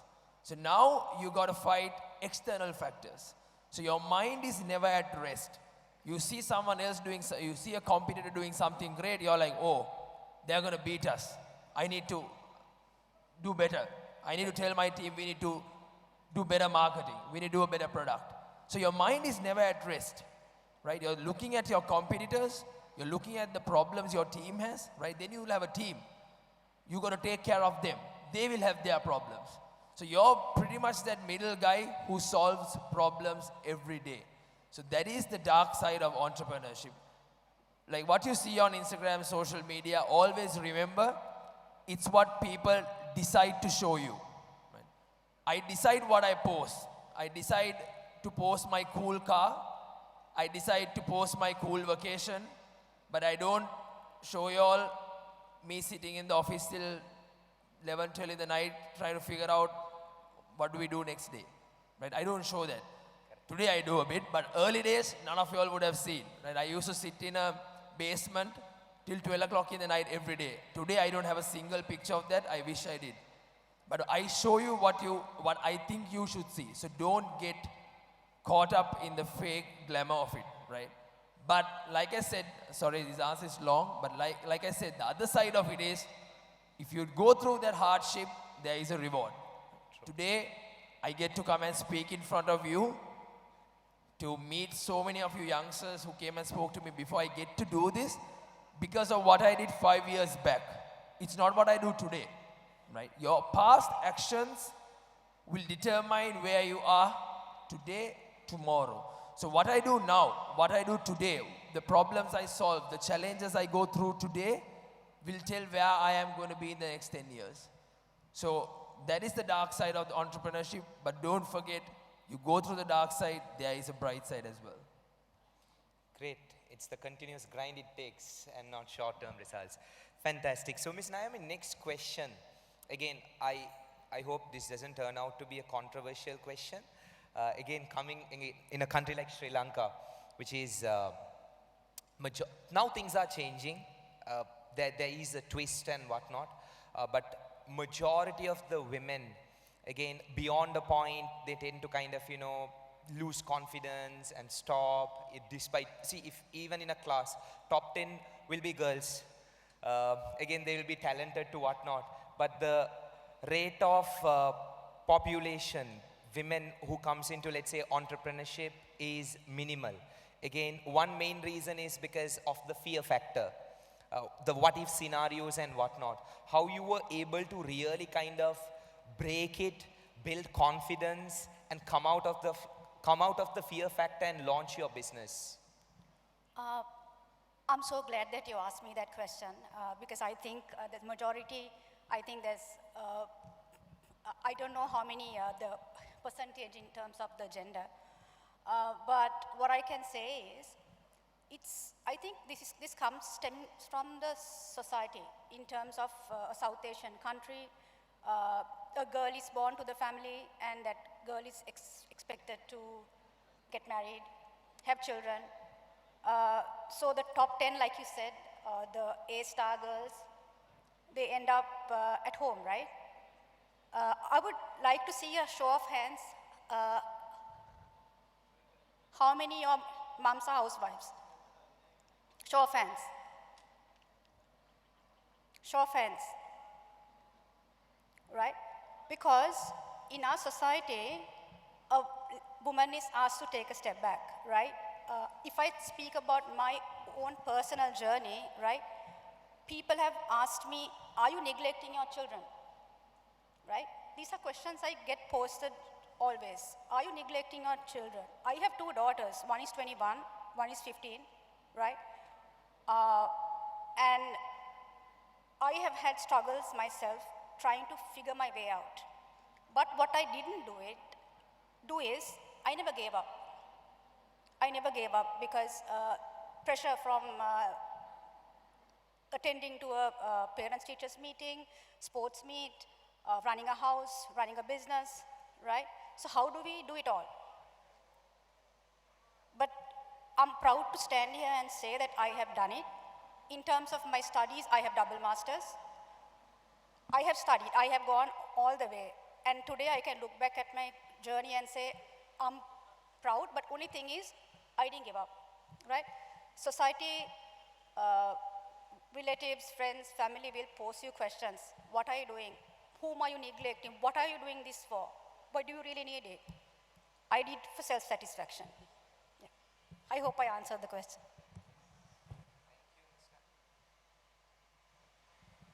Check. Sorry. So, thank you, Ms. Naomi. Mr. Janik, next question again. Right now, if we look at the ones who are jumping into the entrepreneurship journey, they can kind of, for example, in terms of social media, they see, okay, this many people are doing this business, let me start this off. This many people are doing this business, let me start it off. And they kind of directly jump onto it, which I believe is the wrong route to take, because you obviously can't focus on 10 different things, 10 multiple ventures at the same time, unless otherwise you have a big ecosystem to support, which definitely is not the case at the initial stage of the startup journey. So what is your advice and insights, or the, I would say, method to madness technique the youngsters will have to follow in terms of identifying the lucrative business idea which will make economic sense and give them the financial returns? Okay, so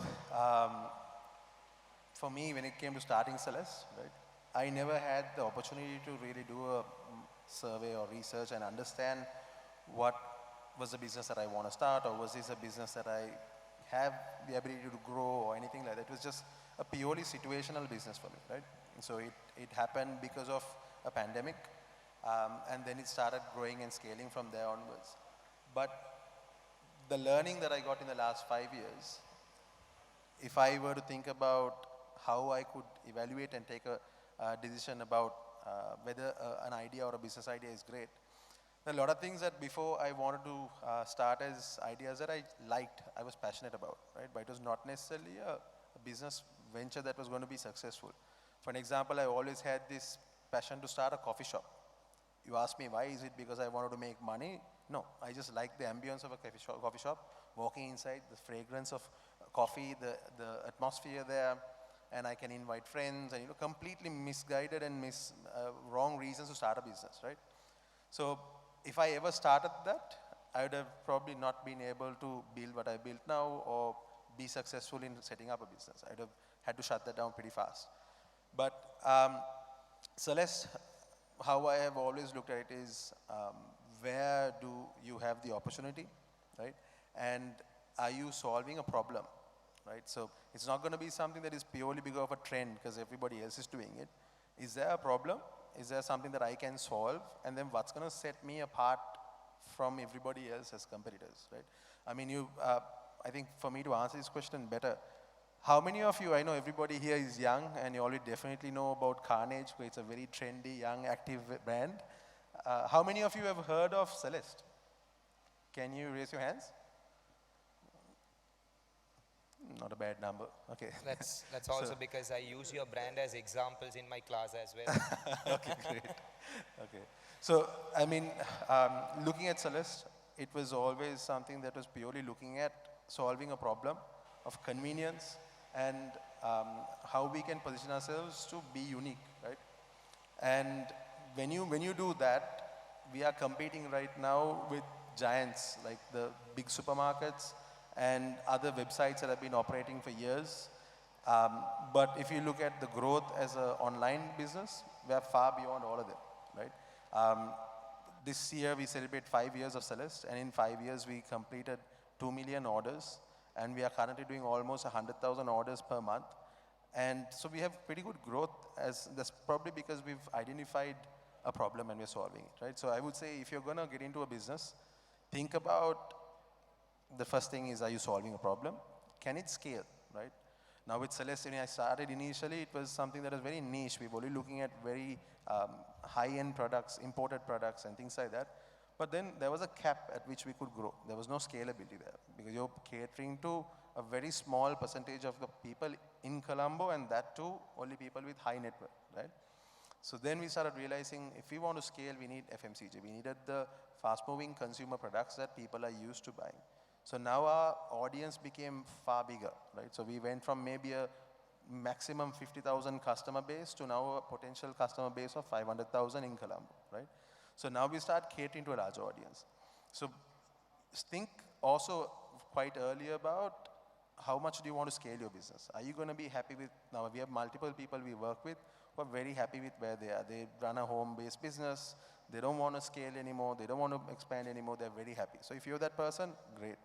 But if you have higher aspirations and you want to be bigger and you want to do better, then think about the business you're going to be in and what is the opportunity.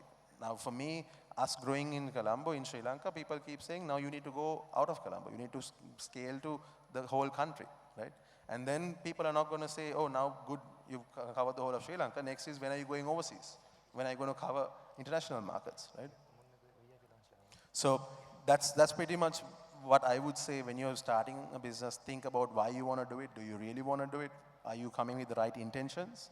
And then if you pick the right path, then how much do you want to scale and where do you want to be someday? Got it. So it's basically rooting it through the problem and your urge and the desire to solve the problem. Yes. Correct. Great. So Mr. Joel, again, now in terms of starting a brand, like what we discussed previously, there's so much of grind it takes. And again, running a company, especially a startup, where the chief executive officer turns out to be chief everything officer, right? If required, you'll have to go down and kind of do even the field work. There'll be so many challenges, with the popular challenge being the staff turnover, right, at a rapid scale. So what are those massive challenges you faced in terms of your initial stages upon building your brand Carnage? One of the key challenges we had is in the apparel business, there are things called minimum order quantities, right? So when you're starting a business, you want to do a product that is good. So good products are produced by good manufacturers, but good manufacturers are not willing to work with small startups. So that's one of the key challenges we had. I think the second challenge we had is lack of experience. So if you look at our early team, we had no one who had experience in anything. We didn't have anyone who has experience in marketing. We didn't have anyone who has experience in finance. We didn't have anyone who has experience in operations. So early days, one of the biggest challenges companies or startups have is lack of experience, lack of people who know what to do and how to do it. So we had to figure everything ourselves. And figuring everything yourself comes at a cost. So sometimes, we lost money or we made stupid decisions. Why? Because we didn't have that experience in our team. So those are the early day real challenges. Lack of knowledge becomes your biggest challenge. And lack of people, right? Because obviously when we are starting a brand or starting a business, we don't have the money to pay a salary for someone who's already in the market, right? So we have to get people who are not experienced. So those are all challenges you face, but you figure it out, right? If you're gonna ask me how we did it, we figured it out. Everything has a solution. You do it, while you do the work, you figure it out. If you try to sit back and figure it out without doing it, you'll never figure it out. But when you're going, we are humans, we adapt, we learn, right? When you're desperate, you'll somehow figure it out.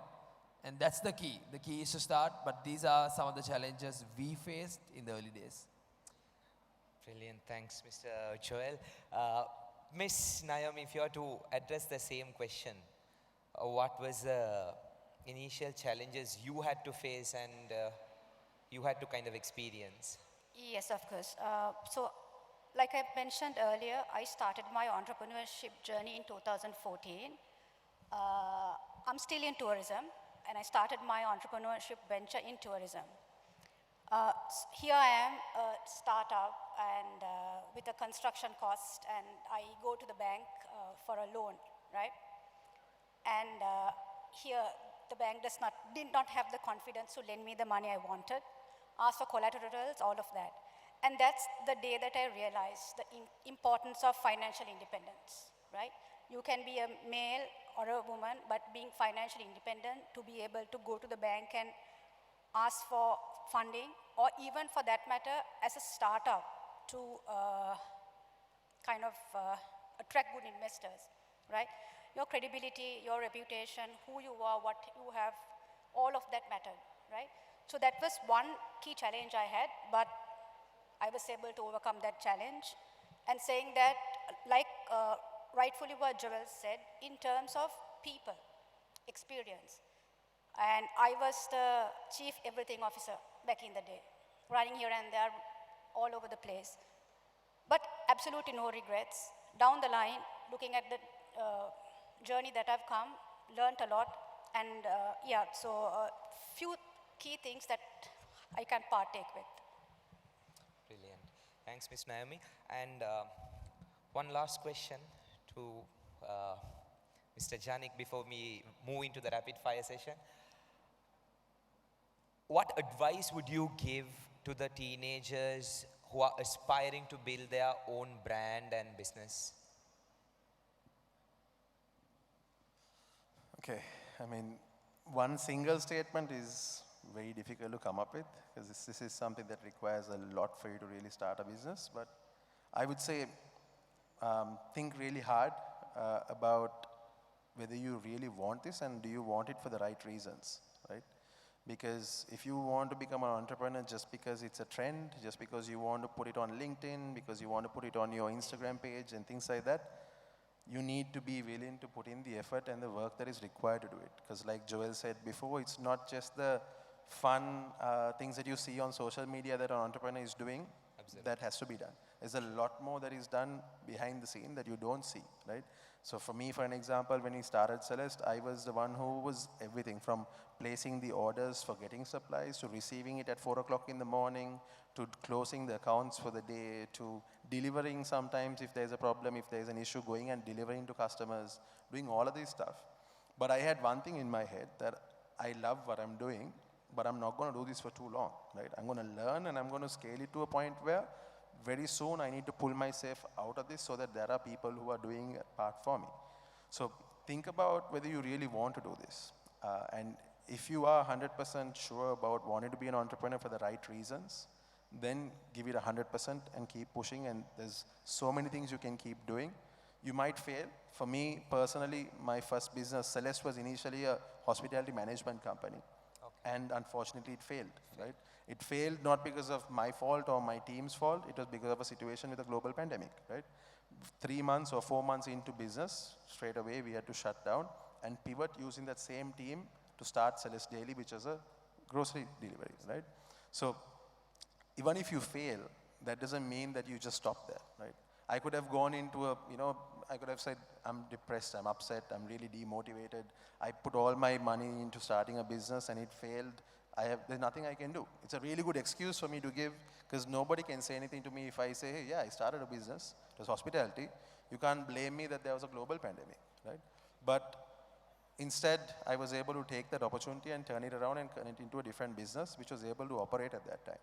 So think really hard about what you want to do. And even if you fail in the first attempt, you can try again. And like Joel said before as well, start early so you can keep failing. And then you can keep learning, right? Yeah. So one of the things that I would like to add on there, like in terms of what they were saying about not being able to hire people as a startup, to me, I think it was also a massive advantage we had. That we didn't have experienced, matured people working in our company who were going to slow us down. They were not coming with tunnel vision, right? Where they were used to certain things, norms, and not willing to break it. The fact that we had a lot of young blood, the fact that we had a lot of inexperienced people with a lot of creativity and ideas is probably the reason why Carnage is where Carnage is and Celeste is where Celeste is today, because we've had a lot of very innovative people working with us. And only now, 5 years later, that now we have the experienced older people with a lot of industry-specific knowledge coming in. So that's just a side note, nothing to do with your question. But yeah, so just think really hard whether you're coming into it for the right reasons. And if you're coming into the right reasons, then give it 100% and keep pushing. And even if you fail, just keep trying. But going abroad is not an option, right? That is not an option. I might be going against something that you might be trying to say, but Sri Lanka is a country that is filled with opportunities, right? True. We have a lot of opportunities in what you want to do. Don't follow that trend, yeah? Absolutely, brilliant. Mr. Joel, your take on it, if you don't mind. Just one additional question. The same question. Yes. Your advice to the teens who are looking to launch their own business? I'll keep it short. I know we are running a bit on time. Be obsessed. Right? That's be obsessed and work hard is a very short answer to that, or my personal advice. Because I think you have to be obsessed if you're trying to build something above average. You got to live it.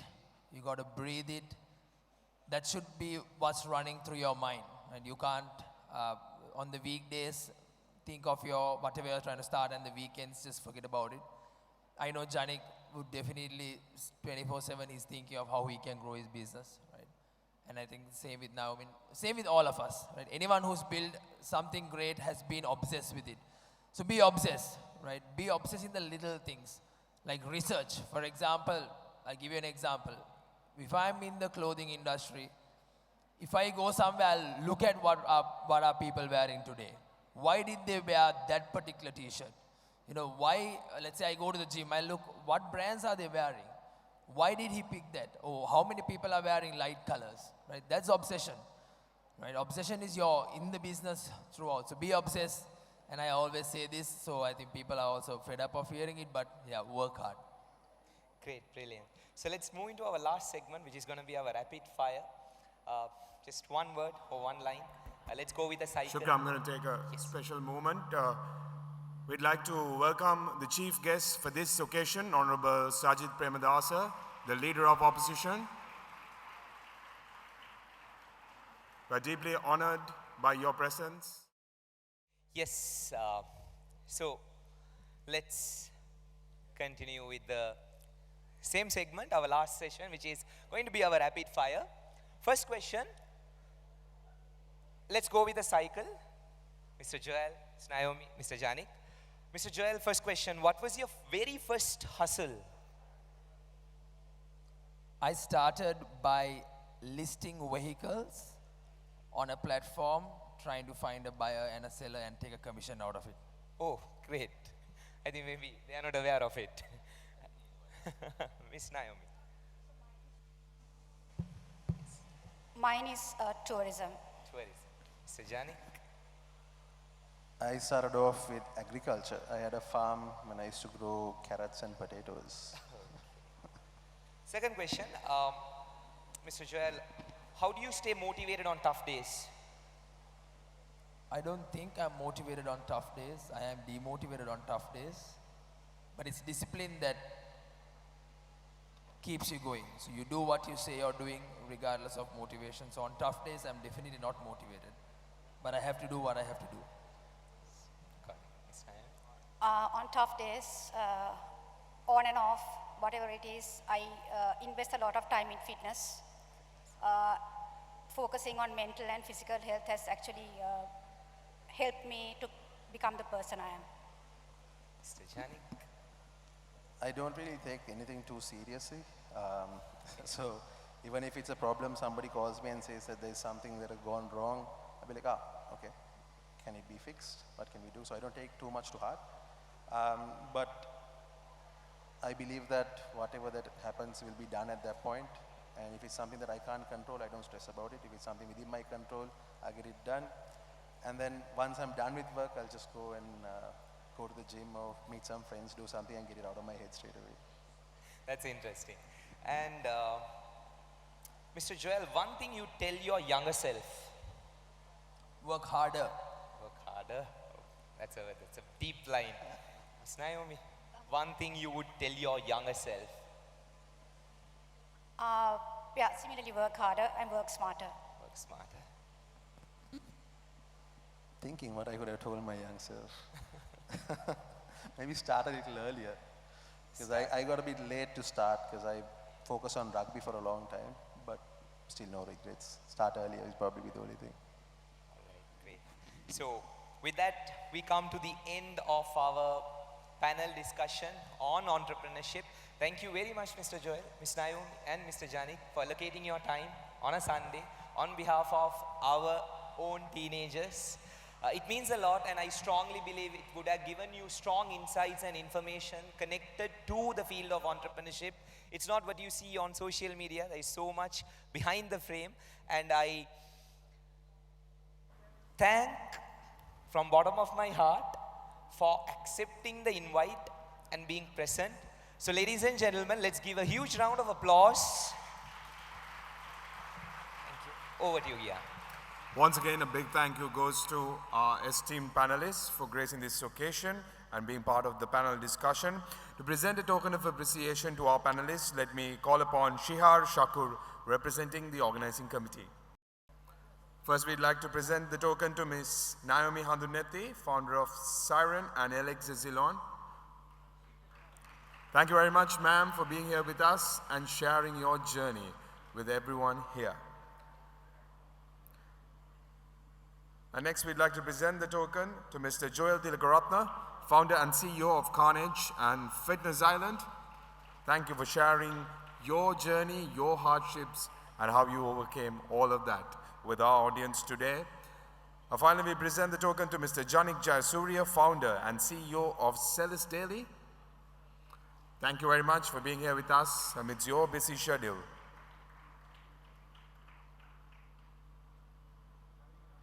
A big thank you goes to our moderator, Mr. Shukri Salman, once again. Once again, I'd like to officially welcome Honorable Sajid Premadasa, the leader of the opposition, to the first ever Teen Business Summit. It is truly an honor to start off the closing ceremony, which we will move on to in a few minutes under your auspices. Thank you very much. We've listened to entrepreneurs taking us through their journeys. Now it is time to listen to teenpreneurs who've actually made it. It's time to listen to a few students who are students of Sir Shukri Salman in the A-level batch of 2022. And they started off their businesses while being students. And now they're in the final year of their undergraduate studies, and they're here to share their inspiring story with all of us. Without further ado, put your hands together and welcome on stage Salman Zumri, Saad Mazhar, and Ismail Hashem. All right, it's been a long day. You guys been listening to entrepreneurs, founders, speaking about their stories. So let's keep this short. We'll tell you about our story. I mean, 2 to 3 years ago, we were on your same shoes. We were A-level students. And today here we have built a brand, or rather a business, which we celebrate 1 year as of June 2025. So guys, can I see a quick raise of hands of how many of you have heard of Tank Sudha? Nice. Like, I mean, really happy to see the hands. So, our story, how it was built, and tapping into an untapped market in Sri Lanka. Like, water tank cleaning business used to be, it comes under this category of an unsexy business. So, building something like this came with a lot of challenges and so on, right? So, Ismail, he will tell you how we built this, how the business came up, how did the idea come up, and how did we build it to this day. Ismail. Right. Hi guys. So I'm Ismail. So like most of you all are here today, the three of us were also seated here like 2 to 3 years back during high levels. So most of you all here might have already pitched your ideas during the competition. Some of you all might have made it here. Some of you all are going to be the champions today. But all what I can tell you is, no matter you fail, no matter you might not be able to even win in this competition, but it's not about winning in this competition, but winning in life, right? So that is one very clear message that I want to give before I start off my speech. So also in terms of the 5 main entrepreneurial teams that were able to make it to the finals, I would like to congratulate all of them. So I would like the entire hall to give them a great round of applause for making it to the finals today. Great work guys, and I really like all the ideas, and I hope you all will be able to implement it despite being able to win it here or not. I would like to see your brand being built in the next couple of years. So where this all started, there was this team that told that they had the initial investment of rupees 5,000. We also had a small investment of that such. We were able to utilize that amount of money to gather all the required resources that we need in order for implementation during starting times. So all what I can tell you is, it's not going to be an easy task. It's going to be a very difficult journey from the beginning, because there's going to be a lot of challenges. Even when we started this, it could be a really good business that we are doing right now, because nobody in the market is doing it as of now. But initially there could be a lot of negative, like since we are into tank cleaning, a lot of people used to judge us by saying, "Malli wala tank idda hodane," that kind of negative thing, and those kind of approaches were brought in. But despite all of that, we envisioned ourselves on how we are going to be in the next couple of years, and with starting with 0 clients. Like how we all started was, we initially put up a lot of financial plans to marketing plans to whatnot, but in terms of real execution, that was not how everything didn't go as planned. We had to face a lot of challenges to all of that. Even the first customer, we were there, we were not able to do the job properly, but they were there. They gave us the confidence, saying that, okay, look, you guys are doing a really good job. Just make sure you guys do it in a proper way. Make sure people are aware of your brand, and that's how we are here today. So with that, I'd like to give it to Salman. So, alright guys, so raise of hands of whoever have tanks at home, water tanks. So I think it's high time to call us as well. So okay, to start off with that, I saw a lot of great entrepreneurial ideas here pitched here today, and I see a lot of talent in the young youth. So I would just touch upon few challenges that we faced, and I think these challenges are something very common when you actually start up. So one thing is money. So we all make a big budget, finance, and then we think if we don't have an investor, we can't implement it. No, that's wrong. So to be very frank, we started Tank Sudha just with 5,000 rupees investment. 3 of us with 15,000 rupees, we started Tank Sudha, where we have grown today for more than a year. And when we started Tank Sudha in 2024 May, till the end of December 2024, we had cleaned only 140 tanks. But by now, this year, 2025, it's 6 months gone, almost gone. We have completed more than 300 plus tanks, and we are currently completed more than 500 tanks in the nation. Also to add on to that, majority of the people nowadays try to copy someone's idea and implement, but I think it's time for you to step on your foot and think what you can do different from another person. I think it's time for you to think about yourself. What is your talent? Don't let your dreams die within yourselves, because a lot of people, we see a lot of potential, a lot of, people will come and give motivation talks, that's true. But then there's a lot of hard work sleepless nights that you have to spend if you want to be here today. So I would I would like to see more entrepreneurs coming in to this youth, and y'all could be the next person who's standing in the StartX stage next year. So all the very best, guys. Yeah, so as Salman and Ismail said, you can be the next person standing on this stage. You all can have better ideas which can reach the market. So all the very best to all of you. And before we wrap up, thank you very much, StartX, the business school, and Mr. Shukri Salman. You've been an inspiration for many kids, to many students out there, for a lot of entrepreneurs, growing entrepreneurs. So thank you very much for this opportunity. And yeah, thank you very much. Many thanks to the founders of Tank Sudha, Salman Zuri, Saad Mazhar, and Ismail Hashim for sharing their story of success with all of us. And now, ladies and gentlemen, we move on to the keynote address. Now, our keynote speaker needs no introduction, but let me briefly go through some of his accolades and achievements. He's the founder of Fitski, Sri Lanka's largest fitness marketplace, which recently raised Series A funding at a valuation of $10 million for expansion in India and UAE. He's also the co-founder of A Partner, Sri Lanka's largest apartment and community living app. He's also the co-founder of Licensed, a premier streetwear brand in Sri Lanka, and co-founder of Leap Stitch Private Limited, a leading company in technology-backed apparel manufacturing, which won the Startup of the Year at the National ICT Awards in 2023. He's the managing director of Fusion Consulting Group, engaged in AI transformation consultancy in Europe and the Middle East. He has a BSc in engineering from the University of Moratuwa and is also qualified in CIMA and ACCA. He's an old boy of St. Joseph's College and was a multiple world ranker in SEMA on 4 occasions. He was awarded the Global Young Achiever Award in 2012 by the World Education Congress for his academic and corporate achievements. He was also the former head of supply chain at Brandix, a former lecturer for SEMA and ACCA across Sri Lanka, Maldives, Qatar, India, and Malaysia. He also produced multiple World Prize winners as a lecturer. Without further ado, ladies and gentlemen, please put your hands together for the keynote speaker of the evening, Mr. Shehan Adhikari. Good evening, everyone. Honorable Opposition Leader, Mr. Sajid Premadasa, dignitaries, and my dear fellow colleagues. I think I spoke to you all some time back. That was regarding the journey I had.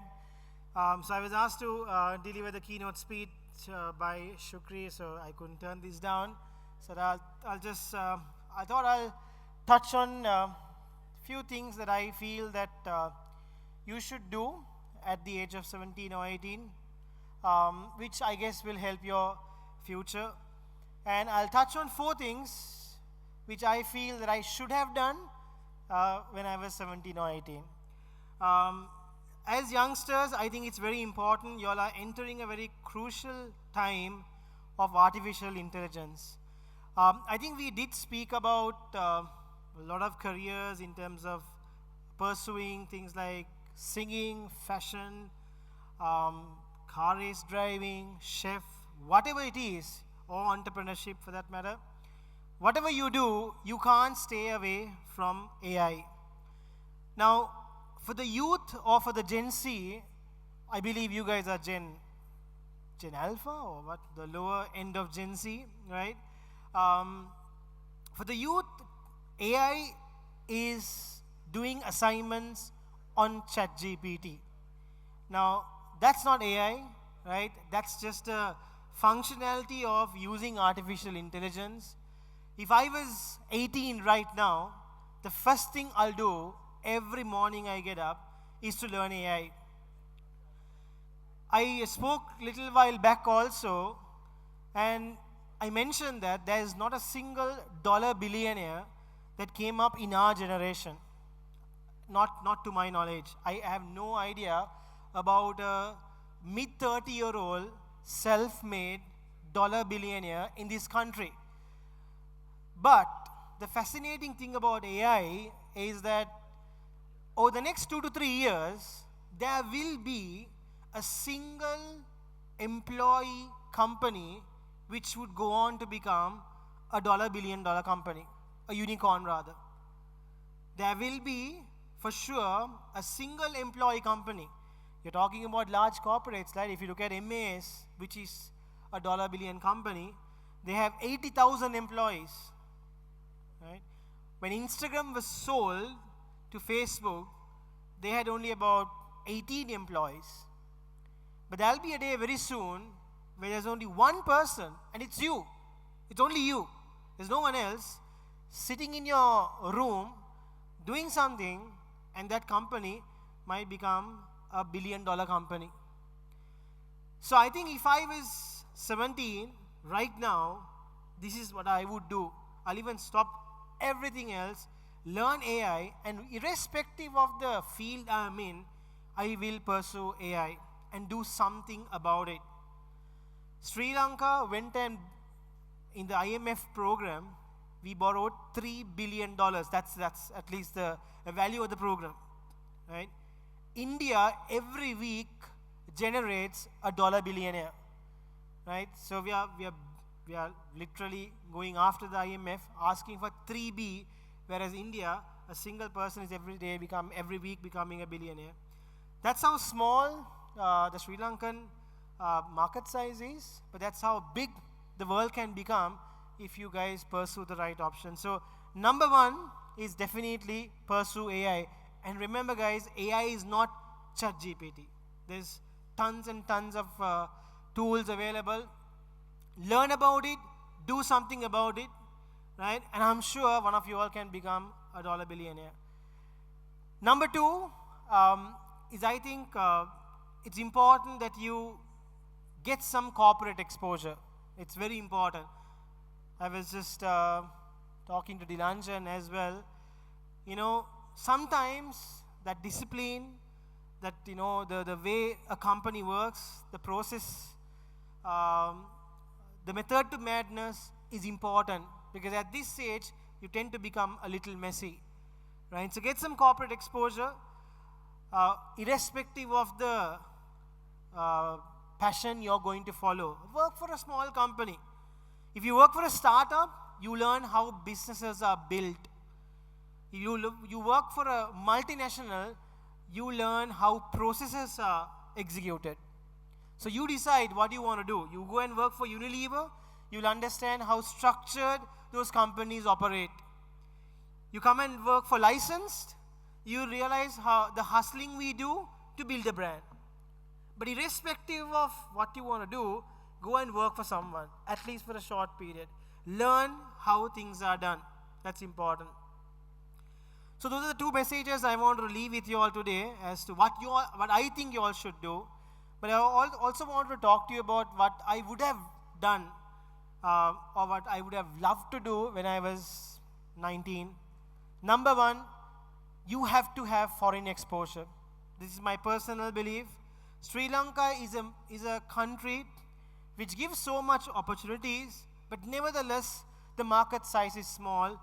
For a self-made entrepreneur to go on to become $1 billion, we have to tap into the global market. For that, you have to go out of this country. If your parents don't have the money to fund your education overseas, go work somewhere. Go to Dubai, see the world. Sometimes, if I'm really stressed and if I feel down, I take a flight, and sometimes when I go to places like Dubai, I get my motivation back.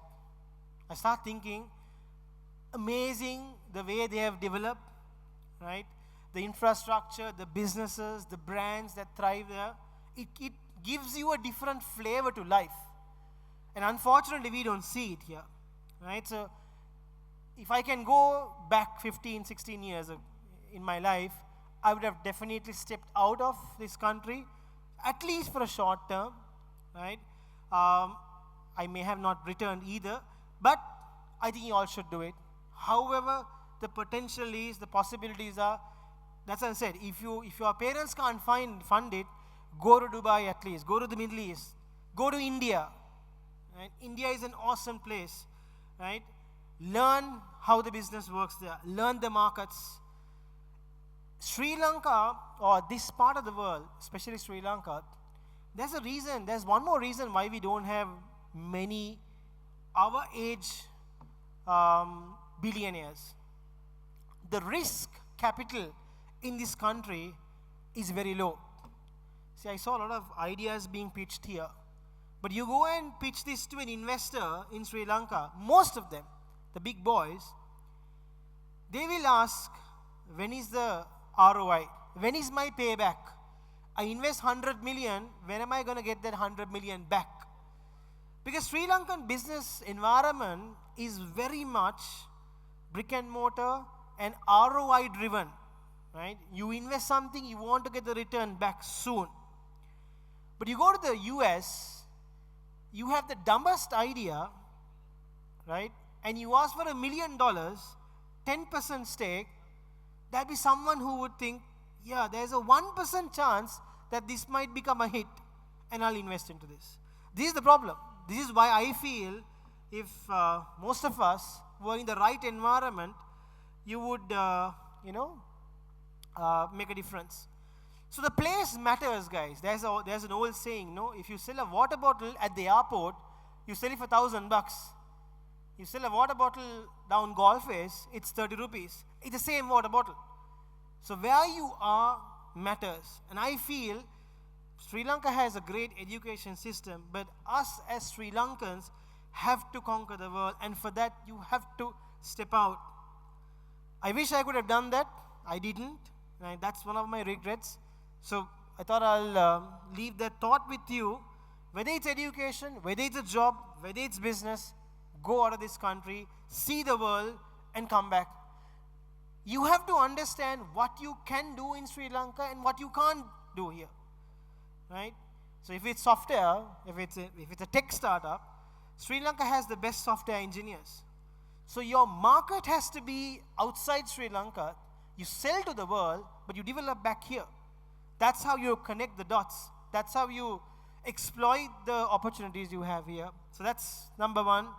You have to get onto a plane, even go to Bangladesh, right? See how that place works, learn, replicate, and start conquering the world. Number two, being fit. Very important, I feel. I started a business in fitness. Fitski is the largest platform that connects the fitness services in Sri Lanka. But I was like a drug dealer. A drug dealer never consumes drugs, you know. He sells drugs, but he's never on drugs. So I was like that, you know. I used to sell fitness services, but I never hit the gym, you know, because that was just a business model for me. But since last year, someone told me, you know, look at you. You know, you're selling fitness services, but look at you, you know, with the stomach and all. And then I started gymming, and I realized my productivity is far, far better. So one thing our society or our schools don't inculcate is that working out and being fit is for everyone. Now, this is not a part of our culture. If I at home say I'm going to the gym, right, people perceive this to be not a necessity. But you go to the Europe or you go to the West, right, working out is fundamental. You know, you have to stay fit. That's a part of their lifestyle, right? And as a country, we don't promote this, right? And I'm having a terrible time selling fitness, right? I could have easily sold a burger, but selling a gym membership is hard. I think selling a t-shirt is far easier than selling a gym membership. Because for us, in our society, going to a gym or being fit is not important. So I think at this stage, because in schools, being fit is only for the sportsman. I schooled with Angelo Matthews. He was my batchmate. So he was fit because he's a cricketer, not me, right? So hence the reason you fall ill. When you hit your 30s, you can't function, and that's when you have to function very hard as well. The energy you guys have at 17, 18 won't last 100%, right? You'll start, you know, feeling that fatigue if you don't keep yourself fit. So if you want to do something, if you want to be the set apart, you have to keep yourself fit, And that's important. And no one teaches this, right? Absolutely no one teaches this. So second point I wish I did was that from 18 onwards to have a six-pack. They say the best brand to wear is to have an amazing body. Because even if you go to Pamanua and pick up a t-shirt and put it onto your six-pack body, it looks good than a Louis Vuitton or a Gucci on a flabby body. You know, that's important. Number two is that. Number three, I wish I adapted to technology faster, right? Sometimes, guys, being in this part of the world, there's a beautiful book called Zero to Hero by Peter Thiel. Peter Thiel is one of the world's best investors. He invested into Facebook in 2005. Zero to Hero says there are lots of businesses who copies, right? So there are two ways you can do a business. One is copy another business, right? I mean, it succeeds. You can succeed, you can build money, you can make money, but you can't be a multi-billion-dollar business. You have to invent, and you have to commercialize your invention. You have to create the next Uber, the next Facebook, the next WhatsApp. Yes, we do create the next Pick Me, right? Of course, that's a good model, but we are creating the next, we are not creating the next Uber, right? So I wish I had adapted to technology far earlier, because by the time, if you look at the time series, by the time Uber started in the US in 2009, by the time Pick Me started in Sri Lanka, it was 2017. So 8 years later, we realized, oops, that might work in Sri Lanka as well, right? But it's too late. That's why we can't conquer the world, right? So even apps, whatever I'm doing, right, I feel we are lagging behind because we are a little too late. That's why I said AI is important, because AI is now just picking up. So don't be too late in adopting new technology if you want to be a tech entrepreneur. There's no better time to do something in AI right now, okay? So that's another regret I have. I wish I didn't do. And finally, taking a risk. We spoke about corporate, so I was in corporate. I come from a background where my parents were here, who I'm absolutely grateful for. They were government servants. So they were both in the municipal council, government servants. For them, first choice was, okay, it's stable, you know, it's a steady income. Why not government job? Or why not a corporate job? I still remember my mother said, and she still tells me, why can't you, you know, go to Europe and, you know, find a job? She still tells me, right? So that's the culture we come up with, you know. So I was in a state university, found a job, and that job was paying me well. When you get into a comfort zone, you will never get out of it. It's very, very, very hard. If you had asked the corporate panelists, would you quit your jobs today? No, because the higher you go, the bigger your paycheck becomes. It's too good to let go, because every 25th you have money coming in. For us, every 25th money goes out. We have to pay our salaries. So if you are looking at a corporate job, take risks as early as possible. That's important. I wish I took that risk 5 years before. Would have been different, right? So keep those, because time is important. Your energy falls as you age, right? That's a biological impact. So when you hit your 30s, you can't work like when you're in your 20s. So take that decision at the right time. Have a bit of experience. If you are to follow your passion, take that decision as early as possible. Take the risks sooner, then your impact, the negative impact of risk is far less. That's what I want to keep this in your mind. And I wish all of you all the very best. And I think Sri Lanka has to go to the world. So far it's only cricket, tea and garment exports. That's all that has gone to the world, and a bit of IT companies here and there. But we've always been on the supporting side. Companies like MS Brandix, we support a brand there. Companies like WSO2, Virtusa, we code for people like Uber. But I always thought, why don't we create the next Nike or the next Uber? I leave that thought in your mind and wishing you all the very best. Thank you. A big thank you goes to Mr. Shehan Adhikari. We'd like you to come back on stage as we have a small token of appreciation. And to present the token, I'd like to invite Yahya from the organizing committee. Ladies and gents, another big round of applause to Mr. Shehan Adhikari, the keynote speaker for today. Thank you very much for being here with us pretty much throughout the day, joining as a panelist earlier on as well. Really appreciate your presence and your contributions. Thank you very much. Well, it sure has been an exciting day. We started off with the Teenpreneurs Challenge, where we had the youth innovators present to us their innovative solutions with their pitches. We moved into panel discussions and other discussions, exploring a plethora of domains and subjects. We looked at how to be corporate ready with a diverse panel representing the top leadership in the country. We moved on to listening to the journeys of the top entrepreneurs in the country as well. We had a session on identifying your true passion, true purpose as well. I believe with the exposure, with the knowledge that was shared throughout today, all of you are equipped to guide yourselves towards the right path. Be it the corporate world, be it your own entrepreneurial journey, I believe there's a lot to reflect on and learn from what has transpired today. With that, ladies and gents, we move on to the closing ceremony. And it is an honor for us to start off the proceedings of the closing ceremony under the auspices of Honorable Sajid Premadasa, Leader of the Opposition of Sri Lanka.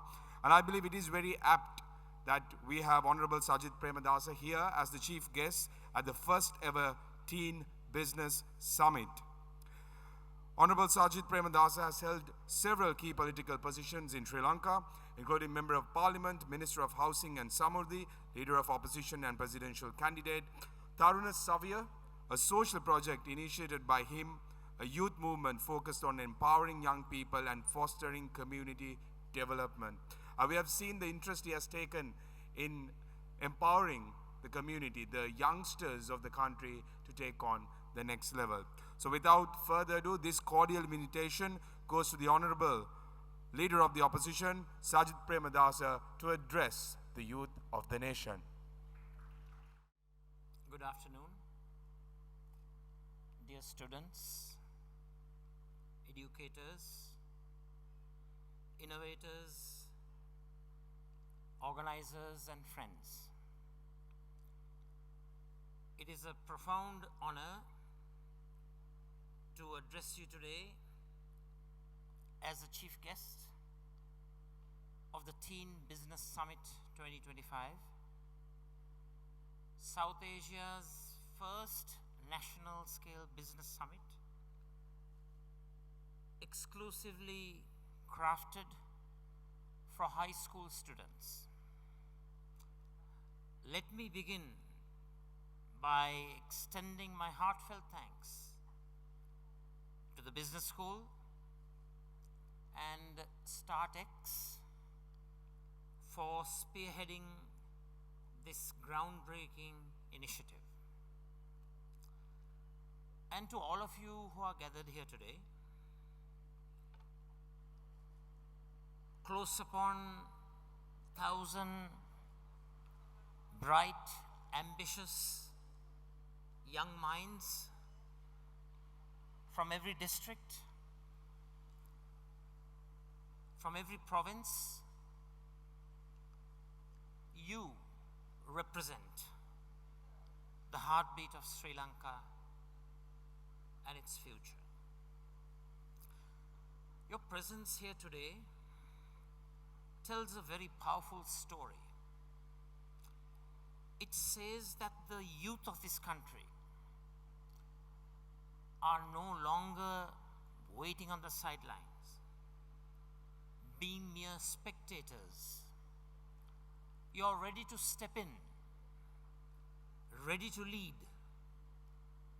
and ready to rewrite the future we will all share. Let me begin not with celebration, but with frankness and candor, because we owe that to the youth of this country. Sri Lanka today stands not at a turning point, but at a testing point. The World Bank has revised our growth outlook to 3.5% this year and just 3.1% next year. This is not recovery. This is stagnation. These are not numbers for optimism. They are red flags. Yes, inflation has stabilized. Yes, there is calm in the streets. But economic calm without structural reforms is like silence before a storm. Underneath, our nation is still shackled by massive debt, a fragile banking sector, a bloated state, and systems that often reward political survival over national interest. And in 2028, the grace period ends. That year, our fiscal breathing room evaporates when we have to commence the repayment of loans. If we have not enacted deep, transformative change by then, we will be facing a second collapse, this time possibly worse. This tragedy is a tragedy that we have been warned before. We were warned in 2009 after the war ended. We were warned in 2015, and we ignored those warnings. Let us not add 2025 to that list. This time, let us listen. Let us act. This country does not need more bandages. It needs surgery. And that kind of national transformation and fundamental change cannot and will not come from the same old power structures. It must come from a new generation, your generation. You're not here to memorize old economic theories. You're here to challenge them. You're not here to replicate the top-down models. You're here to decentralize, democratize, and be bottom-up.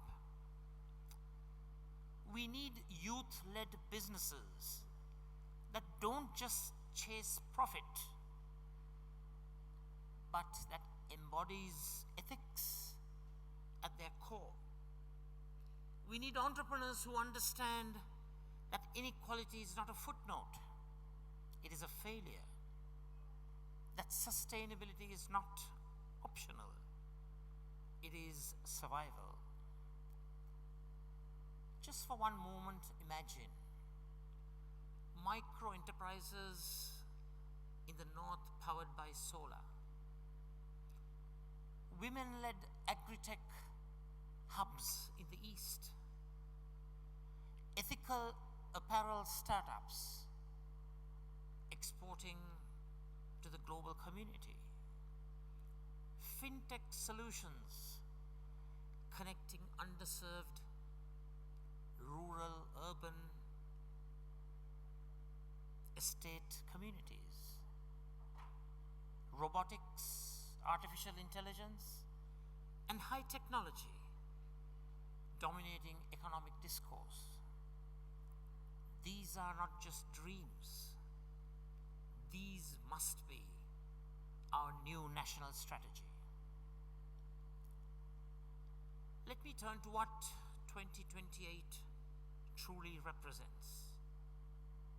It's a double-edged year. On the one side, we re-enter the world of debt service. But on the other side, we need to sustain and maintain GSP Plus, preferential trade scheme, a gateway to the European market, one of the world's largest consumer zones.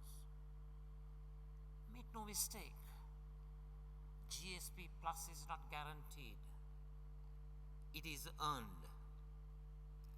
It is earned not with promises, but with performance. Proof of good governance, protection of labor rights, environmental safeguards, and democratic resilience. And you, our young business leaders, are the key. You can lead with ESG principles, environmental, social, governance principles from day one. You can show that profit and principle are not opposites. You can create value chains that are traceable, accountable, and globally respected. That's how we earn GSP Plus, not as a favor, but as a rightful outcome of responsible development. We must also be clear-eyed about the unfolding dangers beyond our borders. In recent months, rising hostilities between Israel and Iran have cast a dark cloud over global security. If this escalates into a broader regional conflict, its impacts will not be confined to the Middle East.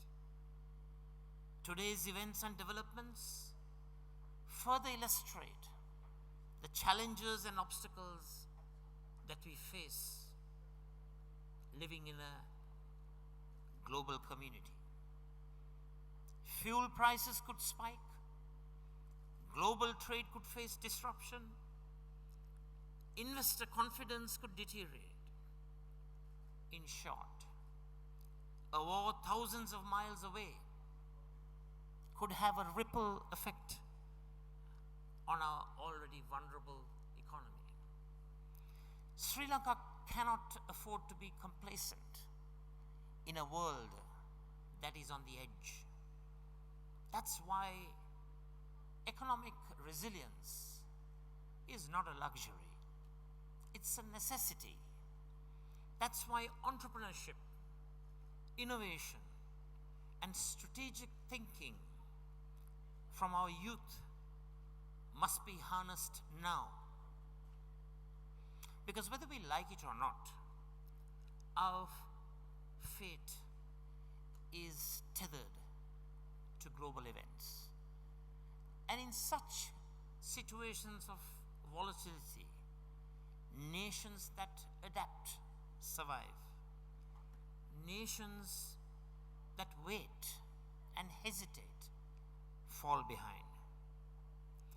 In this new era, even small nations can exert influence, not through might, but through knowledge, development, entrepreneurship, and integrity. Sri Lanka, located in the heart of the Indian Ocean, is at the intersection of great power rivalries, trade routes, and climate threats.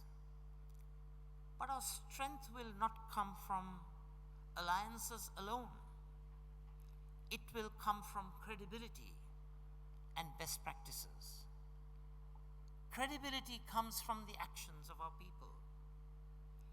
Every startup you launch, every innovation you scale, every fair job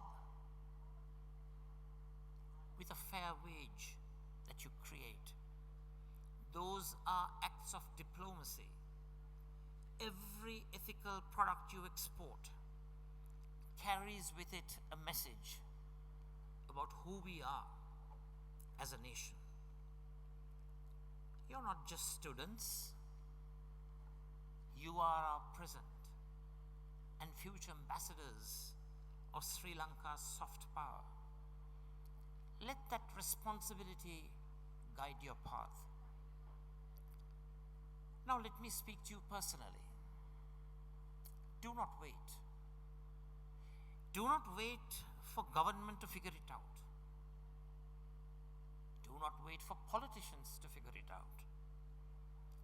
Don't wait for ministries to digitize, for bureaucracies to modernize, or for our politics to clean itself up. You do not need permission to build a better future. Build your ventures now. Speak your truths now. Assemble your teams now. And when you see injustice, call it out. When you see corruption, expose it. When you encounter gatekeeping, dismantle it. Do not ask for change. Be the change. Today's summit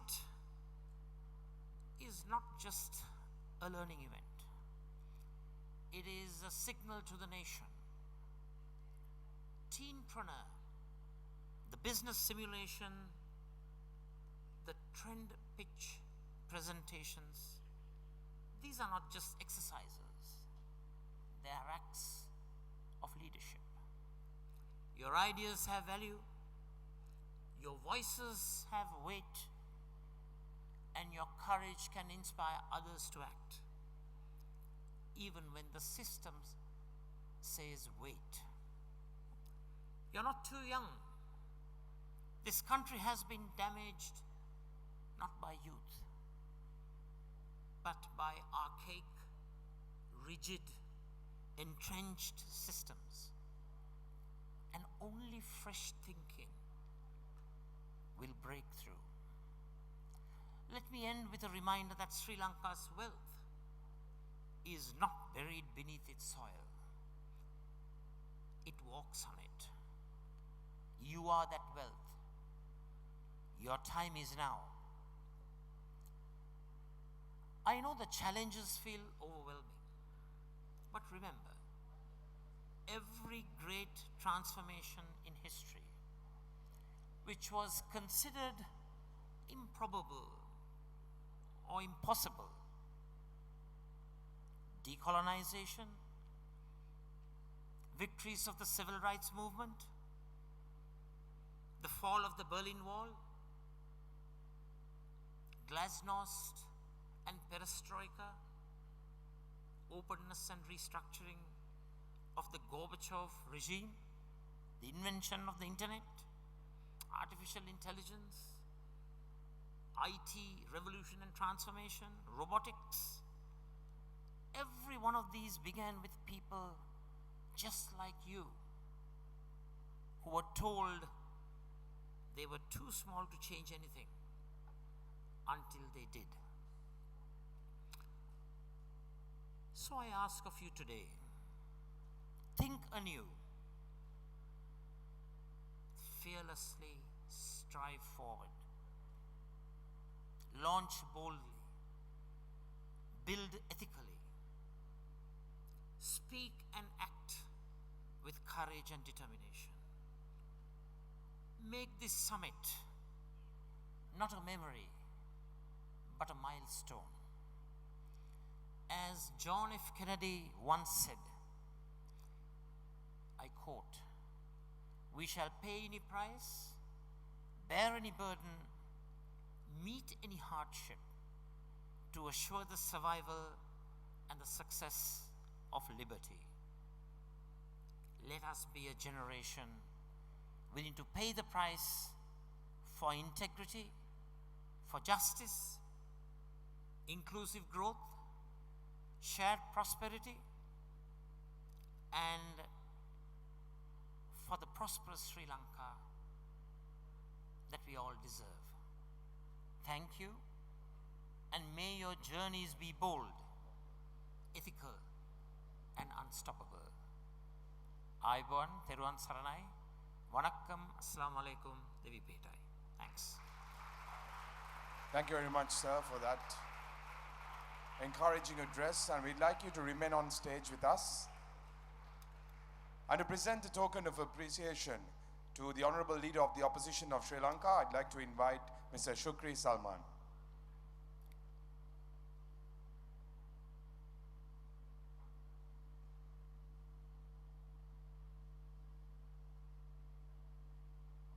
We extend our gratitude to Honorable Sajid Premadasa, Leader of the Opposition of Sri Lanka, for being here with us today and gracing this occasion as the chief guest. Thank you very much, sir. And we hope you remain on stage with us as we move on to the awards ceremony. And to join us on stage, I'd like to invite Mr. Shehan Adhikari. As you witnessed, we had the Teenpreneur Challenge, where we saw solutions catering to diverse problems in different aspects in society. We had 5 teams, 5 presentations, but at the end of the day, it'll be just one winner. So first of all, we'd like to award team number 5. Please put your hands together for the 5th place.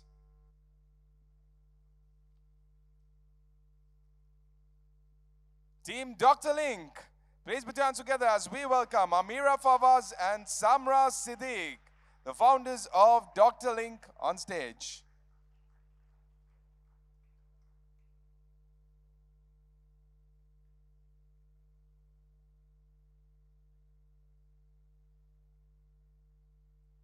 It truly was fascinating to see a solution being provided for the healthcare sector. Many congratulations to Amira Fawaz and Samra Siddiq.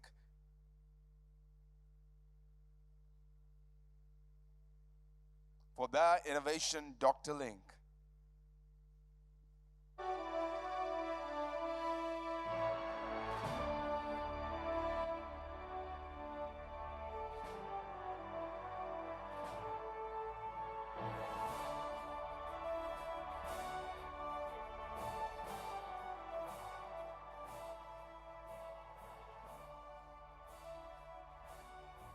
Gift packs to be presented, courtesy of our sponsors.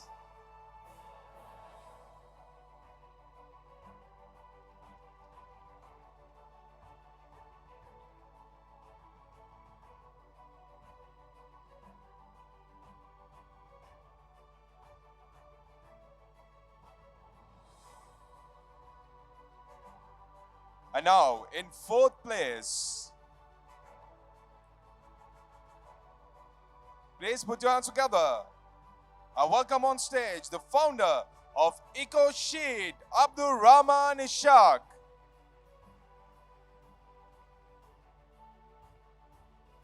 We're recognizing the 15-year-old founder, presenting us a solution with EcoSheet.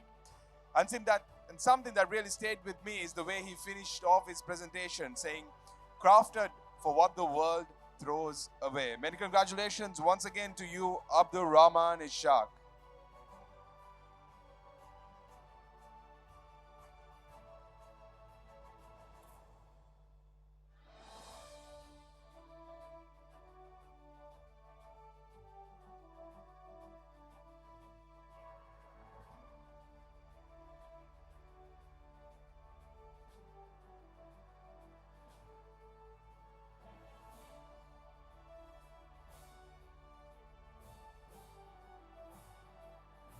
The second runner-up in the Teenpreneur Challenge. Please put your hands together for the founder of Elevator, Insaf Ismat.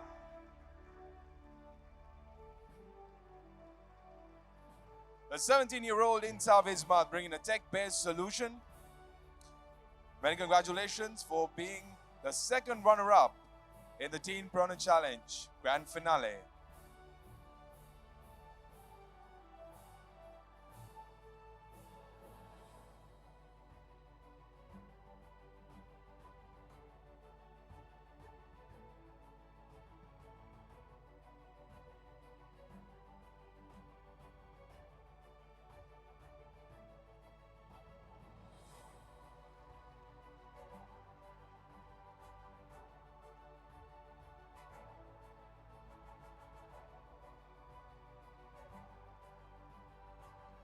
And now I would like to invite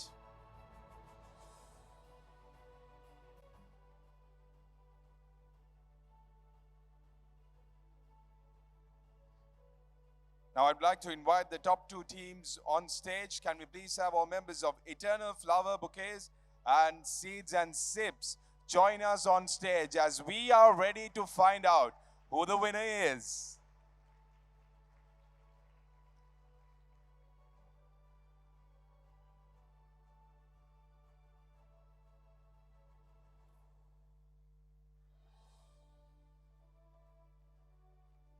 Can I have both teams either side of me?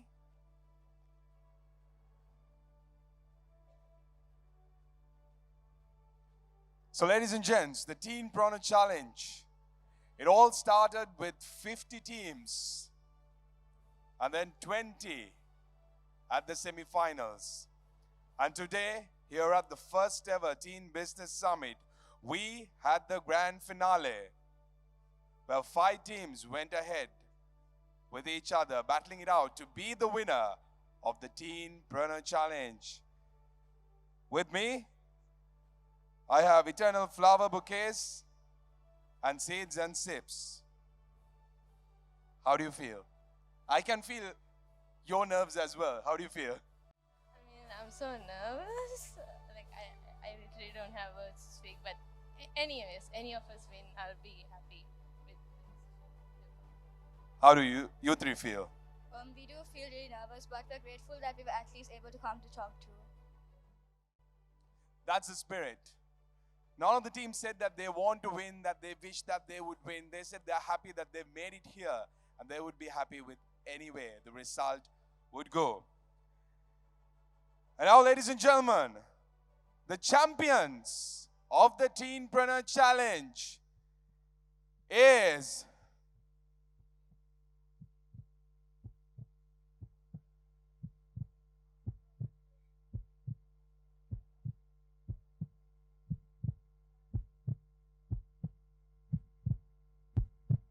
I would like to ask the audience as well, who do you think will win the championship? Who will walk away as the champions of Teenpreneur Challenge 2025?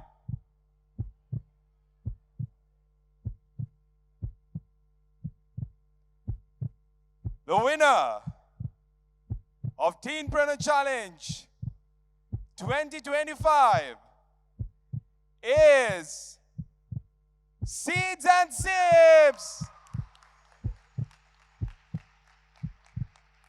Ladies and gentlemen, put your hands together for the founders, Adra Alavi, Sidra Ijaz, and Alia Ishaq.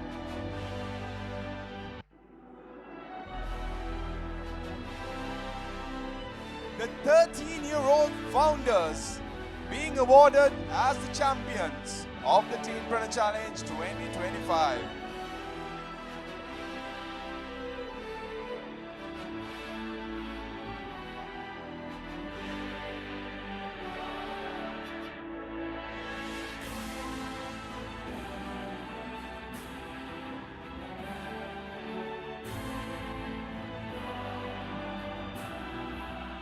This is what the Teen Business Summit was all about. It's all about giving a platform for young superstars coming up with innovative solutions to look at the gaps and the market requirements and coming up with wonderful solutions.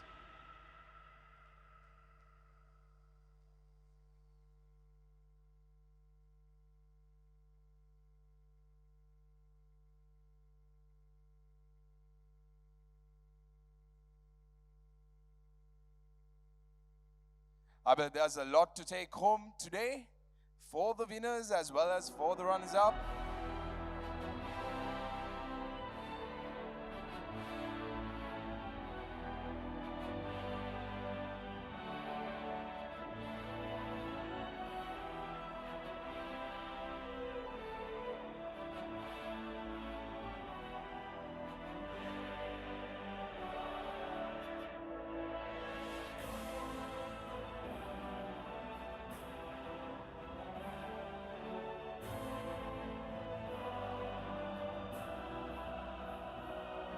And now it is time.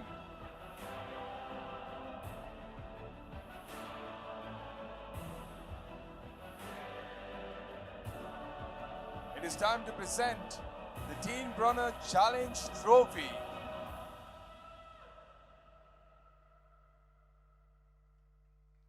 Let's put our hands together for Seeds and Sips, the 13-year-old founders, Adra Alavi, Sidra Ijas, and Alia Ejak, being recognized as the champions of the Teenpreneur Challenge 2025.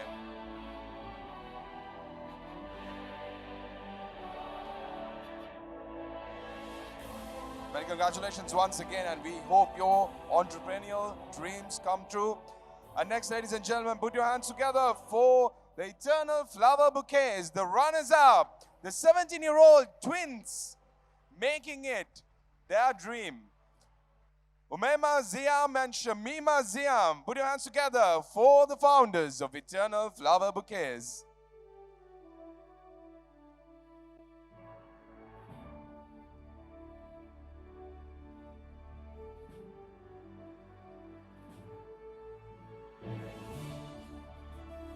And just like they make everyone's special events colorful with their innovative solution, we hope that their dreams will achieve color and success in the time to come.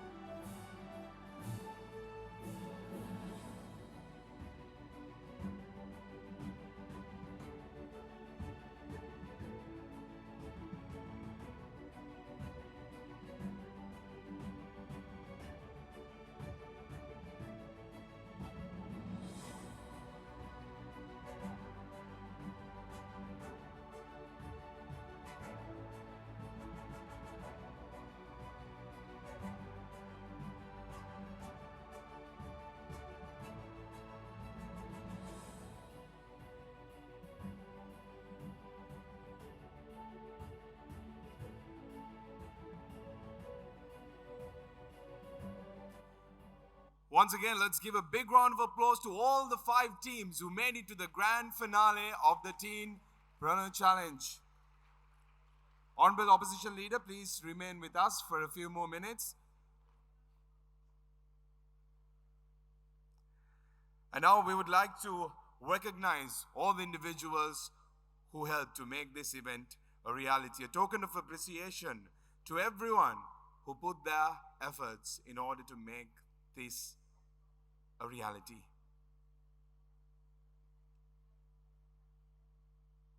So, ladies and gentlemen, it is time to recognize the team behind the first ever Teen Business Summit. First of all, let's put our hands together and recognize M.N. Azman. First, I invite Mr. Shehan Adhikari to present the tokens.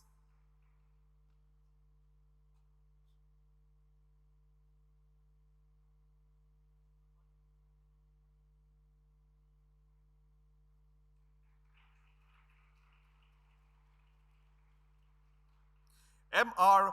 Abdul Hakam Jawhar Shah.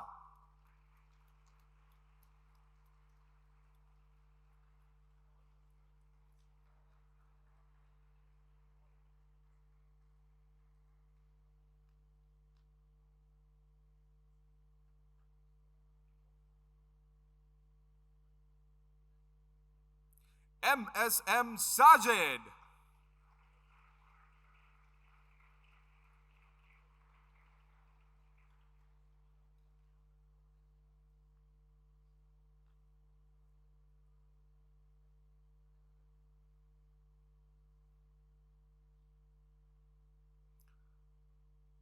Seema Faisal.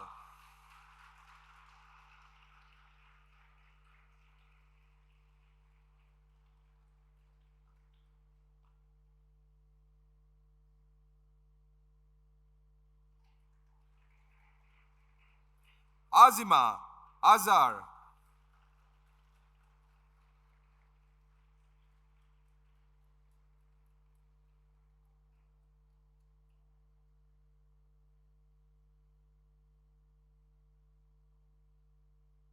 Even right now, ladies and gentlemen, as you can witness, most of the organizing committee is still busy making sure that everything runs smoothly until the end of today's proceedings. Another round of applause, ladies and gentlemen, to Azima Azar.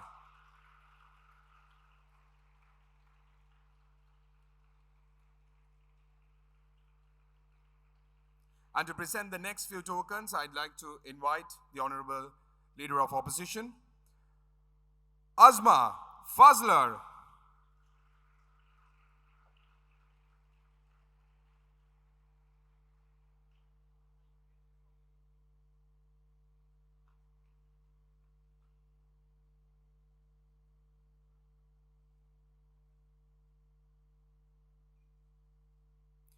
Ahmed Najee.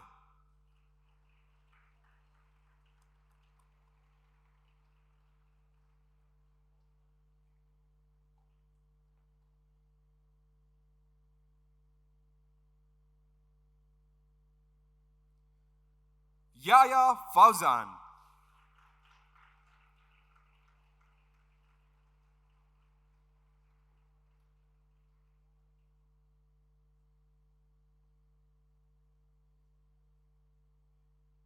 Shihar Shakur.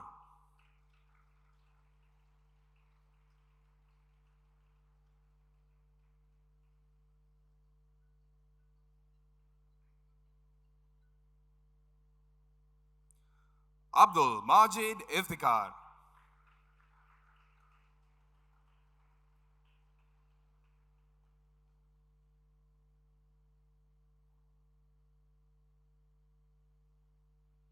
M. Kaif Ur Rahman.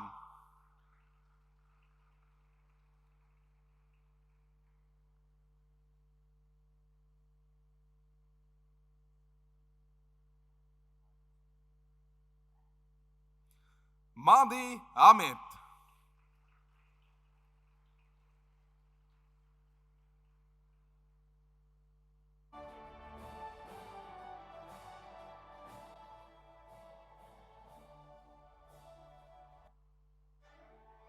M. M. Sajid Akmal.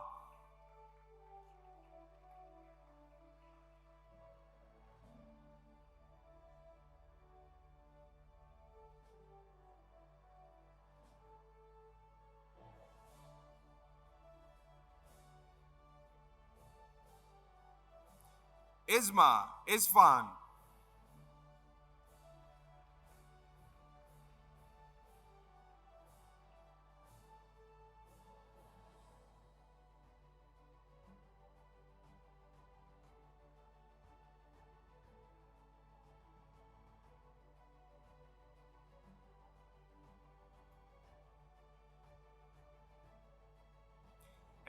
M. Shazmi.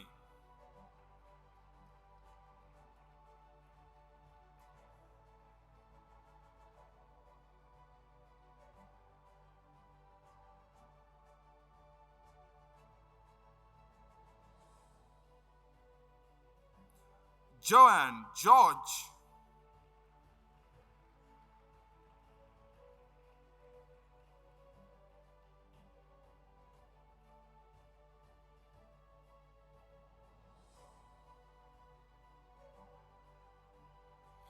Fadila Fazni.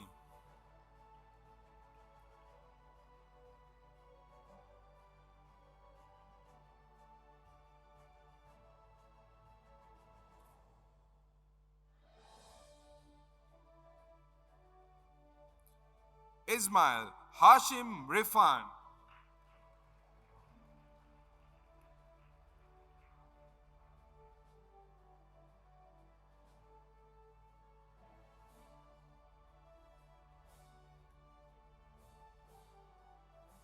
Arham Ashraf.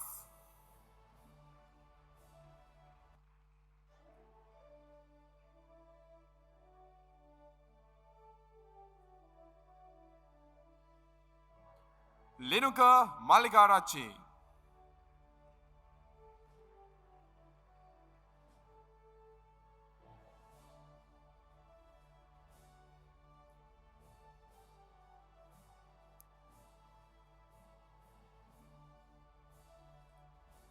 I invite everyone to be a part of a group picture. Ladies and gentlemen, let's give another round of applause to everyone behind the success of this event, the organizing committee behind the first ever Teen Business Summit.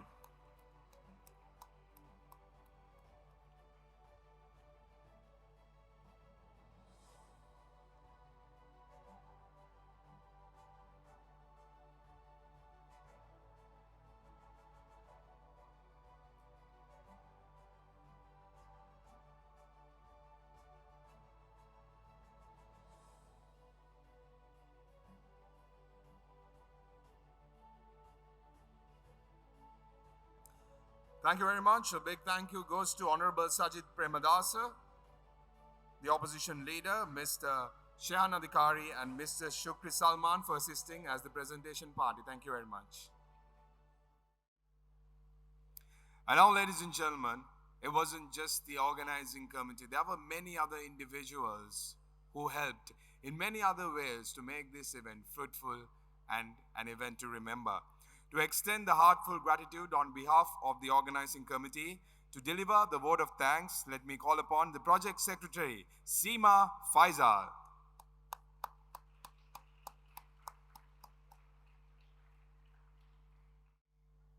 Good evening, ladies and gentlemen.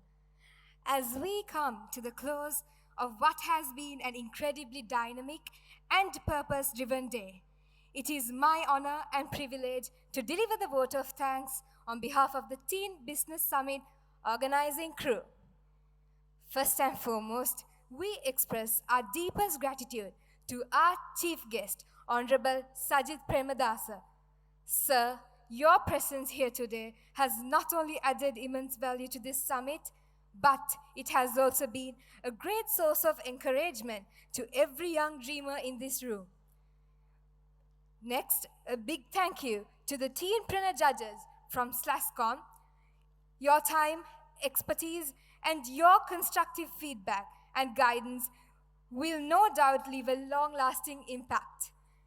We are also sincerely grateful to our sponsors and partner brands whose belief in this vision and generous support help bring this summit to life. To our remarkable panel discussion speakers, thank you for sharing your stories, your triumphs, and your wisdom.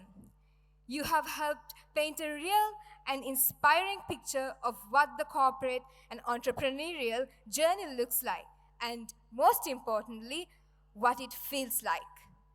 The Passion Discovery Workshop was a true highlight. Thank you to the team behind it for creating a safe and powerful space where our teens could connect with their purpose, reflect deeply, and start building their path forward. A special mention to the Set Apart segment, a thought-provoking experience that reminded us that success is not just what we do, but about who we are. This event could never have run so smoothly without our incredible support system. The dedicated volunteers who gave their time, energy, and effort so selflessly. Thank you. To our organizing committee, what a solid and unstoppable team we have been. From the very first brainstorming session to the final round of applause today, through late nights, countless calls, checklists, deadlines, and unexpected hurdles, we all showed what true leadership, teamwork, and resilience looks like. And now, allow me to give special recognition to this individual who made all of this possible, Mr. Shukri Salman. Sir, your vision, leadership, and sheer determination have been the backbone of this entire event. Your ability to bring together people ideas, and purpose is nothing short of extraordinary. Today was not just an event, sir. It was a movement, and you were the catalyst. Ladies and gentlemen, please join me in giving a well-deserved round of applause to Mr. Shukri and to the entire organizing committee whose dedication made this summit truly outstanding. To everyone who showed up today, participants, speakers, guests, and educators, thank you. Let's leave here not just inspired, but ignited. Let the Teen Business Summit be the beginning of bolder dreams, bigger risk, and brighter futures. I'm Seema Faisal. Thank you, and have a good day.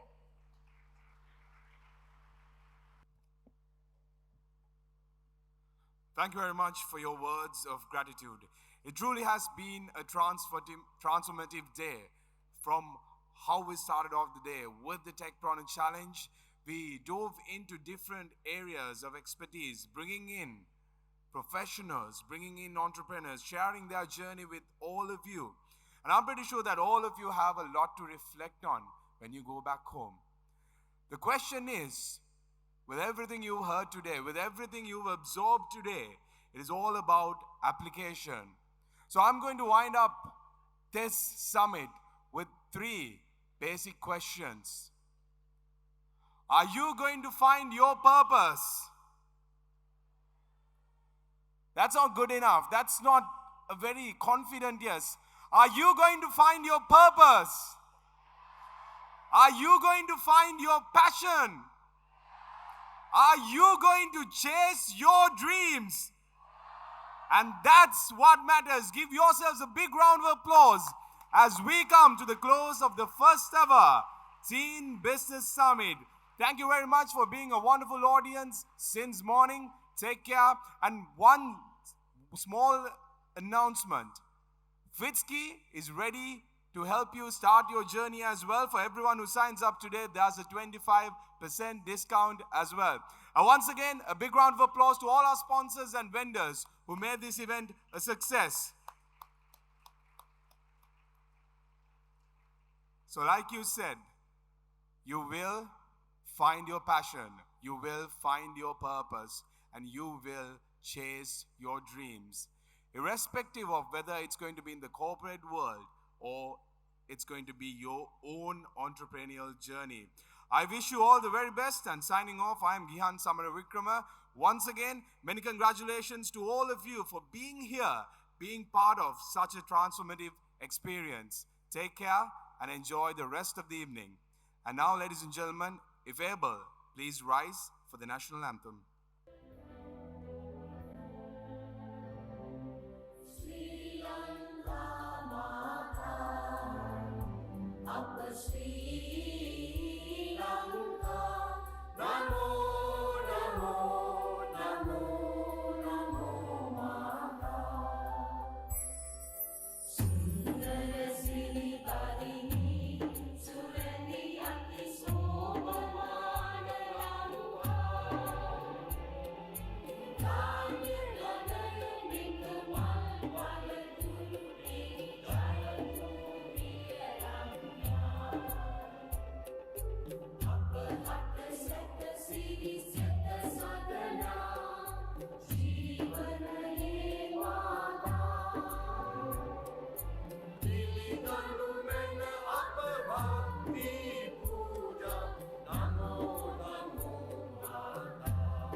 birthday